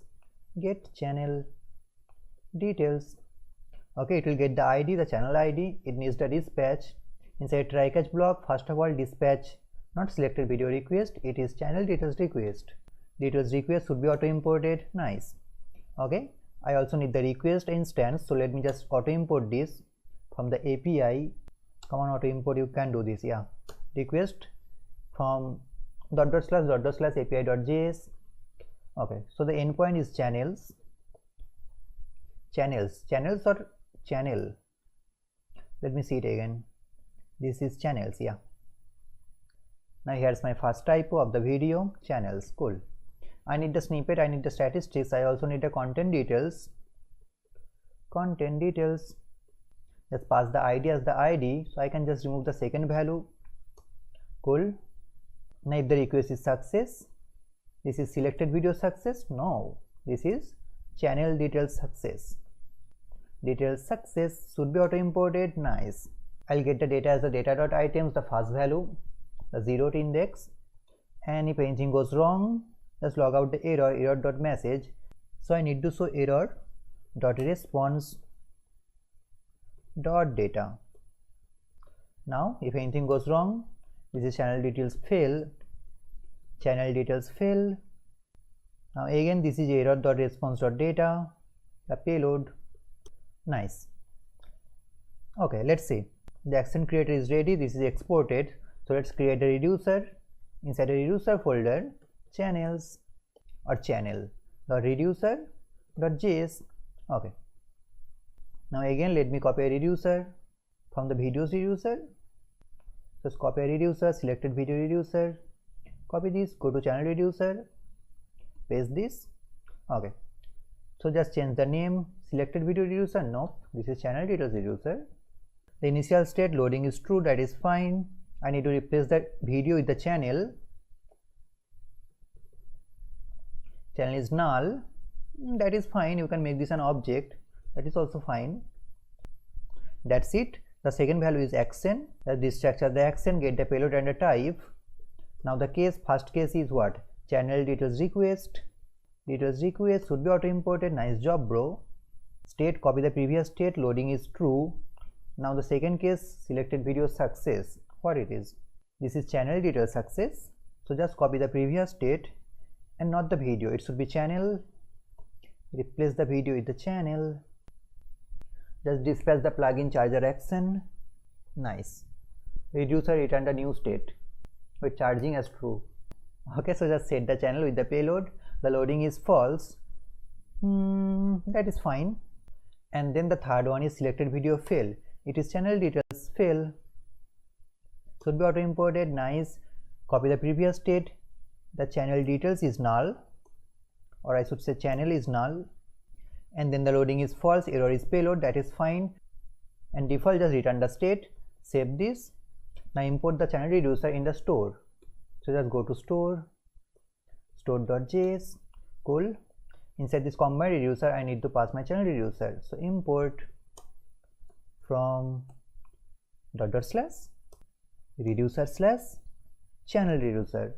The name of the reducer is channel reducer. Channel details reducer. Come on, Sumit. Channel details reducer. Just put this in the combined reducer and pass this as channel details. Channel details. That's it. Now I need to fire my action creator inside the video metadata component. So just go to the video metadata.js. First of all, let me just close all the unnecessary tabs. Close the sidebar. That is fine. Okay. So at the top, I need to fire this action creator when the component is mount. So obviously use effect. The callback function, the dependency array. Inside the dependency array, just pass the dispatch, which I don't really have right now. We'll create that. But before that, just import the use effect from React. Come on, auto import. Good job. So use dispatch should be coming from React Redux hooks. Here it is. Use dispatch, auto imported. Nice. I have my dispatch function. So inside the use effect, when the component is mount, just fire the action creator. The name of the action creator, it is get channel details. Let's try to auto import this. Yeah. Okay, so I just need to pass the channel ID. So channel ID. That's it. I need to pass the channel ID inside the dependency array. That's it. Save this. Cool. Now I can see my data. So just go to YouTube using YouTube. Refresh this. Go to Redux store. Here it is. I have my channel data. Go to state. Go to this channel. Here it is. I have the snippet. I have the content details. I have the statistics. So basically I need the channel icon. I need a number of subscribers. And then to get this subscription status, I need to make another request. I'll be talking about this later. Okay, so just grab this channel icon. I can grab this from the content details. The channel icon, I guess, inside the snippet. Inside the snippet, yeah, there is the thumbnails. Just go for the default and then this URL. And the number of subscribers, I can get this from the statistics. So technically, I don't need this content details. Okay, inside the statistics, I have this subscriber count. Nice. So just go to the video metadata component. Okay, first of all, just grab the data from the Redux store. So const, need to destructure something from use selector. Just pass the selector function, it will get the global state, and just go to state dot channel details. Channel details. How? Channel details dot channel. Remember, this is my object.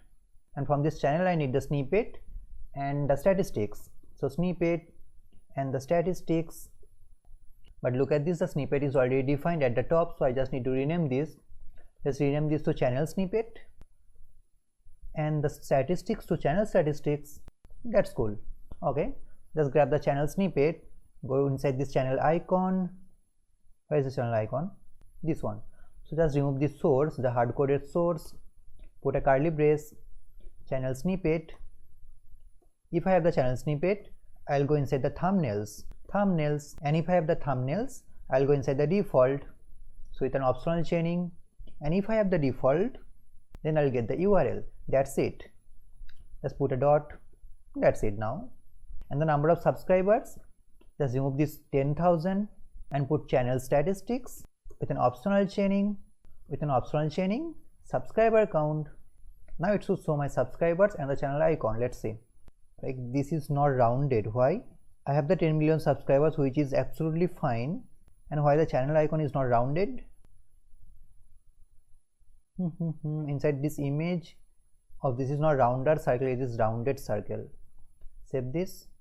The class name was wrong, I mean the typo. Now it's fine. Now I just need to get the subscription status. So for that, just go to a documentation, just go inside the subscriptions, just go inside the lists. Here you can see the use cases, check whether a subscription status exists. And the point of the description is you have to be authorized. It means you need to pass your access token with the request. And I can pass my access token because it is saved in my Redux store. And anything else? Yeah, this one. This mine parameter has to be true. And then nothing else. Pretty much simple. Okay, so just go to the action creator, channel action creator, because it is related to a channel. Let me just create a separate action creator, copy this and paste here. Okay, just change the name to what? Check subscription status. Nice, it will get the channel ID, it will get the dispatch, and it will also get the get state function, because from the get state I can get the Redux store, and from the Redux store I can get the access token. Get state. Nice, cool. Now just dispatch channel details request. You don't need to dispatch anything. Actually first create the action type. So just go to action type. I just need to create one. You can create 3. Export const. The name of the action type is set subscription status. Nice, just copy this and put this inside the string. Save this. Cool. Just go to channel action. Okay, so the endpoint is subscriptions. The parameters inside the part, I'll pass the snippet. Then the ID should be actually for channel ID or something like that.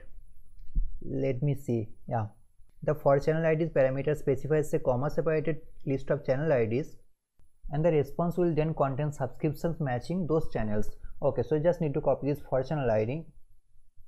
I mean pass the ID as the for channel ID. Okay, colon ID. Cool. And the mine should be true. That is fine. Inside the config, inside the headers, I just need to pass my access token. So the key is authorization. You need to send this as the bearer token. So just inside a string literal bearer, put a $sign and curly brace, call the get state. It will return me the Redux store. From this, just go to auth and grab the access token. Auth.access token. Cool. And if the request is success, just fire set subscription status. Yeah, should be auto imported. Nice. And what about the payload? Now here's the problem. So before sending any payload, let me just log out the data. So log data. Nice. And if anything goes wrong, channel details fails, I don't need to fire anything. Okay, cool. Now just fire this action creator channel subscription status inside our video metadata component. When the component did mount, of course, so just dispatch inside the use effect channel subscription status, call this, just pass the channel ID. That's it. Let me show you the data.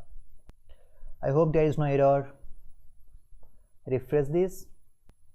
Here it is. Go to console and here it is. Now just look at this response data. I have the e tag, I have this items array which is empty, I have the kind, and I have the page information. Now how can we check the subscription status? Let me tell you, you need to check this using the items length. So if the length of this items array is not 0, it means the user is subscribed to this channel. And if the length of this item is 0, it means the user is not subscribed to this channel. So that's the logic. Like I got this from the YouTube API. Okay, so let's do that. So inside this channel action, payload, so just check if the data.items.length is not equal to 0. It means if it is not equal to 0, it means the subscription status is true and the payload is true. And if the length is 0, it means the subscription status is false, so the user is not subscribed to this channel. That is fine. Let's now handle this in the reducer. So I'll be using the same reducer, so just go to a channel reducer. The name of the action type is channel subscription status. Should be auto imported. Oh no. Oh, set subscription status. Sorry. should be auto imported. Come on, auto import, you can do this. Yeah, return, copy the previous state using the spread operator, then just override the subscription status. So subscription status is payload. I don't have the subscription status in my initial state, so let's just put this. Actually, if you don't put this in the initial state, not a problem at all. Okay, now I can check the subscription status inside my channel metadata. Inside this use selector, from the channel, I also need the subscription status. Actually not. I'm getting the channel, right? So I can make a separate selector function. Let's create a separate selector function actually. Or I could have modified that, but I don't want to do that.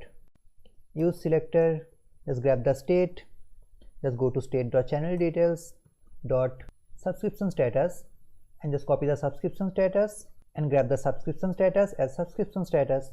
Okay. So now using this subscription status, I can conditionally render this text, this subscribe. So just put a curly brace and check if the subscription status is true, I'll show subscribed. And if it is not, I'll show subscribe bro, subscribe, come on. Subscribe. And on this context, if you have not subscribed my channel, please hit the like button if you are enjoying the content. Okay, just save this. And with this, I also want to change the background color of the subscription button. So if the user is subscribed, I'll show a gray background color. So just inside this class name, put a curly brace and a temporary literal. Okay, cool. Just inside $sign, just check the subscription status. If this is true, I'll also add another class which is button gray. Button gray. And if it is not the default color, so I can put an and here. Save this, just go to a Sass file, video metadata.sass.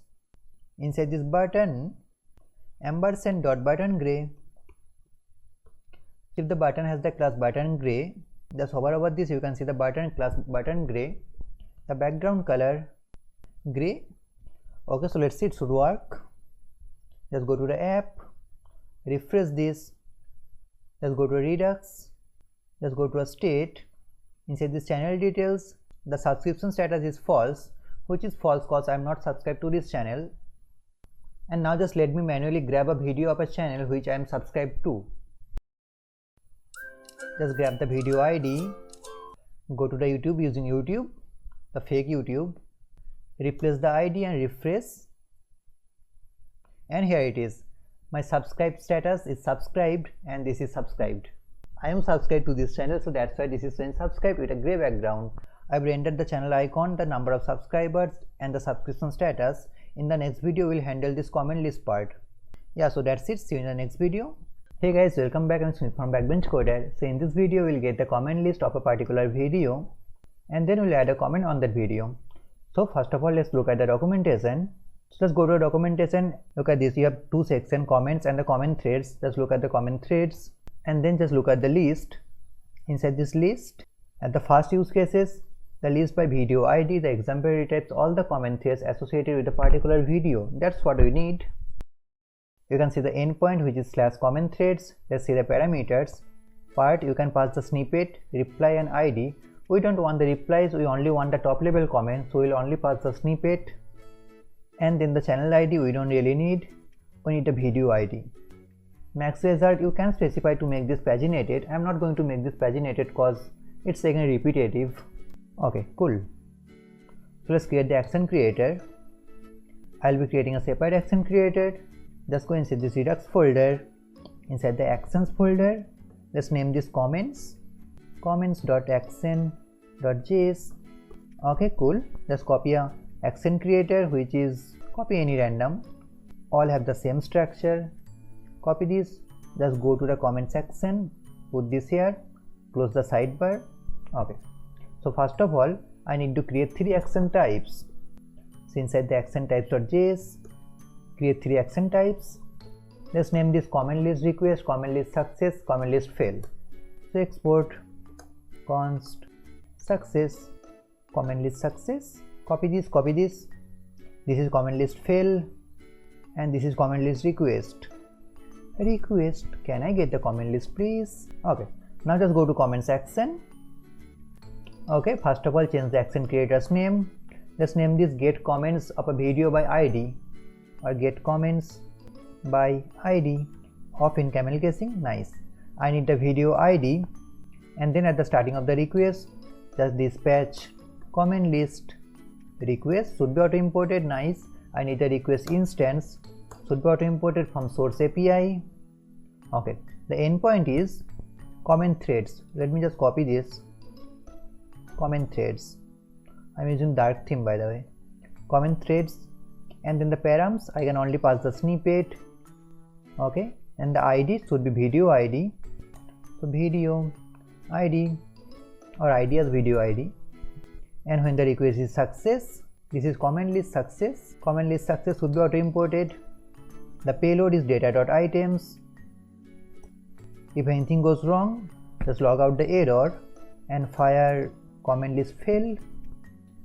This is response.data.message. That's it. Save this, and now just dispatch this action creator inside the comments component. So comments, grab the use effect, pass the dependency array. Okay, just import the use effect from React Redux. That is cool. Save this. I need a dispatch function. Use dispatch. It's coming from again React Redux hook. Should be auto imported from React Redux. Nice. I have the dispatch function and just dispatch this when the component did mount. Dispatch. The name of the action creator is get comments of a video by ID. Just auto import this. Nice. I have auto imported. So again, if your auto import does not work, just manually import this. I mean, that's common. Like, why am I saying that? Okay. You need to pass the video ID. And how can you get the video ID? You can get the video ID from the watch screen. So just go to the watch screen. Just pass the video ID. You can copy this from the video metadata. Just pass the video ID as a property. So just copy this video ID, destructure this inside these comments. I have the video ID, and now just pass this video ID as the argument. Also inside the dependency array, also pass the dispatch. That's it. So I'm firing the action creator when the component did mount, but I have no reducer. Come on, let's create the reducer. So just go to reducer folder. Let's create the reducer, comments reducer. Come on. Comments reducer. Comments.reducer.js. Okay. Just copy a reducer from the standard reducer. Just copy this because this has the same structure. Put this here. Nice. First of all, just rename this. No, before that I need to close the sidebar. Okay, so this is comment list reducer. At the initial state the loading is true. Then the channel, I don't need the channel. Replace this with the comments, which is at the initial state null, and that's it. I don't need the subscription status. Pass the action as the second parameter, and then just destructure this, match the case. First one is list comment request, list comment or comment list. Comment list request should be auto imported. Nope. Should be auto imported. Yes. So it is just making the loading true. That is fine. And then when the comment list success, copy the previous state, update the comments with the payload, and the loading is false. That is absolutely fine. And then the third case, when the comment list fail. Comment list fail if anything goes wrong in our request. So comments, actually I don't need to override the comments, because if I have the comments, let it be there, and the loading is false and the error is payload, that is fine. I don't need the case set subscription status. Save this. Fine. And now just import the reducer in the store.js. Okay, just grab the reducer from comments. This is comment list reducer. Just put the comment list reducer inside the combined reducer. Pass this as the comment list. That's it. Save this. Now at this point I should get the data. Let's see. Just go to Redux store. Redux. Go to the state. Here is my comment list and here is my comments. Okay, so let me just simplify the data. Okay, so inside a single comment I have the snippet, I have the comment ID. Inside the snippet I have the video ID. I have the top level comment. That's what I want. Inside the top level comment I have the snippet again, and then the comment details. So actually I need to extract the snippet. So let's see. Just go to a comment list, not comment list, comments. Comments.js. Okay. First read the data. So const comments use selector should be coming from React Redux. Pass the selector function. It will get the global state, and from global state just go to a comments or comments list, the name of the reducer dot comments. So I have the comments. Now I just need to grab the top level comment. So let's create const underscore comments, a separate variable, comments, nice comment, bro, comments. So just basically grab the comments. If I have the comments, just map over this, grab every comment and just extract the comment, comment.snippet, the top level comment, and then again snippet, dot snippet. That's it. I have the underscore comments, and now inside this array just remove the array and just put the underscore comments. That's it. Just map over this, grab every comment as the first value and the second value as the index. I'll pass the index as the key. So inside this comment just pass the comment as comment property and the key as I, index. Save this. Now try to avoid the index as the key, especially when the list is getting modified, but for this purpose this is absolutely fine. Okay, so I have this comment inside this comment property. So just go inside the comment component. I can destructure this, of course, comment. Okay, now from this comment I need to destructure some data. Let's see what I need to destructure. Just go inside the snippet, inside the top level comment, inside the snippet, lot of snippet. I need the text display, which is the actual text, and then author display name, author profile image URL, and also the publish at, this publish at. Okay, so just go to the comment. So const destructure from comment, first of all author display name, second one author profile image URL. Copy this because I'm sure I'll be making a typo. Author image URL, and then the publish at and the text display. So now just replace the data. So author display name, so just remove the Sumit, put a curly brace, author display name, publish at, copy the publish at, remove the date inside the moment, put the publish at, that is fine, and the comment text display, cool, and the author profile image URL, just remove this source and pass the author image URL. Save this. Let's see, we must have some error. Refresh this. Cannot read property comments of undefined. It's occurring in the use selector. This is comments list. This should be comment list. Yeah, this is comment list. So just rename this. This is inside comments.js. Comments.js. Inside the use selector. This is comment list, not comments list. Save this.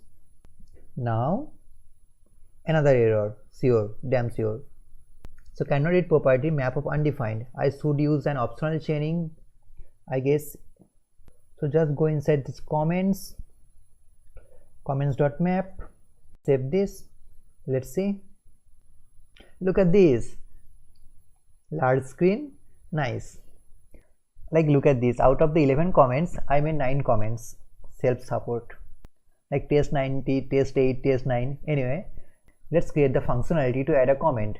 So just go to a documentation, inside the comment threads, just go inside the insert. Okay, so this is the same endpoint, comment threads. The request type is post. The request has to be authorized, which is obvious, and then see the request body. So here is the description. You must specify a value for this property, snippet.toplevelComment.snippet.textOriginal. So a structure has to be like this. Okay, we'll do that. Just go to a Redux folder. Inside the Redux folder, inside the comments action, let's create an action. First of all, just close the unnecessary files. Copy the action. First of all, change the name. This is add comment, the name of the action creator. It needs a video ID and also a text, actual comment text. It needs the access token, so I need to pass the get state. get state. Nice. Just remove this, we don't need that. You can use a dispatch loader or something like that. And then the request, which is important. Okay, so first of all it has to be a post request, so request.post. The endpoint is common threads, that is fine. I need to pass the data, so let's create the data. And the data object, I should say const obj. Okay, let's create an object. So first of all I need to put the snippet. Inside the snippet I need to put the video ID as the ID as the video ID, and then top level comment. Inside an object, let's pass the snippet. Inside the snippet, the text original, which is text. That's it. Save this and pass the object as the data, so obj. Cool. Inside the configuration object, inside the params, the part is snippet. That is fine. I don't need the video ID because I have mentioned that in the data. Okay, fine. And then I need to attach the access token inside the header. So just copy this from a request. Let's say channel action. Yeah, this one, this headers authorization. Copy this, go to comment section, put this inside this configuration object. That is fine. Actually it does not return any data, so I can remove the data. Nice. And if the request is success, I need to create an action type. First of all, export const create comment success and create comment fail. That's it. Save this, go to the action. So if the request is success, I need to pass create comment success. So the action type is create comment success, would be auto imported. I don't have any payload, and if anything goes wrong, create comment fail should be auto imported. That is fine. And now just copy this action creator. I've also exported this, so just go to the comments.js. Inside this handle comment, I need to dispatch this. So first of all I need the dispatch. I've already got the dispatch, so just dispatch add comment, the name of the action creator, and you need to pass the video ID and the text. Now I need to get the text using the state. I don't have any state right now, I guess. Yeah, let's create a state to make this a controlled input. Const text set text use state initial state empty string, import the use state from React. Nice. Now inside this form, inside this input, the value is text, and on change set the text with e.target.value, as simple as that. Nice. And I'm triggering this handle comment function when the onSubmit event is triggered. And inside this handle comment, just dispatch add comment and pass the text. That is cool. Now before dispatching, I want to prevent the default behavior, so I'll get the event. So e.prevent default, so that my page does not refresh. And then also check the text.length is 0. It means I can't add the comment, bro. If the text.length is 0, just return. That's it. Let's see. It should add the comment. The app is still compiling. Refresh this. Let's try to add a comment. API 68. Press the comment. I don't know it is added or not. Go to Redux. Create comment success, actually. Create comment success, okay. Now when the comment is success, I need to reload this comment list and also need to reset this input data. Okay, so just go inside this comments.js. After dispatching, set the text, empty string, and just go inside this action, comments action, inside this add comment action. When the request is success, I need to refetch my comment list. So just dispatch. The action creator is, the name of the action creator is get comments of video by ID. So get comments of video by ID, I need to pass the video ID. So this is ID. That is cool. Save this. You can see the page is already refreshed and I can see my API 68. The next comment is API 78. Click on comment. The text is reset, but where is my comment? Now this is the problem. Just refresh this. Now you can see this API 78. Now how can we solve this? The idea is, after adding the comment, we'll wait for the 2 seconds and then we'll refresh the list. Let me tell you what I mean. So just go inside this comment section. So when you are fetching the list, just wait for 2 seconds. And the way we can wait for 2 seconds is using set timeout. Set timeout, it takes a callback function. Inside this callback function, just pass this dispatch, and the second value is the number of milliseconds. 2000 means 2 seconds. Let's see, it should solve the problem. You can wait for 3 seconds, you can wait for 1 second, but maximum we can do this. So let's say API 88, click on comment. Nope, let's add for 3 seconds. 3 seconds, save this. So it takes a little bit more time to add this in the public API. So let's add another comment, API 99. Look at this, create comment success, and here it is, API 88, API 99. This time no refresh needed. Now I need to render total number of comments, but this endpoint, this /comments endpoint, does not return you the total number of comments. But we can get that from the watch screen. So just go inside the watch screen, watch screen.js. Inside this watch screen, I am getting the video, right? So from this video I can get the video statistics. From the video statistics I can get the total number of comment. Okay, so inside these comments, just pass another property. Let's say total comments. Okay, first grab the video with an optional chaining statistics. If I have the statistics, just grab the comment count. Comment count, nice. Now just restructure the total comments. Inside the comments, here, total comments, and now just render this total comments here. No 1, 2, 3, 4, total comments. That's it. Save this. Let's see. Here it is, 17 comments. Nice. Okay, so with this the left section is almost complete. I need to handle this like button and the dislike button, and we'll do that later. And in the next section we'll be rendering these related videos. So these videos are related to this particular video, and we'll do that in the next section. But for now, if you are enjoying this project, please hit the like button. Hey guys, welcome back. I'm Smith from Backbench Coder. So in the last video we have designed this comment section, and in this section we are going to render the related videos. So these videos are related to this particular video. So let's see the documentation. So just go inside the search, click on the list, and these are the use cases. First one is list by keyword. We have already used that in our categories bar. We are also going to use this in our next video in our search screen. Okay, and at the last you can see this list related videos. It's very simple. You just need to set the related to video ID with the video ID, this one, and the endpoint is /search. Anything else? No, not really. Okay, so let's first create the action creator. So just go inside the Redux folder. This is videos action, right? So inside our videos.action, inside this videos.action, close the sidebar. Let's copy an action creator. This one, copy this, paste this. Okay, so first of all let's change the name of the action creator. This is get related videos. Nice. It will get the video ID, it will get the dispatch, then dispatch selected video request. So I need to create some action types. Just go to the action types.js. Let's say export const related video request, related video. Nice. Copy this, copy this. Second one is related video success, and the third one is related video fail. Success and fail. Cool.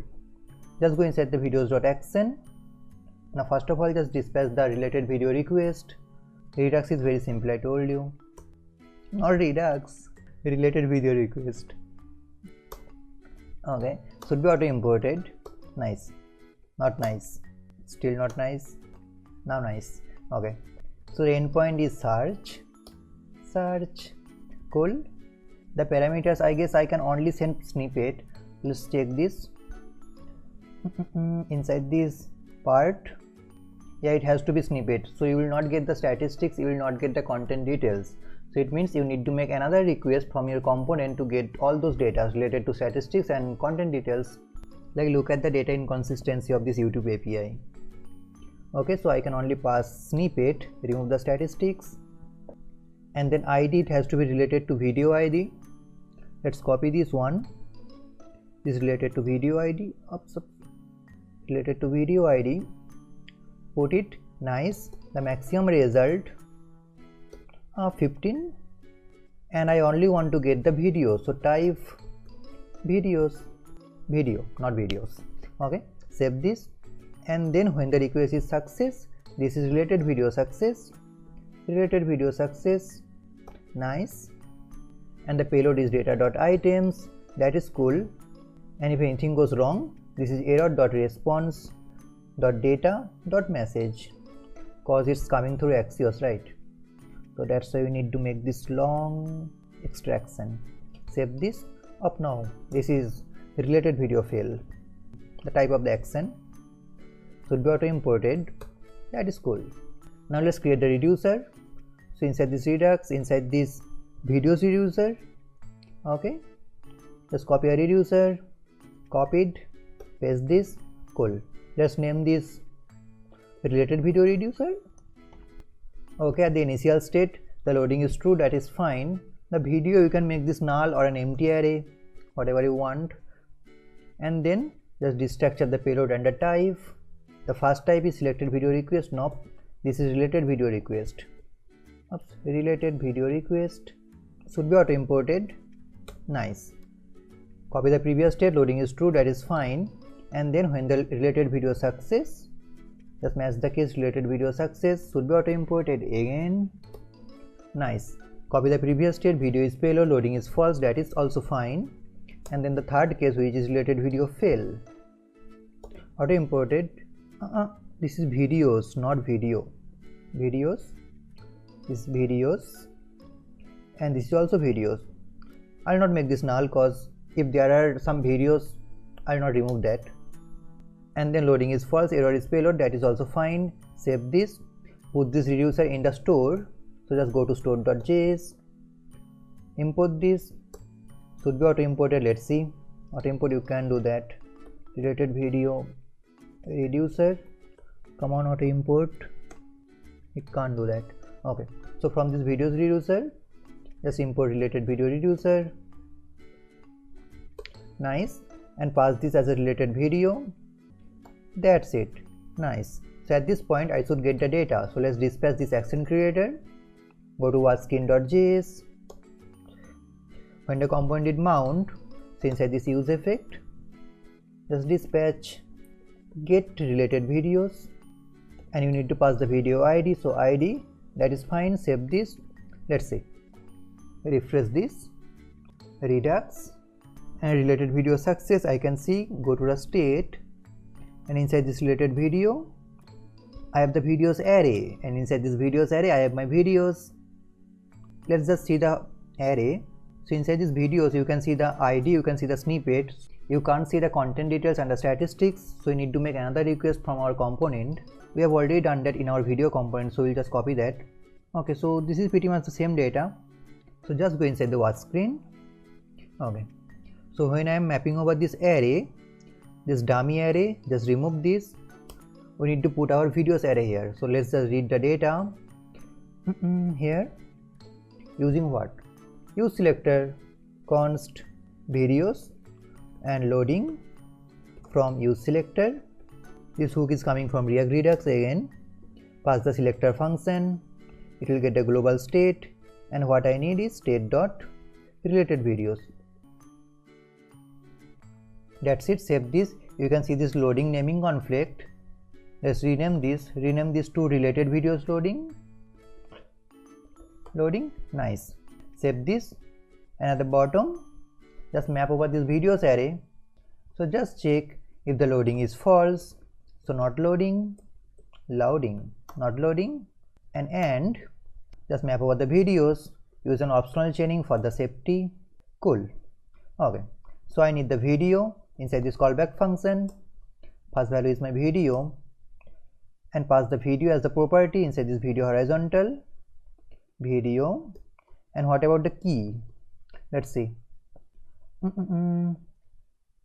Inside this video, inside this ID, I have the video ID. Okay, cool. So video dot id dot video id. Save this. And now from my experience with this API, sometimes I have seen that this videos does not contain the snippet. Like some of the videos does not contain the snippet. So at this point our app will throw error. So let's go for the safety. So just before mapping over this array, I'll filter out all the videos which has the snippet.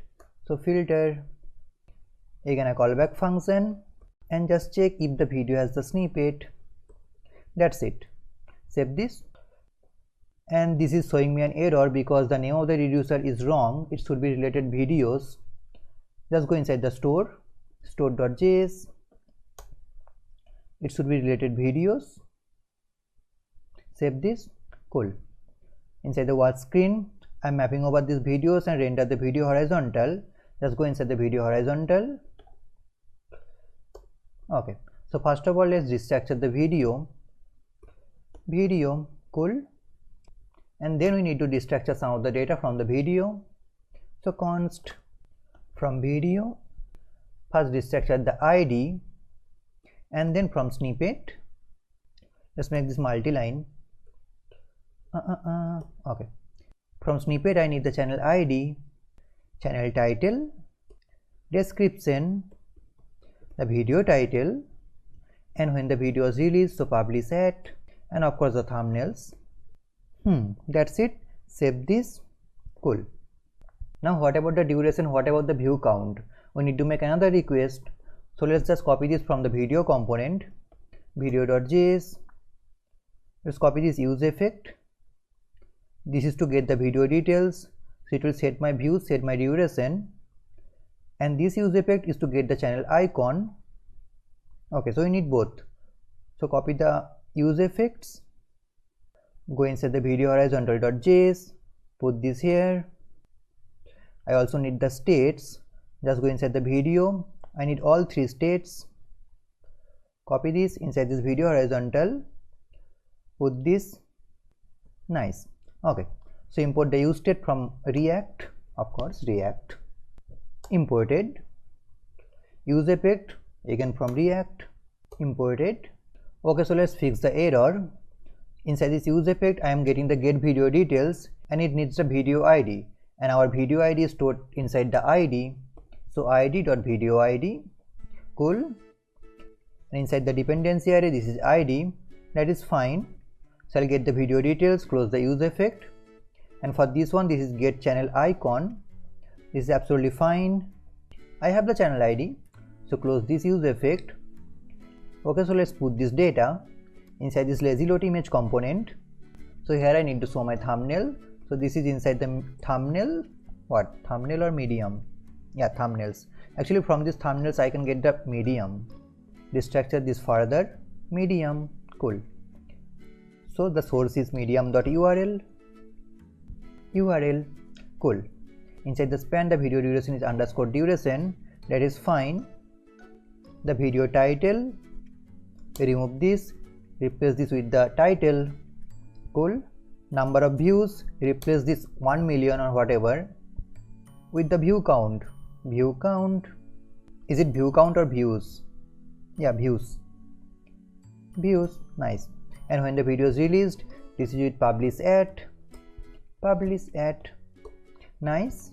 And this channel icon, I am not showing this in our watch screen, I'll show in our search screen. So let's make a to do show in search screen. Cool. And the name of the channel with channel title. Save this. It should work. Let's see. Oh, this duration has to be duration. I mean the duration state. Everything is fine. This channel icon, I am not showing that, but we will show that in our search screen. And everything seems fine. Let's see. And here it is. Look at this, my related videos. I need to fix the design, but I am getting the related videos. Okay, this is cool. Let's fix the design. So first of all, this duration. What about the duration? Why is it wrong? Just go inside this video horizontal.js. The span, this is video top duration. First of all, it has to be video horizontal duration. Come on, let's follow the BEM naming convention.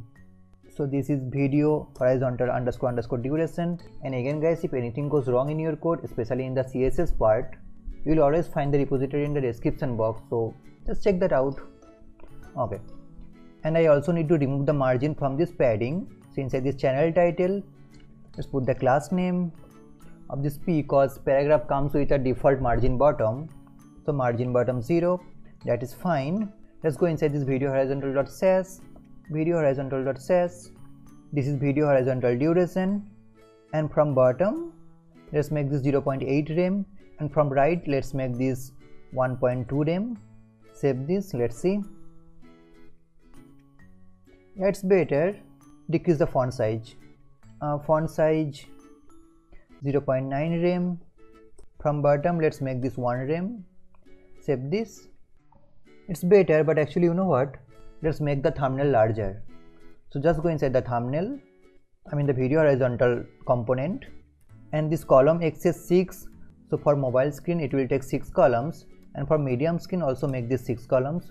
And again guys, I am going to use this video horizontal component in our search screen, so I need to refactor my code. So let's make a nice to do refractor grid.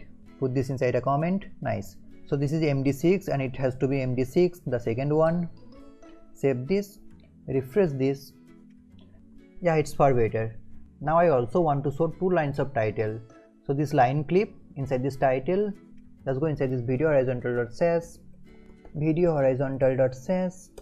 Yeah, inside this line clip, this video title line clip, just put 2. So it will show 2 lines.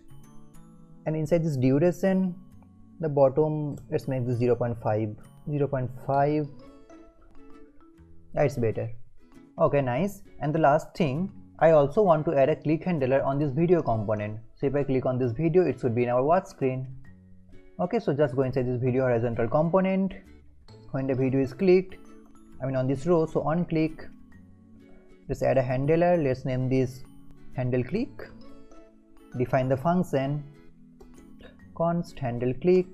Nice. Okay, so basically it will send the current video ID to our watch URL. So const history, I need the history object to redirect. Use history. Use history is coming from React Router DOM. It will give me the history object. So just history.push the template literal watch slash the video ID. So id.video ID. Actually let's put a to do here. To do handle channel click. Nice. Okay, let's see. Oh, what? Refresh and the error is solved. Okay, let's click on a video. Here it is. I click on a video and this video is in my watch screen. Okay, nice. And now just show the skeletons on our related videos. So just refresh this. When the video is loading, I should show a loading skeleton. So just go inside the watch screen. Watch screen.js. Okay, so here when the video is loading, put a ternary operator and then put a colon. Here I need to show the loading skeleton. So again import the skeleton from React loading skeleton, the library I have installed. This self-closing component auto imported. Nope, it did not. Now it auto imported. Let's see. Yeah, this one. This skeleton from React loading skeleton. Okay.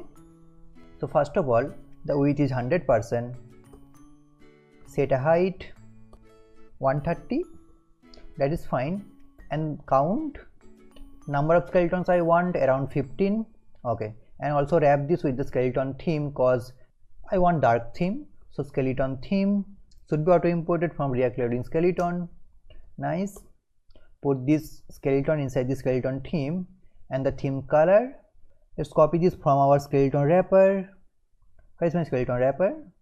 Inside the skeletons, inside the skeleton video, not wrapper. Okay, so just copy these colors, this color and the highlight color. Copy this, go inside the watch screen, put this inside our skeleton theme. Nice. Save this. Let's see, it should work. Refresh this. What about the height, bro? It's working, but what about the height? It should be 130 pixel. Refresh and loading skeleton. Yes. You can't see. Actually, I can see. Yeah, this one. Okay, so with this we have almost completed our watch screen. There might be some bugs related to layout, but we are gonna fix that in our last part of this project, which is gonna be refactoring part. So yeah, that's it. In the next video we are going to work on our search screen. And again guys, if you are enjoying this project, please hit the like button. Please, yaar. Hey guys, welcome back. I'm Smith from Backbench Coder. Okay, so in the last video we have designed the watch screen, and if you have not watched the last video, you will get the source code in the description box.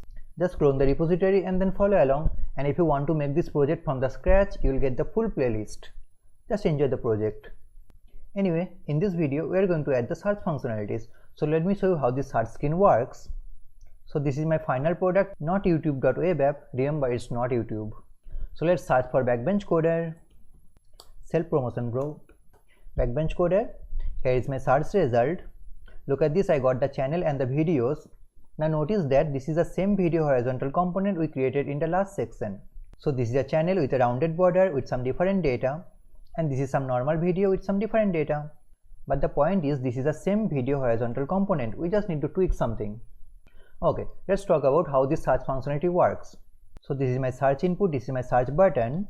So basically whenever this button is clicked, it will grab the input query and then put it in the search URL. Notice the search URL, this is search/backbenchcoder. So inside this search screen, I can just grab this query from the URL and then fire an action creator to get the data from the YouTube API and then just render the data. Make sense? Let's do that. Okay, so first of all, just go to the app.js and create a route. Okay, so inside this I have already the search route. Just grab the query, so search:query. Nice. I am showing search result. I need to show search screen here. We'll come back later. Just go to the header.js. Okay, so here I have the form, I have the input, I have the button. So first of all, let's create a state to make this a controlled input. Const, the name of the state, input, the setter, set input, use state. Let's import this from React. Start with an empty string, auto imported. Nice.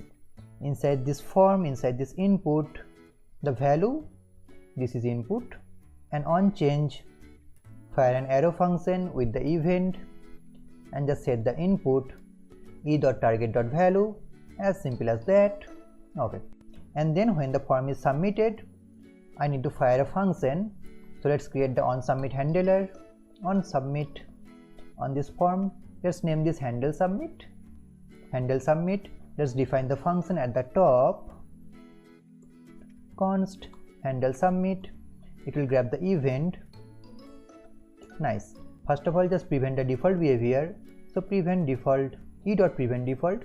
Nice. And then I just need to send this input to the search URL. So just grab the history object, history, which is coming from use history. Use history hook should be auto imported from React Router DOM. I have the history object. So history dot push search/query, right? So temporal literal search/ curly brace. This is input. Yeah, nice.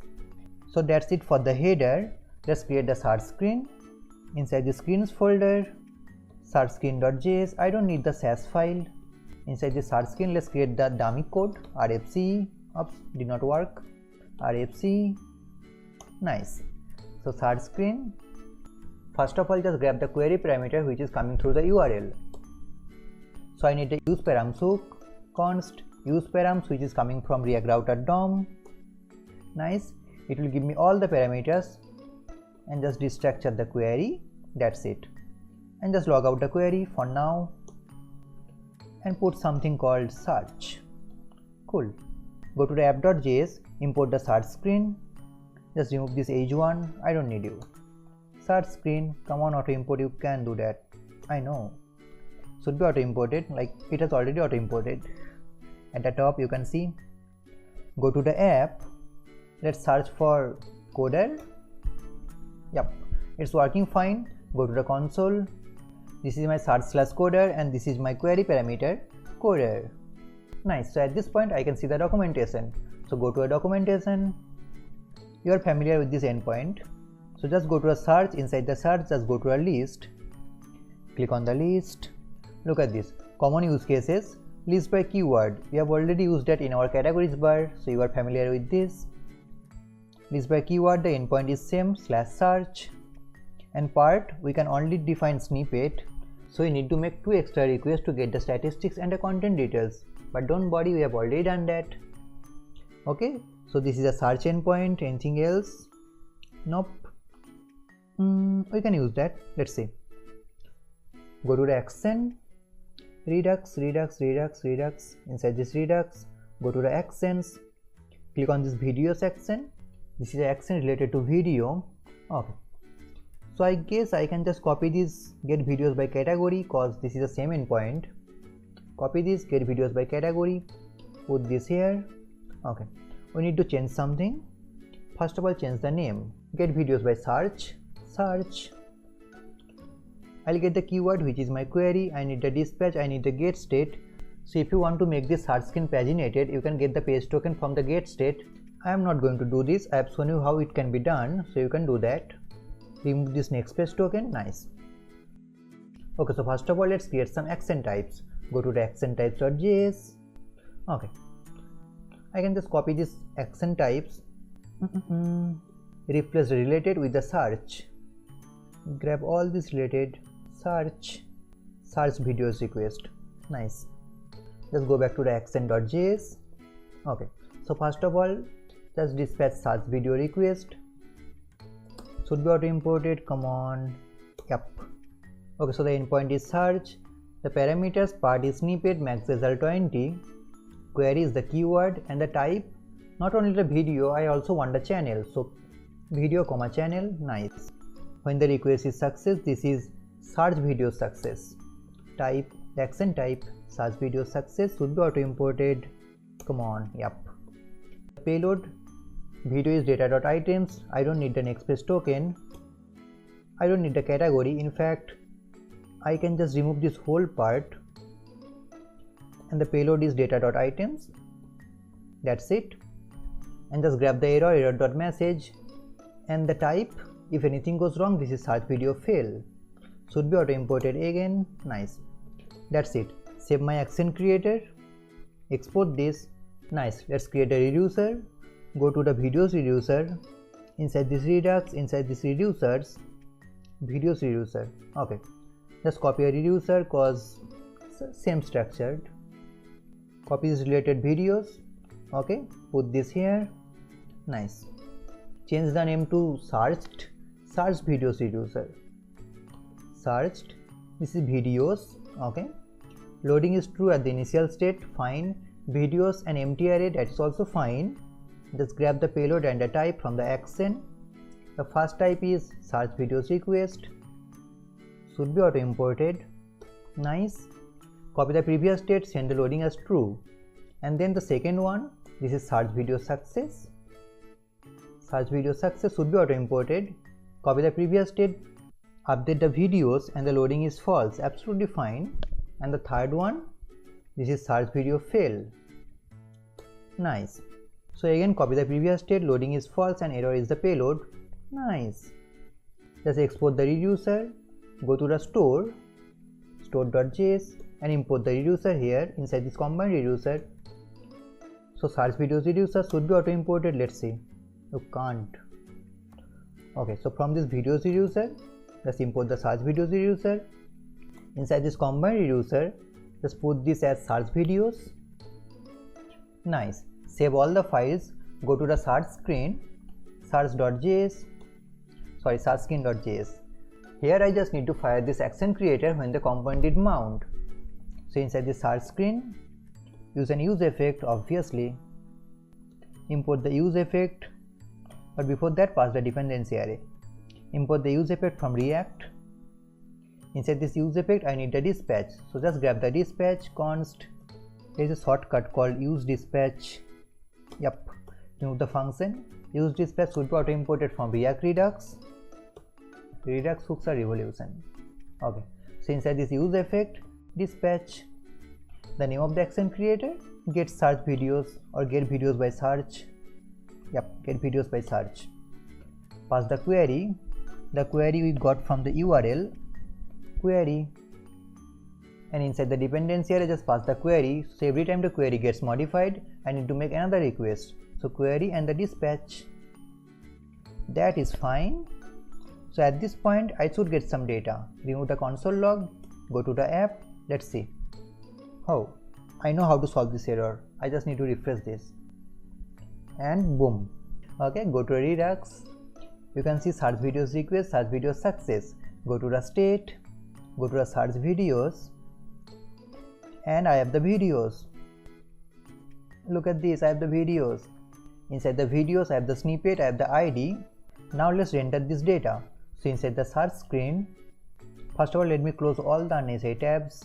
Okay, so inside this search screen, first of all get the data from the Redux store. So const using use selector should be auto imported from React Redux. It needs the selector function which will grab the full Redux store, and I need the state.search videos. From search videos I need the videos and the loading. That's it.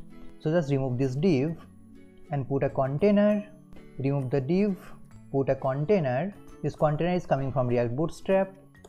Nice. Okay, so here I just need to check if the loading is true or not. If the loading is true, then I need to render the skeletons. If the loading is false, I need to render the videos. So inside a curly brace, if not loading, then just map over the videos. So videos, just for safety with an optional chaining, videos.map, map over every video, grab every video and render video horizontal component. Video horizontal component should be auto imported. Let's see. Nope. So just manually import this. At the top, import component slash video horizontal slash video horizontal. So just import video horizontal. Nice. And then just pass the video as the video. And what about the key? Key is, let's say, this is I guess inside this ID object, the ID of the video, yeah, the id.video ID. So key is video.id.video ID. Fine. And if the video is in loading state, I just need to show loading. So for now, some h1 loading. Nice. Save this. Let's see what we have now. Oh, it is already populated, but not the way we want. So we just need to refactor our video horizontal component. So let's change the horizontal component. So inside the search screen, when I am rendering this component, I'll also send another value which is search screen. So search screen, which is true, just a boolean value. It means this component is gonna render inside the search screen.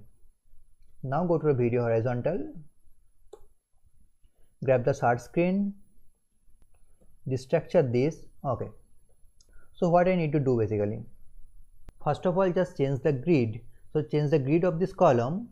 So if this is search screen, I need to show 4 columns for this thumbnail part and the rest of the 8 columns for the data part.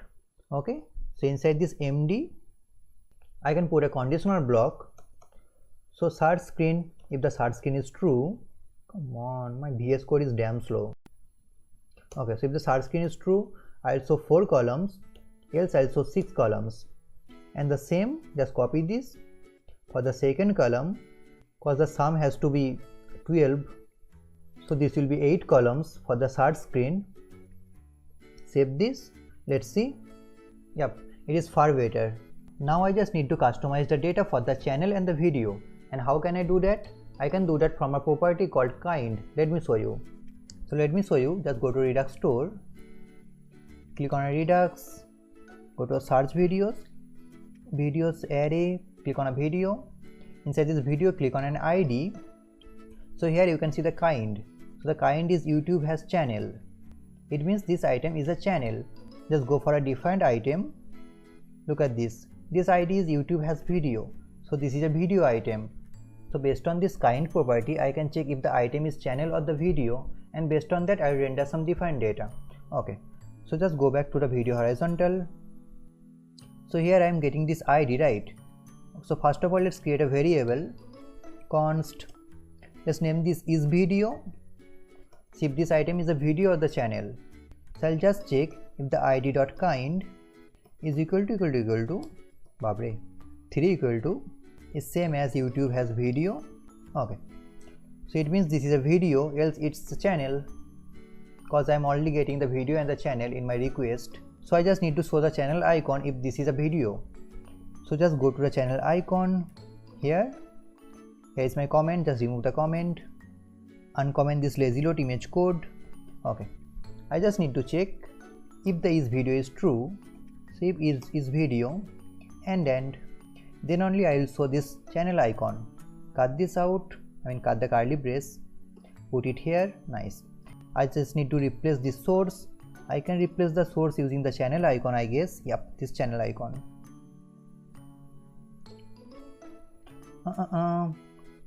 Replace the source. This is channel icon. Optional chaining.url. What else I need to show? Okay, I'll show the description. So just below this views count, if this is a video, so is video. If this is true, inside a p tag, paragraph, just pass the description. So this description is coming through this snippet. Yep, this description. Put some class, so class name margin top 1. Nice. And then I'll not render these videos and when the video is released in case of a channel. So I just need to check if it is a video or not. So inside a curly brace, just check if this video is true. Then only I'll render this div. Cut this out. Put it here. That's it. Oh, this thumbnail. I need to make this thumbnail rounded 50% in case of a channel. So just at the top, let's define a variable const thumbnail. So I'll just check if this is not a video, so not is video. In that case, I'll give it a separate class name, which is video horizontal. Let me just copy this video horizontal thumbnail. Video horizontal thumbnail, but this time this is thumbnail channel. Hey, what about there? This is video. Okay. Now just go to a video horizontal.sass. Inside this video horizontal.sass, just target this channel. Inside this thumbnail, ampersand dash channel. Just hover over this, look at this. This is video horizontal thumbnail channel. I need to make the width 50%, border radius 50%. Save this. Let's see. Okay, nice, but what about this one? It should have a rounded border. I also need to hide this duration. Let's see this. Why is this happening? Go to the video horizontal.js. Oh, I got the thumbnail, but I have to assign this now. See, inside this lazy load image component, inside this class name, just make this template literal, video horizontal thumbnail, and with that also put another class which is this thumbnail. Thumbnail, wrap everything with a curly brace as we are executing some JavaScript. Nice. Also hide the duration. Where is the duration? Where is the duration? This one. So inside this span, first of all, just check if it is a video or not. So is video. If this is a video, then only I render the span. Save this. This is nice. Can I make this aligned item center? And this row, oops, this is aligned item center. Just a typo. Align item center. Yup. Okay. Now let's handle the handle click. So if I click on this channel, it should be redirected to the channel route. So let's do that. See, inside this handle click, I have this comment to do handle channel click. Remove this. So here I just need to check if this is video. So if is video is true, I will send this to the watch route. Else, just copy this history.push. In that case, I will send this to the channel screen.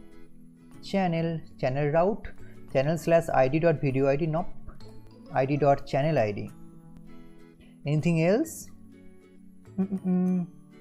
Let's render the loading skeletons. So inside this hard screen, here just remove this loading, put a dummy array. You know what, just copy this from the related videos. So inside the watch screen, this one, copy this skeleton theme, put this here, import the components and skeleton from the skeleton package. Should be auto imported. Come on. Yep, auto imported at the top. Okay, I want 15 or 20. Let's make this 20. Just increase the height to 160. Here we have our result.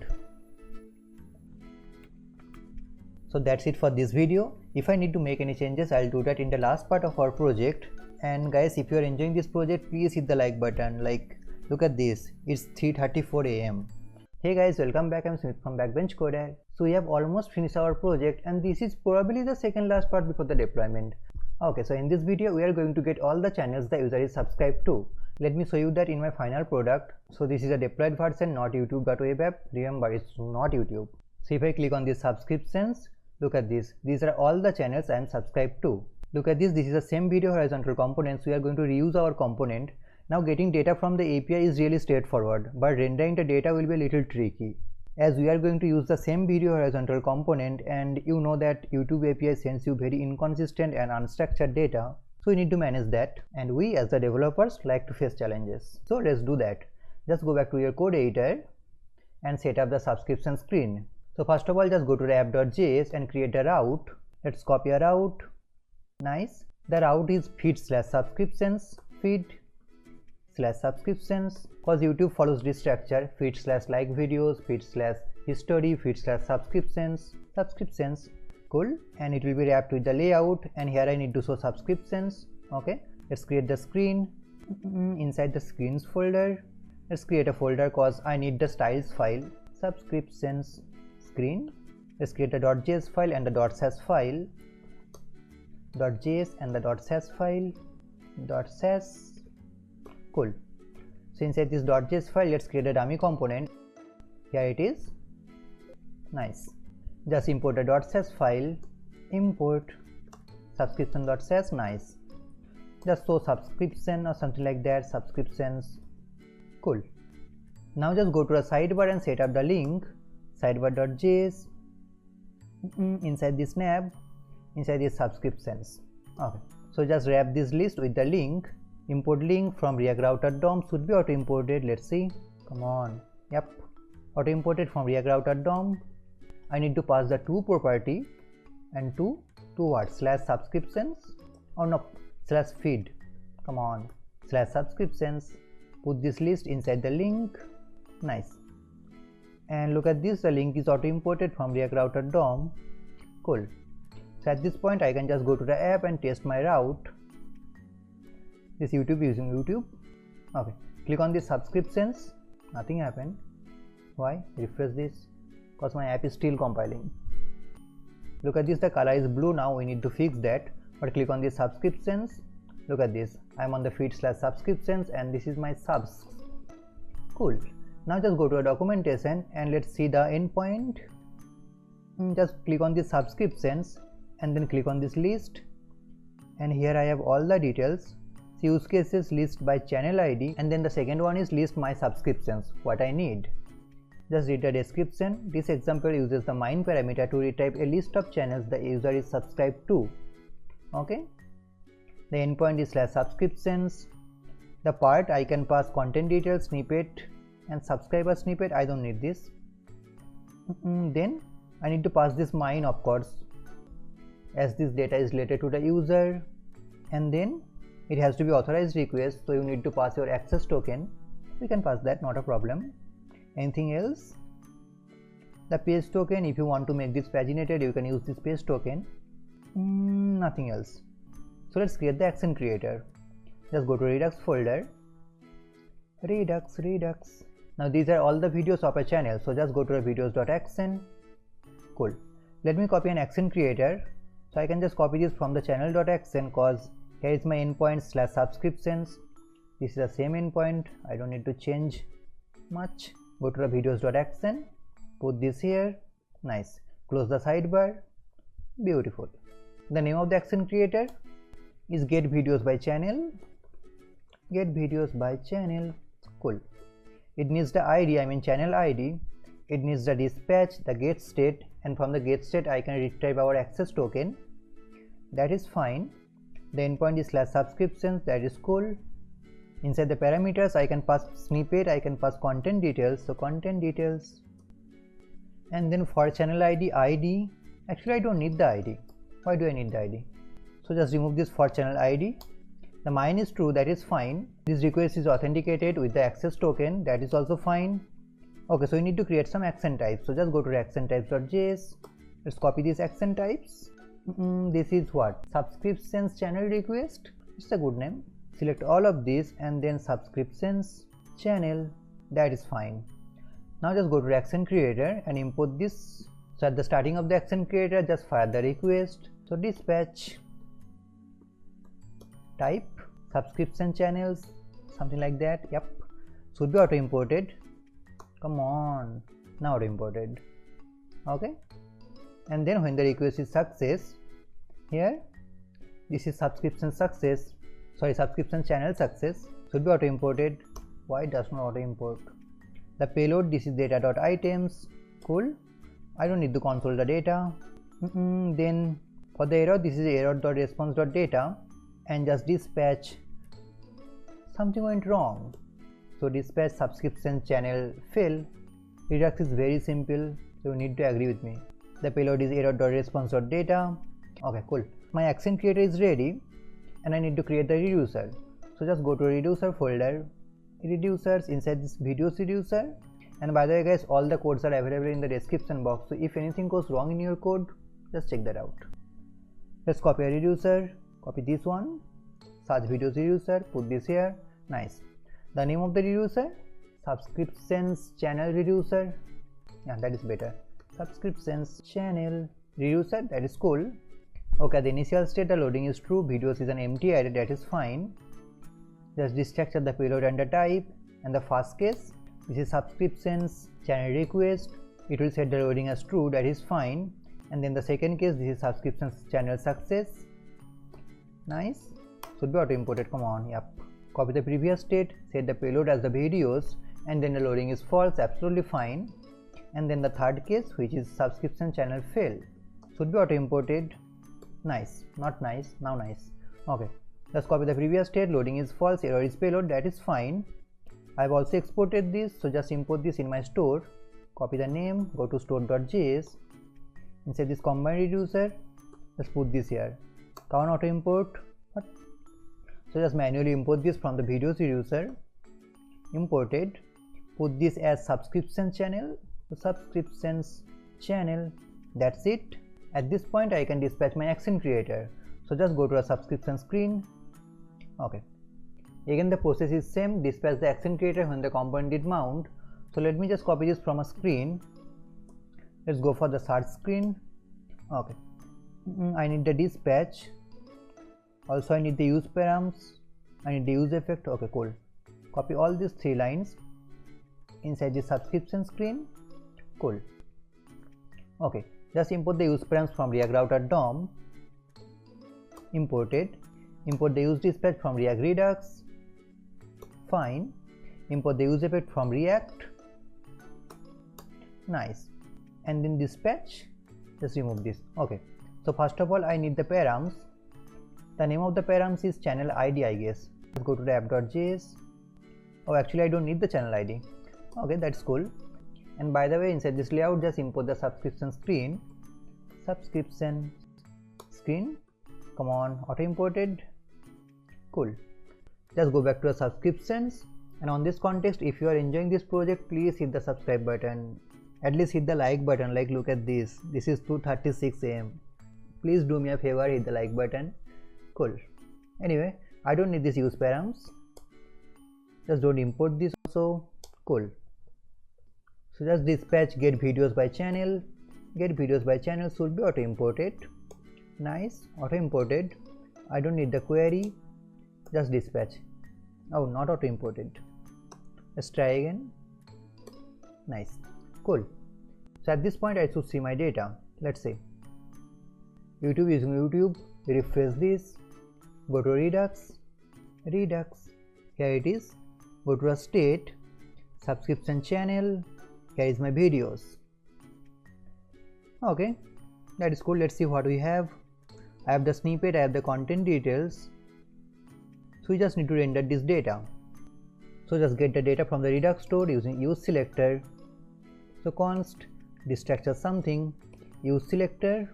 This hook is coming from React Redux. Pass the selector function. It will get the whole state for Redux state. And I need the state dot. So subscriptions channel. Cool. So I just need the loading and the videos. So the same approach again. I just need to check the loading.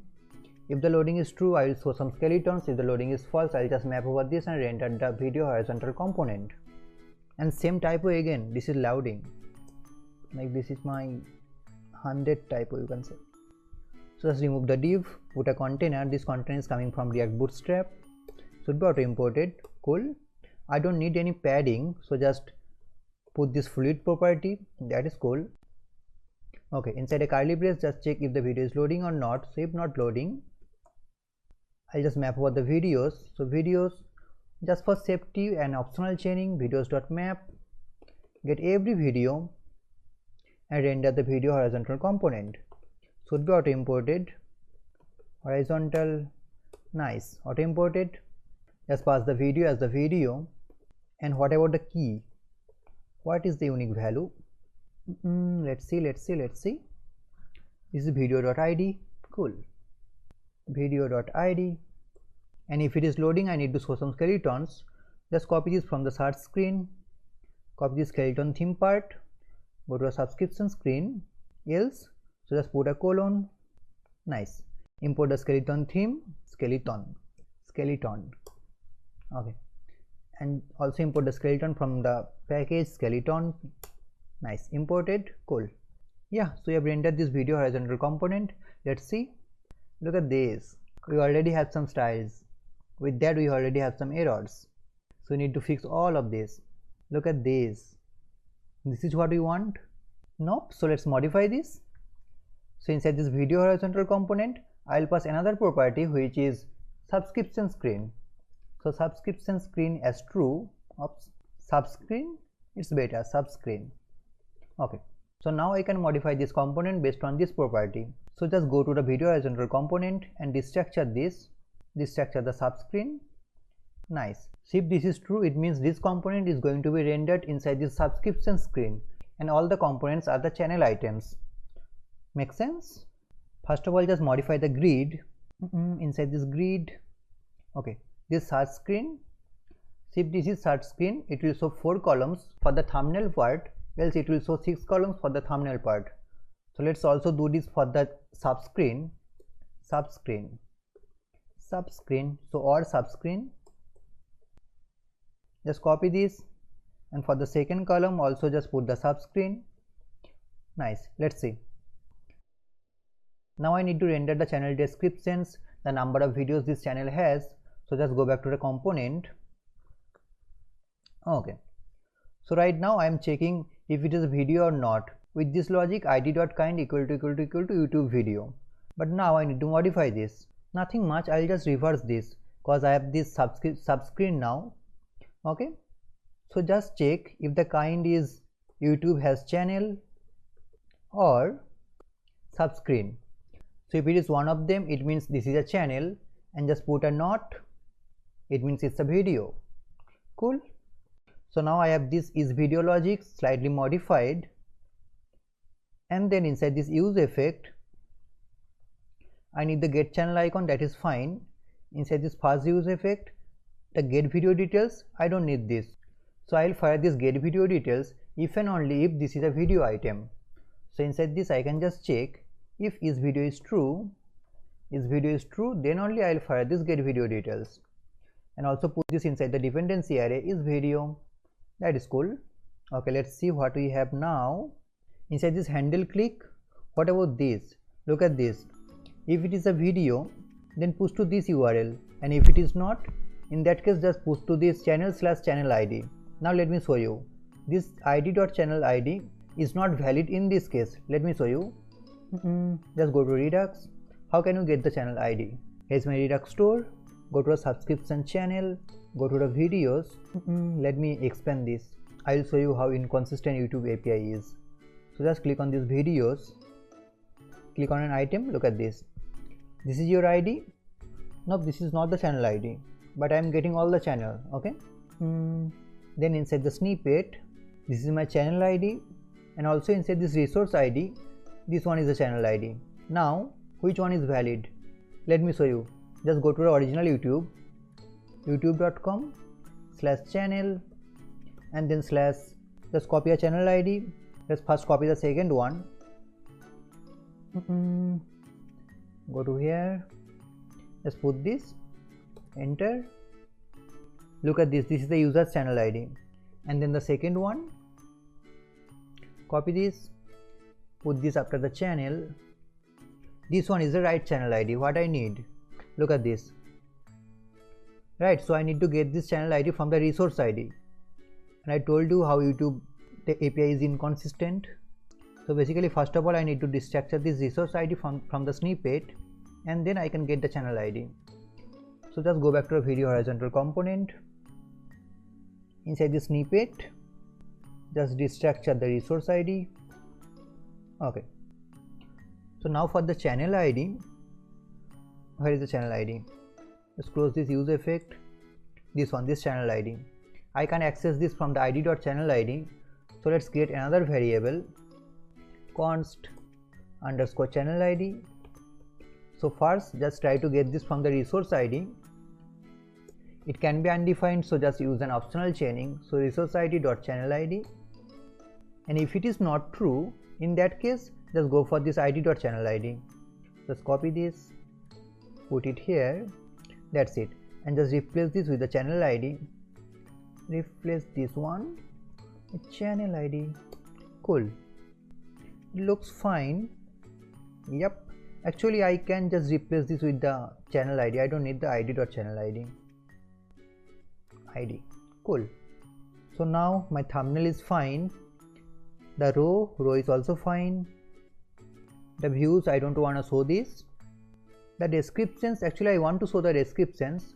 So just copy this channel screen or search screen logic, this one, and put this instead of is video. Just put this inside the parenthesis. Okay. So I'll show the description if it is being rendered on the subscription screen or on the search screen. Because remember, this video horizontal component is also being rendered inside the watch screen, inside the related videos, remember? Okay. Channel title, this is fine. And now I need to show the number of videos this channel has. So just put a paragraph with a class name margin top 2. Okay.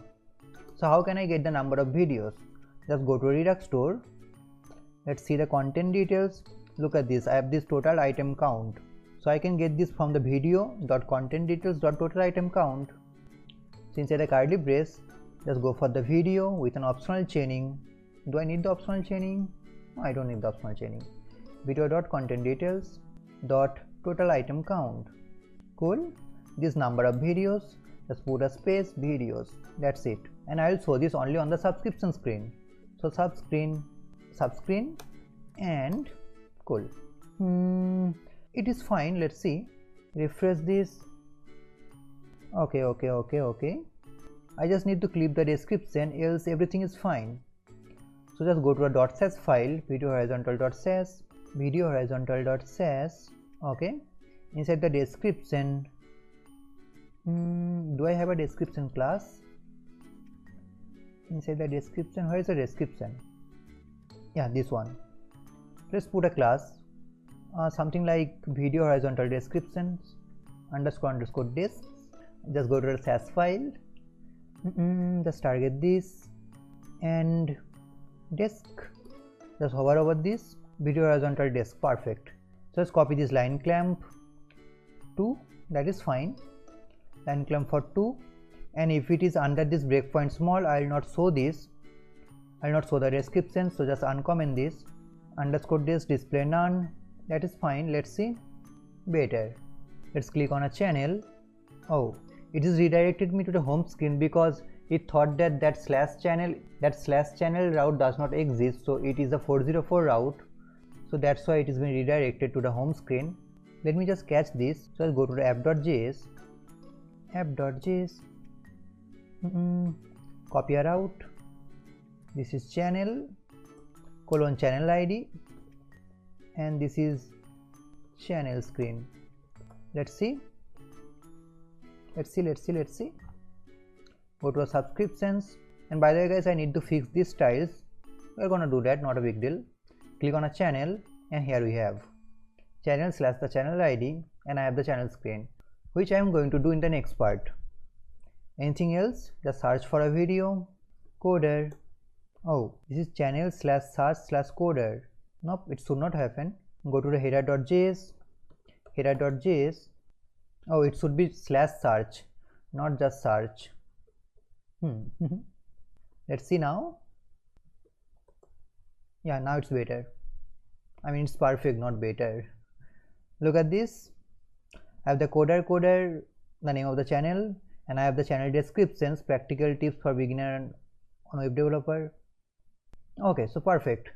In the next video we are going to complete the channel screen, and then we are going to deploy our project with the CI/CD pipeline using GitHub Actions. So a lot of things coming up. See you in the next video. Hey guys, welcome back. I'm Smith from Backbench Coder. So this is the last part before the deployment. In this video we are going to get all the videos of a particular channel.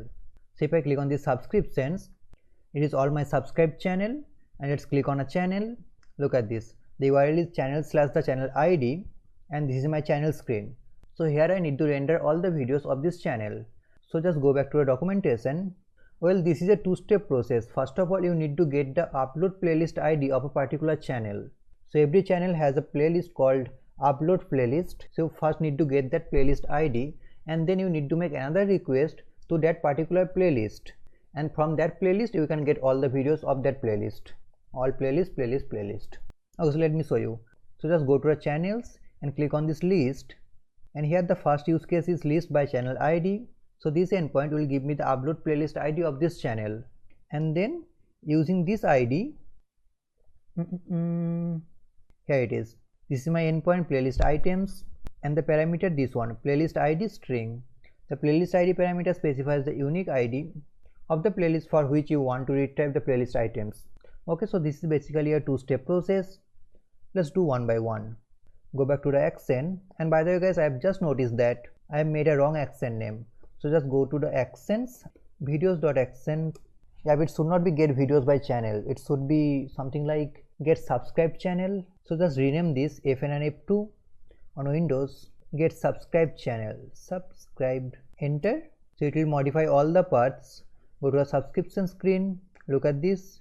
This is get subscribed channel, automatically modified. Save this. Perfect.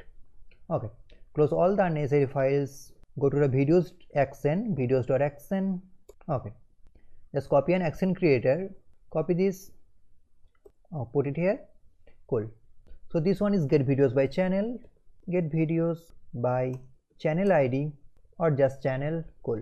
It needs the channel ID, it needs the dispatch, it does not need the get state. I don't need to authenticate. Okay, so first of all, let's create the action types. Okay, copy some of the action types. First one is what? Channel videos request. Just copy all of this subscription channel. This is channel videos request. Cool. Save this, go back to the action creator. First of all, this is channel videos request. Replace this one, channel, auto imported. Cool. Okay, so first of all, I need to get the upload playlist ID. Step 1, upload, get upload playlist ID. Okay, the first endpoint is channels. The part I can only pass the content details. Mine, nope, it's not mine. Headers, I don't need that. Cool. Inside this params, I need to pass the channel ID. So ID as ID. I'm getting this ID. Yep, that is cool. And when the request is success, just log out the data for now. We need to see the data. Comment this dispatch out. Actually, dispatch the items from the data. Items, and then log out the items. It will be easier for us to investigate the data. First of all, just dispatch this action creator. Go back to the channel screen. I have not created the channel screen. Nice. Let's create the channel screen. Inside the screens folder, channel screen. Inside the channel screen folder, create the .js file and the .sass file. You know the folder structure. Channel screen .js and the .sass file, channel screen .sass. Cool. Inside the .js file, let's create the boilerplate, but the name, this is not channel screen, it should be channel screen.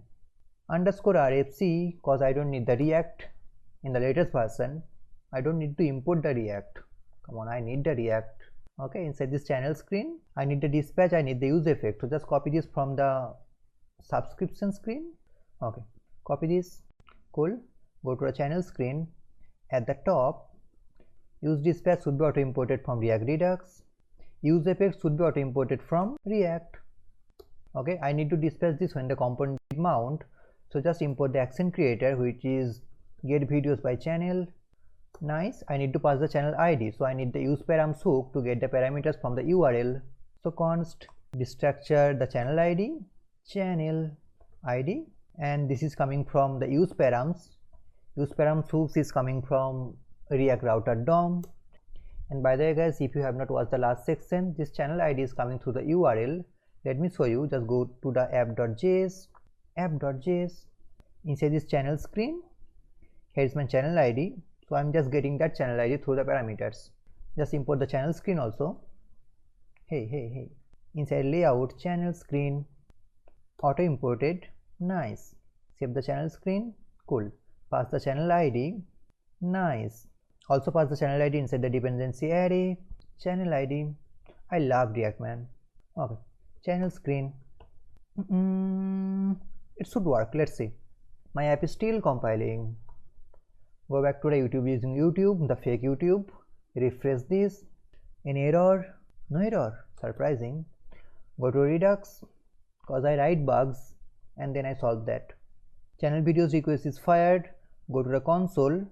Click on this array, click on this content details, related playlist, yep, this one, this uploads, this is my uploads playlist ID. So basically I can get this from this array, the first item, I'll go to the content details, and from this content details I'll go to the related playlist. Like look at the depth of the data, and then from this playlist I can access this uploads ID. So I just need this ID to make the second request. So just store this ID in a variable inside the actions, videos actions. Okay, so this is my const upload playlist ID, const upload playlist ID. I'll get this from the first item, so items 0, then content details, then the related playlist ID, then what? Related playlist, no, not related playlist ID, only related playlist with a plural form, and then dot uploads. Okay, playlist dot uploads.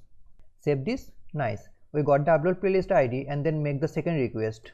So again, just copy this instance, this request instance, put this, the comment is the second step, this one is get the videos using the ID. Cool. So just get the data, remove these items. What is the endpoint? This is just go back to a documentation. This is playlist items. Just copy this cause I'm sure I'm going to make a typo. Playlist items, nice. I can pass the content details, I can pass the snippet, nice, and then the playlist ID. What is the name of the parameter? Yes, playlist ID. Copy this, go here. I don't need the ID, instead I need the playlist ID.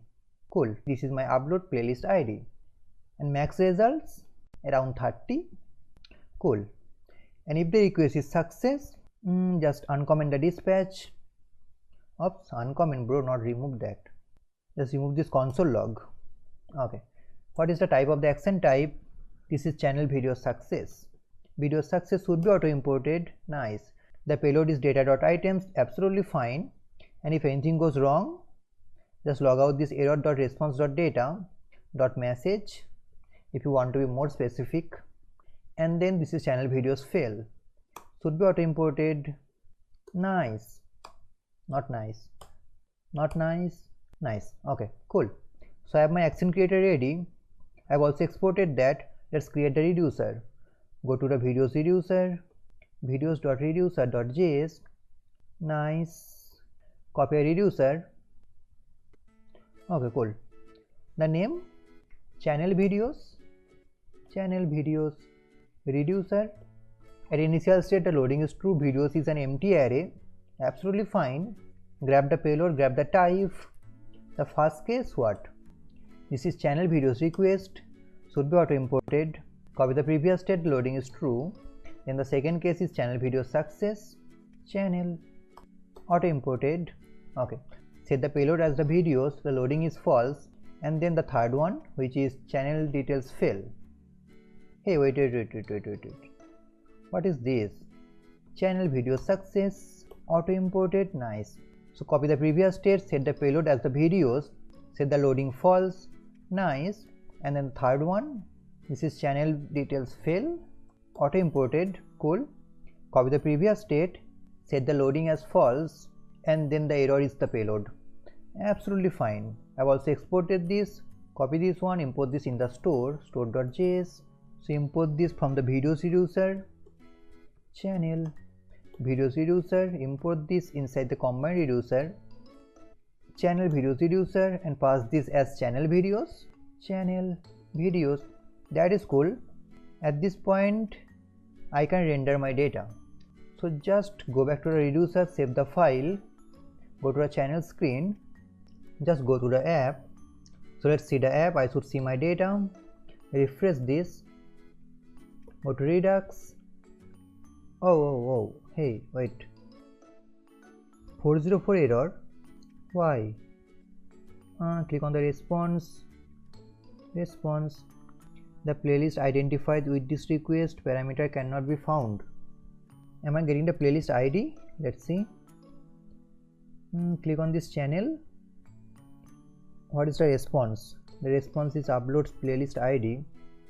Then what? This is the channel ID. Just copy the channel ID, go to youtube.com channel. It should be backbench coder. No, hey, wait, it is not backbench coder. Let's see the code.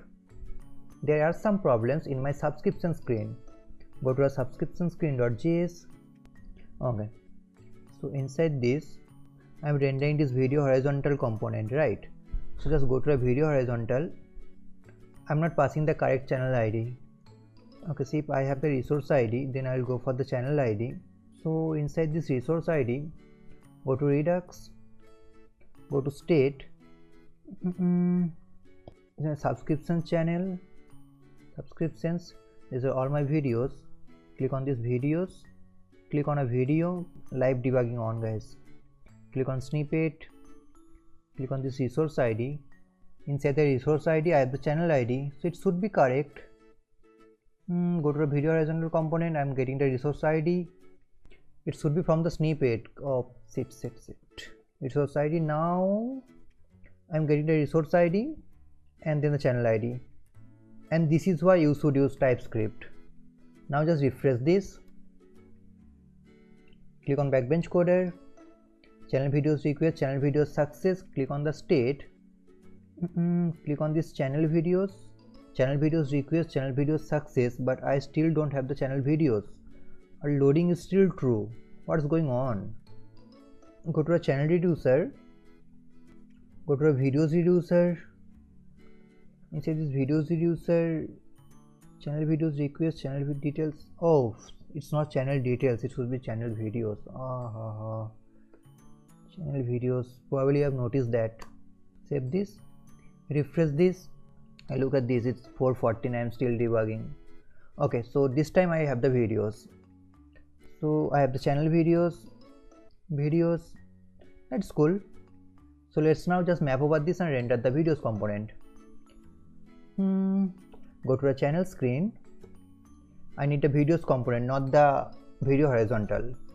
Okay, so just get the channel videos.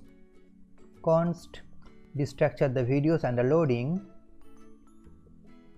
Use selector, should be auto imported from React Redux. Nice. Get the global state, and from that global state just go to the channel videos. Okay, so here I just need to render the channel details and then the channel videos. So just put a fragment will be better instead of a div. Okay, so inside this fragment, first of all I render the channel details. Just comment this out, I render this later. Channel details, cool. And then the channel videos. Just put a container. This container is coming from React Bootstrap. Then just check if it is loading or not. The same strategy and the same typo. If it is not loading, it means I have the videos, so just map over these videos with an optional chaining. I don't need that optional chaining, but just for safety. Inside a column so that I can make this responsive. This column is coming from Bootstrap. React Bootstrap should be auto imported. Already auto imported? Nope. Control space, auto imported, cool. So the grid up to medium, just take 3 columns, and then for the large screen it will take 3 columns, so it will render 4 videos in a row. Then I need the video component, so just import the video component. Auto imported, cool. I need to pass the video as video, and I will also pass another flag which is channel screen, cause I need to modify that component a little bit. Channel screen, cool. Save this, and if it is not loading, then what? I need to show some skeletons, so copy this column so that I can make my skeleton responsive. Copy this column, cool. How many skeleton? Around 15. So just create a dummy array, dot dot dot, using the array constructor. Just put the length 15. Just map over this. Cool. Just an arrow function which will return this component, this column. That is fine. I don't need the video here. Instead I need the skeleton. So just import the dark skeleton. Where can I find this? In my subscription screen. Yep, the skeleton theme. Copy this one, go to a channel screen, put it here, import the skeleton theme from skeleton, from React loading skeleton, and then this skeleton, the inner skeleton, the main skeleton. Cool. Height around 140 pixel. That is fine. I don't need the count here because I'm mapping over an array. It's better. What about this video? Video is not defined. Now import it. Cool. Now just go to a video component. Let's modify this. First of all, destructure the channel screen. Channel screen is channel screen. Check the typo. It is channel screen, right? Yep. Hey, wait. I need to render this inside a row. Come on. Else it will not be responsive. With a class name margin 2, margin top 2. Cool.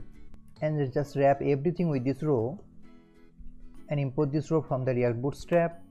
Better. Go to video.js. Cool. I have the channel screen. Now I'll not render this channel icon because like these are all the videos of a channel, so I don't need to render the channel icon. Just inside a curly brace, just check if it is inside this channel screen. If it is inside a channel screen, then don't render this. So if it is not inside a channel screen, I will render this. Inverse. Cool. Save this. I think it should be okay. Cool. Oh, not cool. Unhandled rejection, cannot read property content details of undefined. Why? So basically it is saying that it is not getting the video ID. Oh, here I need to modify the video ID. So you can remember what I told you in the first video. And of course at the end of this project you will realize that you have just used the worst possible API available in the internet. Exactly, let me show you. So just go inside the content details, click on Redux. This is the worst API I have ever used. Click on a video item. Inside this content details you will get the video ID. But inside this item, this ID is not the video ID. This is something else but not the video ID. But I am getting this ID as the video ID, so I need to modify this. I need to get the ID from the content details. So here just remove this ID. So this is content details. If I have the content details, then go for the video ID. If I have the video ID, then go for the ID. And if this is invalid, then go for the ID. And what about this? Why this is saying content details is... Oh, I need to destructure the content details from the video. That is fine. My error should be solved. Come on YouTube, you can improve your API. Better. These are all my videos, all the videos of Backbench Coder. Anyway, click on the subscriptions. Let's go for this wrong Akram. Yep. Now I need to show the details of this video at the top as a header. Let's see. Go to a channel screen, remove this. Cool. So I need the channel details, right? So I need to dispatch another action which is get channel details, which has been already created. So dispatch get channel details. Yep. I need to pass the channel ID. Cool. Now let me just copy this channel header from the off screen cause there's no JavaScript at all, just some dummy HTML. So inside this fragment, I have this channel details. Look at this. This is a simple div with some bootstrap class name and the channel header, the custom class name. Okay. I just need to get the snippet from the Redux store. I'll be doing that in a minute. And then inside a div, I have the snippet.title, my channel title, and then the number of subscribers inside a numeral form, and then the button subscribe and all. Okay. So just import the snippet and the statistics from the Redux store. So let me just copy this use selector, and this will be coming from channel details. Channel details dot channel. Cool. I need the snippet and the statistics. So snippet and the statistics. Beautiful. I also need to import the numeral. Import numeral from numeral. And by the way guys, again, if anything goes wrong in your code, you will find the code in the description box. Just check that out. Don't just copy that. just check that out, what's going wrong in your code. Just save this and go to the app. Beautiful. I have this channel name, I have the number of subscribers, the channel icon. Notice guys, I have just changed the channel icon. I'm just experimenting this. Okay, and then the subscribe button. So let's put some external CSS inside the .sass file. I've imported that, right? I guess I've imported that .sass file. No, import /channel.sass file. Cool. Go to channel skin.sass. Let me just copy the style sheet cause it's again boring, repetitive, dummy, easy CSS. Nice. Okay, close the sidebar. First of all, just import the base.sass file cause we are going to use some variables. And then inside the channel header, just put a border bottom. Look at this, the border color. This border color is coming from the base.sass file. Okay, and then target the left. So just hover over this. This is channel header __ left. Just resize the image to 80 pixel. Give this a rounded border. And then my subscribe button. And by the way guys, just try to get the subscription status, as we have already created the accent creator, so it's easy for you to get the subscription status. I'm not doing that. Probably I'll do that in the refactoring part, but you can surely do that. Cause right now it is a dummy button which is just showing subscribe. And on this context, please hit the subscribe button. I know you'll not subscribe, but please, yeah. Okay. And then some media query stuff to make this responsive. Let's see, save this. Nice, I have the subscribe button. Go for the responsiveness. Beautiful. So that's it for this video. In the next video, we are going to do the refactoring part, and with that we are also going to deploy our project. And that's what we want. At the end of the project, we want to share this project with the world. So we will deploy this with the CI/CD pipeline using GitHub Actions. So see you in the next video. Bye. Hey guys, welcome back. I'm Smith from Backbench Coder. Again trying to be cool but never actually works. Anyway, this is the part where we are going to deploy our React app to Firebase using GitHub Actions. So it will be a CI/CD pipeline, means everything from the build to deployment will be an automation process. Now, if you are following this project from the beginning, then you might have noticed that I need to refactor our code. Like we need to fix the layout, the sidebar styles, the title, favicon and all these stuffs. But to be honest, that is not a big deal, and I am gonna do that in the next part of this project, which will also be the last part of this project. So in this section, let's focus on the deployment. Once we set up the CI/CD pipeline, then it's just a one line of command to build, test and deploy. It's a magic. Believe me, it's a magic. Okay, so what is GitHub Action? GitHub Action is a tool to enable the software development lifecycle workflow inside your GitHub repository. Now what is this software development lifecycle or SDLC? You don't need to know the definition, but what you need to know is there are three fundamental parts inside the software development lifecycle. First one is implementation, so writing the code. Second one is testing the product, so using unit testing or some other testing tools. And then the third one is deployment. That's it. The CI/CD pipeline architecture just connect all these three steps so that the process can be automated. Okay, so that's all for SDLC, software development lifecycle. Now what is workflow? Let's define this workflow. So basically the workflow is a set of jobs that can be run automatically on certain events. Now notice that there are two fundamental terms in this definition. One is jobs and then the second one is on certain events. So basically every workflow file has two parts. One is on and then the second one is jobs. So what is on? Basically on means when to trigger the jobs. For example, if I push my code to the main branch, I want to trigger a job. So for on, this is if I push my code to the main branch. And then what are the jobs? The jobs means what to do. So if I push my code to the main branch, I want to test the app on Ubuntu container. This is the job. That's it. And then you can see the steps. Inside these jobs, I have the steps. Steps means set of tasks to complete the job. For example, run a command to install the npm packages, and then use some action template which is already available in our GitHub marketplace.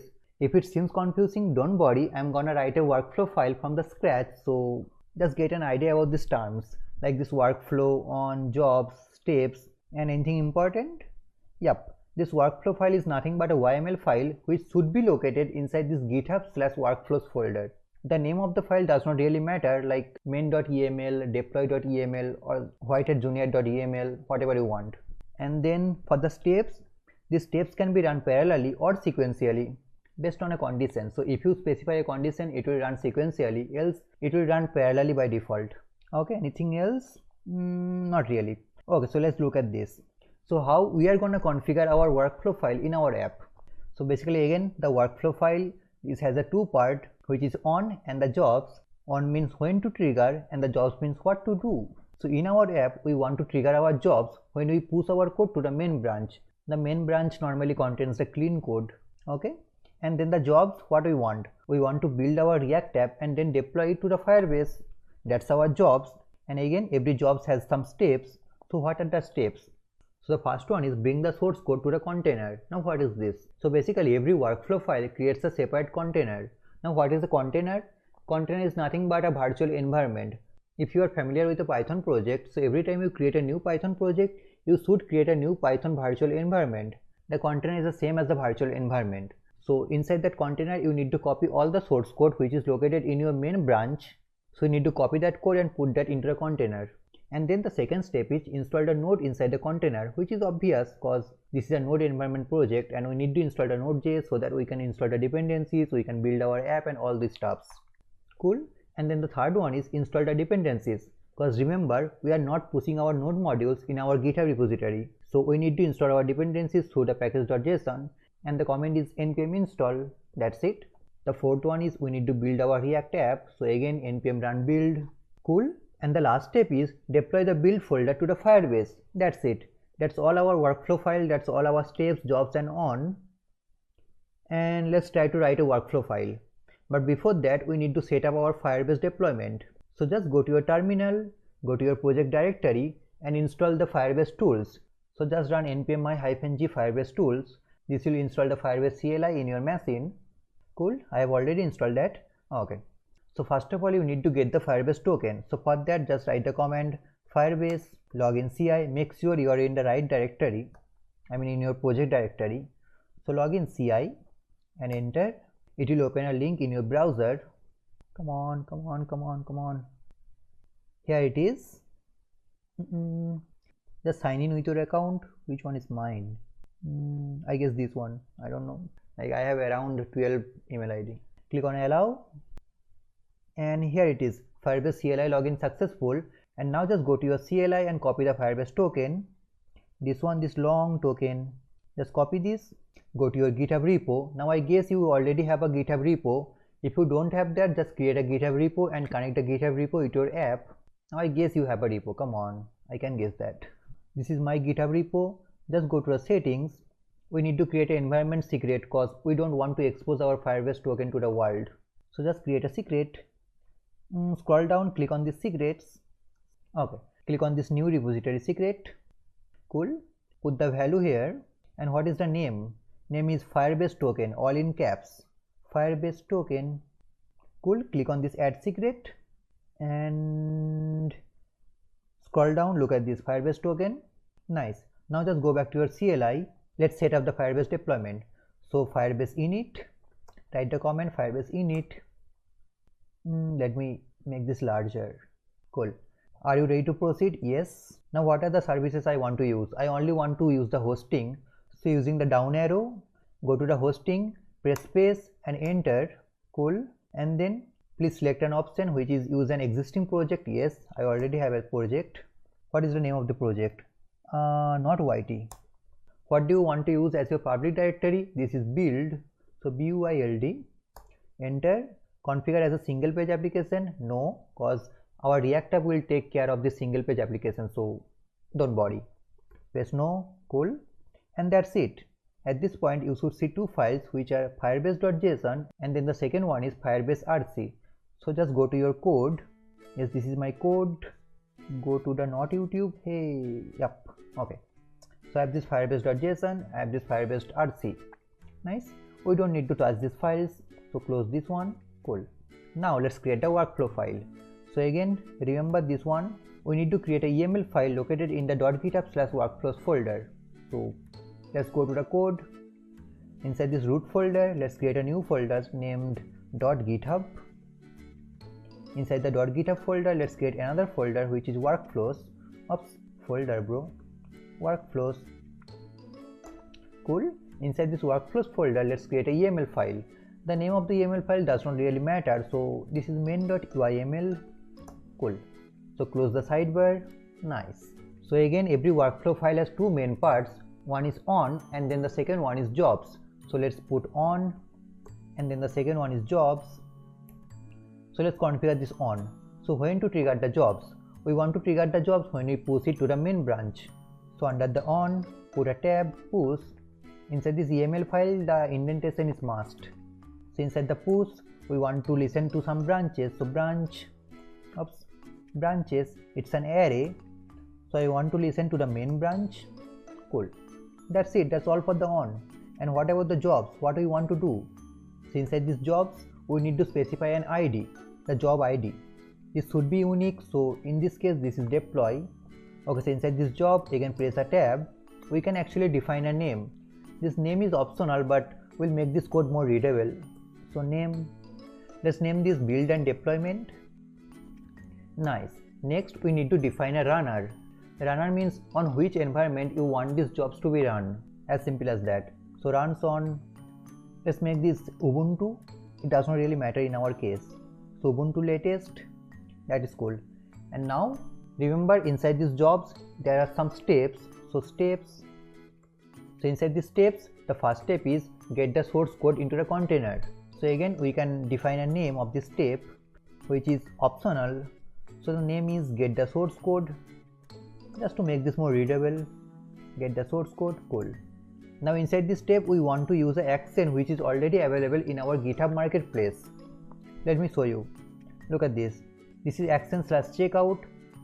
I'll put the link in the description box so you can check this out. Look at the description. The action checks out your repository under the GitHub workspace. That's what we want. We want to copy all our code into the container. Look at this. The way we can use this is using this uses keyword. So just copy this one. Uses action/checkout version 2. Put it here. Maintain the indentation. Just put a tab. Cool. That's it. That's my first step ready. And the second step, just copy this. As this is an array, put it here. Oops, maintain the indentation, bro. Cool. Not cool. Now cool. Okay. So second step is we need to install our node. Not our node, the community's node. So install node, and again I'm going to use another action which is already available in our GitHub marketplace. So just go to the documentation. Look at this. This is setup node. Look at the description. This action sets a node environment. Look at this. The way you can use this is uses/action/setup node version 2. Copy this one. Put it here. Maintain the indentation. Cool. Now under this action we can define the node version. So using the with keyword, enter and tab node version. Actually you can see this in the documentation, I guess. Yep, this node version 12. We're gonna use this one. You can use node version 14, not a problem. Node version 12, put a space. Cool. Save this. That is my second step ready. And then the third step, which is install the dependencies. Install, again the name is optional, or just say node packages. Cool. In this step we want to run a command. You know the command, which is npm install or npm I insert. Cool. That's it. That's my third step. And then the fourth step, again just put a name, which is again optional. Let's name this build. So we want to build our product. Build. Cool. Again you know the command, run npm run build. Cool. That's my fourth step ready. Actually just put a space between these steps. It will be easier to read. Cool. And then the fifth step, which is deploy to Firebase. So again put a name of this step, which is deploy to Firebase. Cool. And what we want? Again we want to use the action which is already available in our GitHub marketplace exactly for this purpose. So to use the GitHub actions we need to use this uses keyword. And what is the name of the action? Let's search this. Go to Google. Hala Madrid, bro. Firebase GitHub actions. Go to the first link. Yep, this one. Look at the description. The action for Firebase tools enable arbitrary actions with the Firebase command line client, which we want. Look at this. It needs the Firebase token, which we already have configured, and then it needs the project ID, project path, which is optional. Look at this. It is optional. And how can you use this? Yep, this one. So uses this w9jds / firebase accent @master. Copy this, remove the use, put it here. Nice. Now inside this action we need to pass some data. So we need to pass actually some arguments. So args with args. Cool. So what is the args? The argument is deploy only the hosting service. Hosting. Cool. And then it needs a Firebase token. So from the environment, just grab the Firebase token, press a tab, Firebase token, the name of the token. This is available in secrets, so $, you need to access this using $ and 2 curly brace, and the secrets dot, the name of the token is Firebase token. So just copy this, put it here. And again guys, if you have any problem inside this workflow file, I'll put that workflow file in the description box, so you can just check that out. Don't just copy that blindly, just check that out what are the problems. The only problem you should have the indentation. Okay, so that's it. Yeah, that's it. We have the on, we have the jobs. Now optionally we can pass a name inside this workflow file. So at the top we can pass a name. So name, which is again optional. Let's say Firebase deployment. Cool. Save this. Let's review this. We want to trigger this job on push to the main branch. Cool. And what are the jobs we need to deploy? So the deploy is the ID. It can be anything, but it has to be unique. Okay. The name of the job is build and deployment, and the runner is Ubuntu latest. Cool. I'll also put the link of the documentation, so you can just check that out. Okay. What are the steps? First one is get the source code into a container. So for that I am using this GitHub Actions, which is already available in our marketplace. So you can use that using this uses keyword. Nice. And then the second one is install the node. Again we are using an action which is already available in our GitHub marketplace. Uses action / setup node version 2. We can define the version using this argument with node version 12. Nice. The third step is install the node packages or install the dependencies using npm install. Then the fourth one is build the app using npm run build. So that's it. The fifth one is deploy to Firebase. We are again using an action from the marketplace. Pass some argument which is deploy only the hosting service, and then from the environment it needs the Firebase token. So Firebase token, it can access this using $ and then curly braces. So I think it should be fine. Save this, go to a terminal. So Ctrl J. Oh, this one, I need to talk about these warnings. So basically what happens inside this npm run build, if you don't pass a flag which is CI false, it will accept these warnings as the error. In that case it will not complete the steps. So what you can do actually, inside this build step, you can pass a flag which is env from this environment. Just make this CI false. Just give me a sec. Cool. So what it does, basically the CI is by default true. It means the warning will be seen as the errors. By putting this CI false, it means the warnings are warnings. This is not an error, so we can go to the next step. Okay, so just save this. Cool. CLS, clear the terminal. Cool. Let's see, I'm on the main branch, I guess. Git branch. I'm on the main branch. Cool. So at this point I can push, right? Just go to this environment file .env. This is our React app. And guys, if you remember, I had a problem using this .env file in our third part or fourth part. I accidentally put that .env file inside the source folder. It should be inside the root folder. And also check that if your .env file is mentioned in your .gitignore. What happened with my voice? I don't know. So just mention this .env file so that you don't push this in your version control. .env.gitignore, close this one. Nice. At this point I can push my code. So git add, stage everything, git commit. What is the message? Ready for deployment. Ready for deployment, enter. Nice. Git push. That's it. Oh, I had a problem. Look at this. The spelling is wrong. It is GitHub. It is GIIT. Wow. Come on, man. Yep, GitHub. Again, get all the code. Stage everything. Commit. Ready for deployment. Push. Nice. Beautiful. Just go to your GitHub repository. Click on this actions. You should see something. Yep, look at this. One action is running. Click on this ready for deployment. Look at the job. This is build and deployment. This is the same job. The name is build and deployment. Look at this. This is build and deployment. So this is the same job. Click on this build on deployment. Look at this. It is for setting up the job. It is getting whatever it needs. And then the first one is get the source code, the first step. And then the second one is install the node. The third one is install the node packages, which is also completed. And now it is running the build. So npm run build. Nice. It is also built. And now this is deployed to Firebase, which is our last step. Done. Look at this. This is deployed to Firebase completed. You can see your URL, which is your hosting URL, http://notyt.webapp, and then this is the post process, which is something like clean up the container. So post get the source code, and then at last this is completed job. So complete job. Look at this build and deployment. It is completed, and click on this URL, the hosting URL. Let's see. Yup. Look at this. Login with Google. Click on an account. Yup. Look at this. Now every time you push the code to the main branch, it will automatically build your project and deploy to the Firebase. So no more manual stuff, everything will be automated. So that's it for this video. If you have enjoyed this video, please hit the like button. Please, look at this. This is 2:50 AM.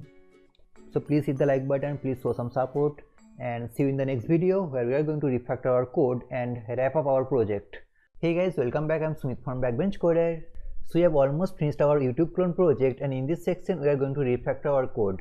As you can see, I need to show the user's image inside this header. I also need to show the user's image inside this comment section. Then I need to fix the styles of these links and some other stuffs. So let's go to the code editor. Nice. I have also noted down some points I need to refactor, so I'll use this as a reference. Okay, so let's do it one by one.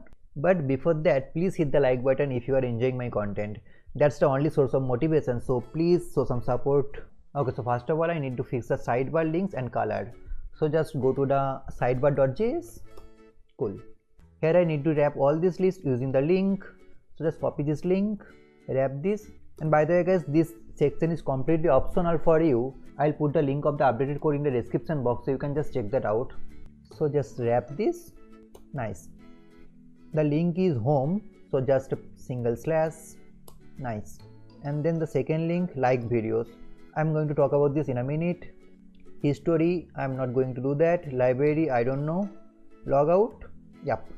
That's everything for this. I need to fix the style. So just go to sidebar.sass, and here inside this sidebar, just let me copy a code and paste it here. Cool. So I'm just targeting all these anchor tags. The color is text color is coming from the base.sass file, and on hover I'm not changing the color and the text decoration none, so it will remove the underline. Save this, go to the app. This is subscription, home, fine. Click on this home. I'm on the home page. Click on this subscription. I'm on the subscription page. Okay, so let's see the second point. The second point is like videos API reference. Okay, so just go to the app. Now for the like videos, I'm not going to implement this because it is again going to be repetitive, but you can surely implement this. In fact, it's a good assignment for you, as at this point you are much familiar with this YouTube API and also with our application flow. So give it a try. I'm going to show you the API documentation. So I'm on the documentation. Click on these videos and just go to a list. Okay. Here, as you can see the parameters, this is my rating.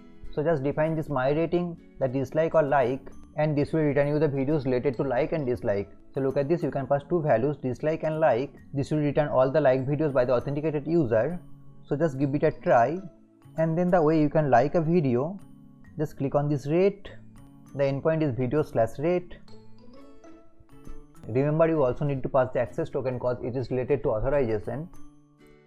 And then you can pass these required parameters. The ID is the video's ID and the rating is whatever you want, like, dislike or none. If you face any problem, just comment down below. I am always there. So let's see the third task. This is user's image on the header and comment section. This is important. So as you can see, currently I am showing a dummy image, like whoever he is, I don't know. So let's put it with the original image, the original user's image. So just go to Redux. Here, go inside the state, go inside this auth. Here, as you can see, inside this user's object, I have this photo URL. So I just need to replace the user's image using this photos URL. So just go to header.js. Here I just need to read the data from the Redux store. For that I'm going to use selector, should be auto imported from React Redux. Cool. The name of the state is auth, and from the auth I need the user. Actually just use an optional chaining here after this auth. Cool. And then from the user I need the photo URL, so just destructure this photo URL. Cool. And then just replace this photo URL, so just replace this source with this photo URL inside a curly brace. Cool. Nice. And now just go to the comment section, the comments component I should say. Okay, I also need to show the user's image here, so just copy the code. Copy the code from the use selector, copy this line, go to comments, put at the top. I can use multiple use selectors, so not a problem. Nice. Just replace this photo URL here. Where to replace? Yep, inside this just put a all tag avatar. Just replace this source inside a curly brace photo URL. Cool. Save this. Just go to the app, refresh this. Nice, I can see my image here, and just click on a video inside this comment section. Nice, here is my image. Cool. Let's see the fourth point. This is use an favicon and change the page title dynamically. So for the favicon you can use an icon or an PNG image. I've already got an YouTube logo link, so just copy this one, go to index.html. Inside this index.html I need to put this favicon. Where to put? Here inside this link rel icon href I need to replace this link. Cool. Save this. Nice. Just find an YouTube logo and just put it here. Just refresh the page. Nice. I have this YouTube logo here, and now I need to change the title of this page dynamically. So what I mean by dynamically is, if I am on the watch screen, the page title should be same as this video title. This Ajab Gazab Police Station, Amit Bharana, mat dekhna. Okay, so for this purpose you can use vanilla JavaScript to change the page title dynamically, or you can use another package which is called React Helmet, which will also help you in SEO, the search engine optimization or something like that. So React Helmet npm, click on this link. Here it is, the massive downloads. Okay, so let's see how we can use this. Actually we can import a component which is called helmet, and then inside this I can pass my title, link and all these stuffs. Okay, so let's do it. Install this package npm I react helmet. I've already installed that. Just go to the watch screen, watchscreen.js. Cool. First of all I need to import the helmet, not helmet, react helmet. No, helmet from react helmet. So let's import helmet. So import helmet from react helmet. Cool. Then inside a component, let's say inside this row I need to import this helmet. Let's pass the title. This is same as the video title, so just copy this video snippet title inside a curly brace. Cool. Save this. Let's see, go to the YouTube using YouTube, refresh this. Nice. Look at the title, this is Ajab Gajab Police Station, and then click on another video. Like everything is toxic here. Let's click on this job interview gone wrong. Look at the title, this is job interview gone wrong. So you can use this React Helmet in every page and then pass some meta tags, description, title, but I am going to create a custom helmet component and then put it in every page. So let's create a component. Basically I need to pass some default properties inside this helmet component. So inside this components folder, let's create another component named helmet custom.js. Cool. Dummy component rfc tab. Cool. Just remove this div, put the helmet. Nice. Import the helmet component, control space, auto imported. Cool. Inside this helmet I need to pass the title, so I'll get that as a property. So title and then descriptions. Let's put a default title which is YouTube using YouTube. So if I don't mention anything, it will be my title, and then the description something like a project made with YouTube API and React.js. Cool. Save this, and then inside the helmet just put this title. The title is my title, and then for the description, this is meta name description, the content is description. Let me copy some other stuff that I need to put inside this head. Here it is. I'll put this link in the description box, so you can just copy that out. Okay, so these are OG local, OG type, OG title, OG description. If you are not familiar with OG means Open Graph meta tags. They are the part of Facebook's Open Graph protocol and are also used by some other social media sites like LinkedIn, Twitter. I'll put a nice documentation related to this, so you can just check this out for more details. I'm not going deep into this OG, but you can definitely check this out. Okay, and now just import this helmet custom inside our watch screen. In fact, not inside our watch screen, inside our video metadata, cause it is extracting our title and the description, so it's better to use inside this video metadata. So inside this div, put this component which is our helmet custom. Should be auto imported. It's a self-closing component. Cool. I need to pass the title. The title is the same as the title, the video title, and then the description. This is same as the video description. Cool. Save this. Refresh this. It should be same. Just change this for every screen. You can do that. Let's see the next point. Hover pointer on categories bar. Yep. I guess you have noticed that. Categories bar dot sass. The span on hover, not on hover. This is cursor pointer. Save this. Beautiful. Let's see the next point. This is watch screen responsive. So just go to the watch screen. Just go for the responsiveness. Look at this. It will be better if I just decrease the size of this video player for the smaller screen. So just go to watch screen.sass. I've already done that, so just comment this out. So basically I'm importing this base.sass file, and then for the breakpoint small, this is 520 pixel. Just target this watch screen player and just decrease the height to 35 viewport height. Refresh this. Cool. It's far better. Nice. Let's see the next point. Remove padding left from video horizontal image. Okay, so here is the scope of improvement. Just go to this related videos. Yep. Inside this related videos, you can see there is some extra padding here, which I don't really need. So I can make this video larger if I remove that padding. So just go to the video horizontal .sass. Cool. Here inside this left, I can just remove this padding left. So I have already commented that. So just remove the comment. Cool. This is comment left 0 and just put the importance so that it can override the bootstrap style. Save this. Look at this. Our image got larger and it is far better. There is always a chance to improve your code, so just try to refactor your code. Okay. So the next point is we are almost finished, I guess. Preview to do. Okay. Solve the warnings. What are the warnings? I don't have any warning. My warning is cleared. Nice. And then push the changes. Come on, it's a CI/CD pipeline, so we don't need to build our app, we don't need to deploy it manually. We can just push my code to the main branch and my GitHub action will take care of this. Remember, it's magic. Terminate the job. Okay. So git add, stage everything, git commit, refactor or added some more bugs. Nice. And just git push. Let me check if I am on the main branch. Oh wow, git branch. Yes, I am on the main branch, so at this point I can just push. Cool, so it will automatically build my code and deploy it to the Firebase. Nice. Okay, so that's it for this project. I hope you have learned a few important concepts related to React and API. Well, to be honest, I want to teach the way I want it to be taught. So if you have some feedback, please let me know in the comment section. I always try to improve my video quality.